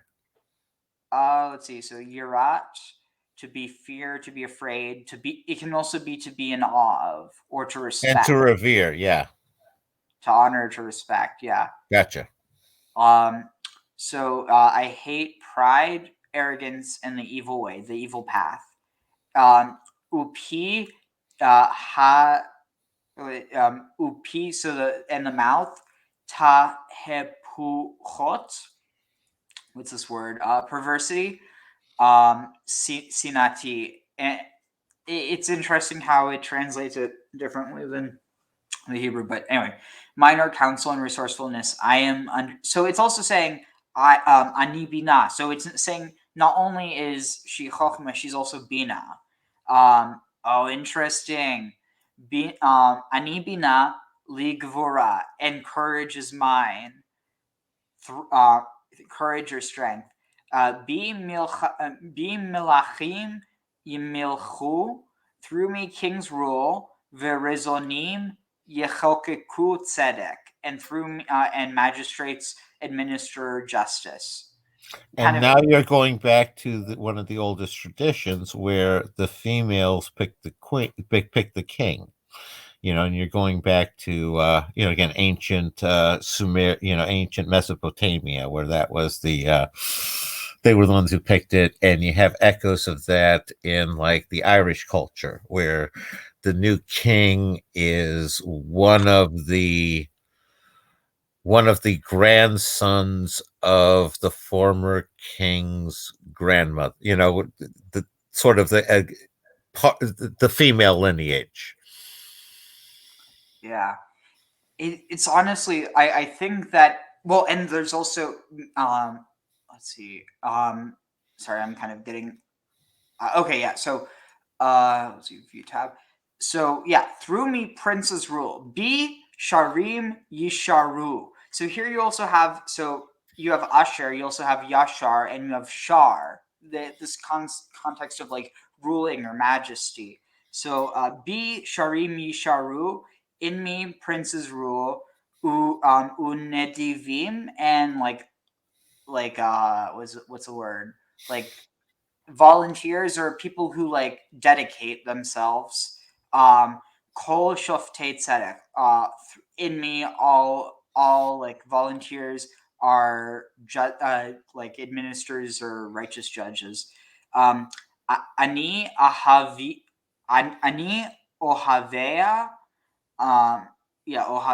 Ohavai, aheva. Ahav. So I love those who love me, or those who love me I love, and those who seek me will find me.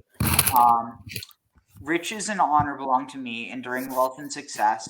My fruit is better than gold, fine gold, and my produce better than choice silver. So this is also when it says, Tnula mi priya de, I give to her from the fruit of her hands. This is what it's talking about. I walk on the ways of righteousness, on the paths of justice. I endow those who love me with substance. I will fill their treasuries. Now here's what it's been leading up to. Adonai Kanani, Reshit Darcho Kedem Mifalav Meoz. So the Lord, here it translates the Lord created me, but literally the Lord acquired me. Or you could even say married me, I think. But and that would be entirely consistent with an emanation concept, where wisdom would have been an early emanation. And at that point in time, the concept of creating and marrying and all that what's happening is almost more primal than any of those later distinctions, if that makes sense. Definitely. And so here it says, Reshit Darcho Kedem. So either acquired or created me at the beginning of his works, like the first of his And works. I notice up there where it says, I endow those who love me with substance. Substance is being, and that's part of where I was talking about. It was down further. Right there. Let's see. Oh, interesting. You're right. Yesh. It's literally I give as inheritance to those who love me. Yesh. Existence. There is or are substance. You're totally on. Yeah, no, and that's the concept of a female being, and no, that's definitely clicking with me. Yeah, let's see. But what was let's see. Sorry, I'm okay here. Yeah. You hear a lecture. You hear a lecture from someone who's doing what we call frontal teaching. They're standing up there and just teaching a concept. And whilst this lecture is going on, you find that it's riveting. It's captures you. It's inspiring. You appreciate and understand it all. Then you might come home and your spouse will ask you what was said at the how was the lecture? And you'll say it was fantastic. It was riveting. And then they'll say to you, so what was said? And you'll say, I can't really remember. He spoke about that without being able to give a full appreciation of what was actually said. Why is that so?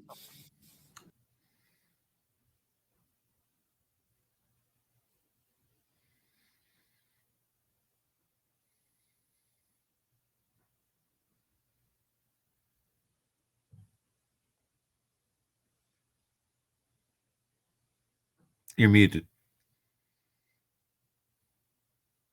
Sorry about that. So this is a verse I like to bring up all the time. Ve'ehi etzlo Amon. I was beside him as an Amon, as a confidant, but here you see artificer, architect, master workman, skilled workman. So it's literally saying that she is how God created the world. But it's also saying that here, misacheket bitevel, playing, or here it says rejoicing in his world. Bitevel actually in like the table of his world. Visa asuai et b'nei Adam, and finding delight with the children of Adam. Ve'atabanim, and now children, shimuli, listen to me. Ve'ashrei darchei yishmeru, for blessed or happy are those who keep my ways. He discipline and become wise, do not spurn it. Here, Ashrei Adam Shomei li. Happy is the man who listens to me. Lishkod al dalotai daltotai yom yom. Also interesting. I wonder if this concept of tongue tying has any connection with like when you're experiencing or like in the presence of God, you don't know what to say.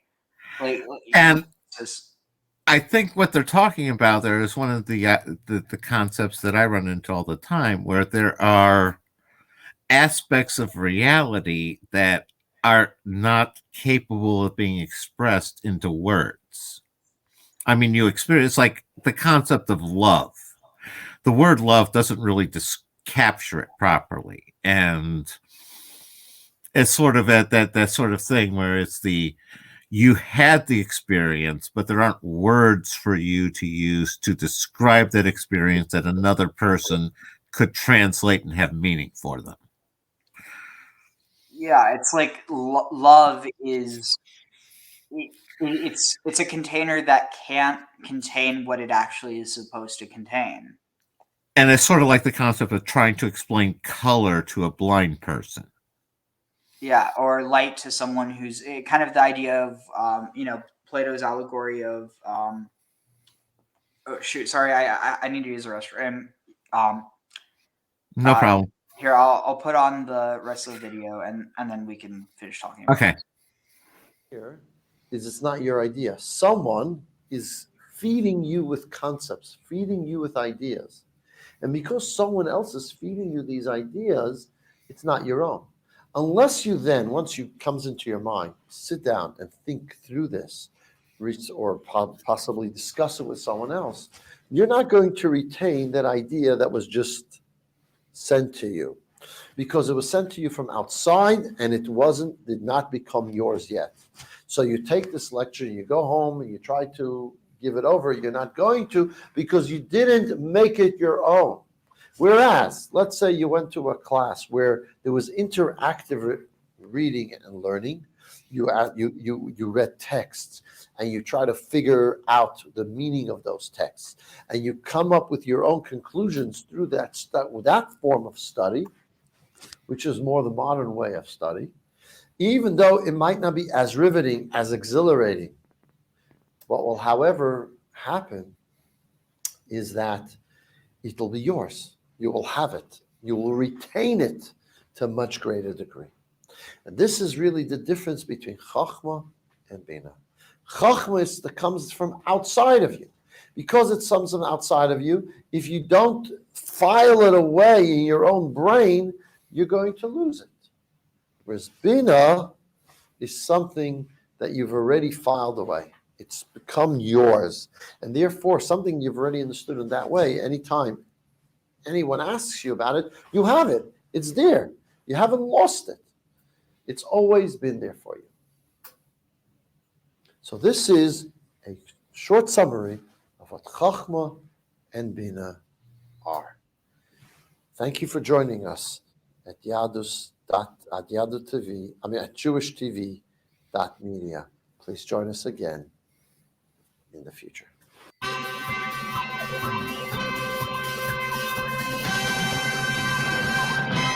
JewishTV.media. No, that was worth watching. What popped into my head towards the end is the concept of wisdom as advisor / intelligent canvas that's being created upon. I don't know if that has any resonance with what was written or what you're thinking, Ariel. Yeah, basically the idea that she is both the canvas and the paint that's used to create something from that. She's she's the earth, and it's like we're agreeing. We're at that place where we can't put it into words. Yeah. Exactly what we were just talking about. Have you ever heard of the concept of Havaya? It sounds familiar. So it's a reorganization of the Tetragrammaton, but it's kind of that idea with yesh, or like being. Let me see if I can find that, and that would probably be the perfect place to end off. Sorry, I'm kind of losing myself. All right, Havaya. Oh no, we're closing 6 hours here, Ariel. So let's see. We need all the we get all the slack we can handle here. Let's see. Okay, here, I think I found it. Let's see what's it. Maybe this seems good. The question is, where do I? Oh wait, hold on. This guy, I think this guy might be a crank.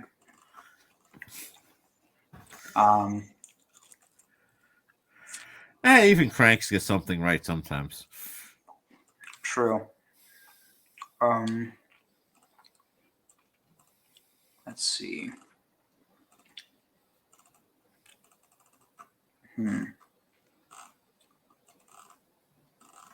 Oh, here. No, wait. Shoot. Havaya here. Being.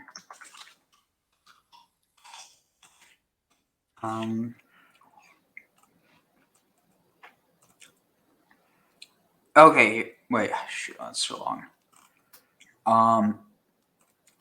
Basically, it's this idea of, so like Yud Hey Vav Hey, it's beyond understanding, and Havaya is kind of like it's a reflection of it, but it's shoot, I'm not explaining that well. I was going to say one of the terms there that I think is a better fit is refraction rather than reflection, because that also captures the ancient philosophical concept of imago. Oh, like created in Imagio Dei. Exactly. And it's a refraction of the original image. It's not an exact copy. It's sort of like with a picture where it puts it in the inverse and all. So it's sort of and that ends. I see it as going through this hermetic process where it's sort of a, as within, so without. It's sort of like it turns it inside out and then reproduces it.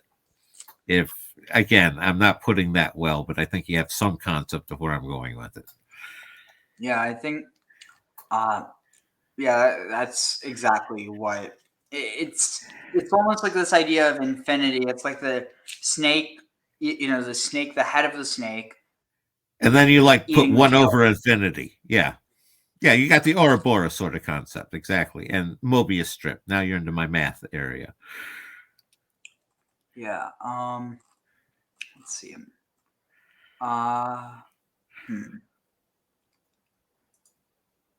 Here, I'm just going to go back to sharing. Was it this one? No, it's the. No, it's okay. Here it is. So,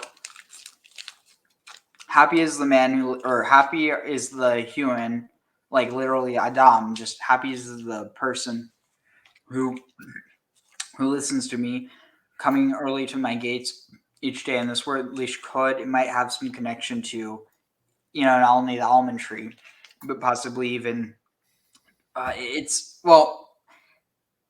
basically it's this idea of a watcher, but waiting outside my doors for ki motzea or ki motzi matzah chaim, for he who seeks after me or who finds me finds life, veyafik ratzon me Adonai, and finds favor from God. But he who misses me destroys himself. All who hate me love death. And then here's, I think, the perfect place to end off. So wisdom has built her house. She has hewn her 7 pillars. And so these 7 pillars, which, 7 being a key number of Saturn, which will be a good thing to get into, tomorrow night, is her 7 pillars are either referring to the 7 days of creation, or possibly even let's see, where is it? 7 days of creation, or even the 7 books of the Torah, which is like, wait, what? 7 books of the Torah? It's 5. But apparently, there used to be a time or an order where it was understood that it was 7, given it wasn't like full ones, but it's hard to explain. And again, Are they saying there are lost books or they got combined? More so it's just like ordered differently. Okay. And the other one, whenever I hear that, is I always go immediately to the possibility of 7 chakras. Oh yeah, I'm having deja vu right now.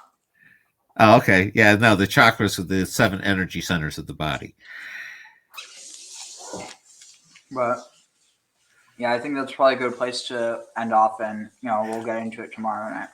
Yeah. No, we covered a lot of good ground tonight here, Ariel. You were fabulous. Thank you so much. This was fun. Thanks. Always enjoy having you on. Okay. Yep. Talk to you tomorrow then. And Merry Christmas. Yeah. Merry Christmas, Happy Hanukkah, and every other holiday. I celebrate as many as I can find. Yep. Take care. Festivus for the rest of us. Exactly. Take care. I'll talk to you tomorrow. Bye-bye.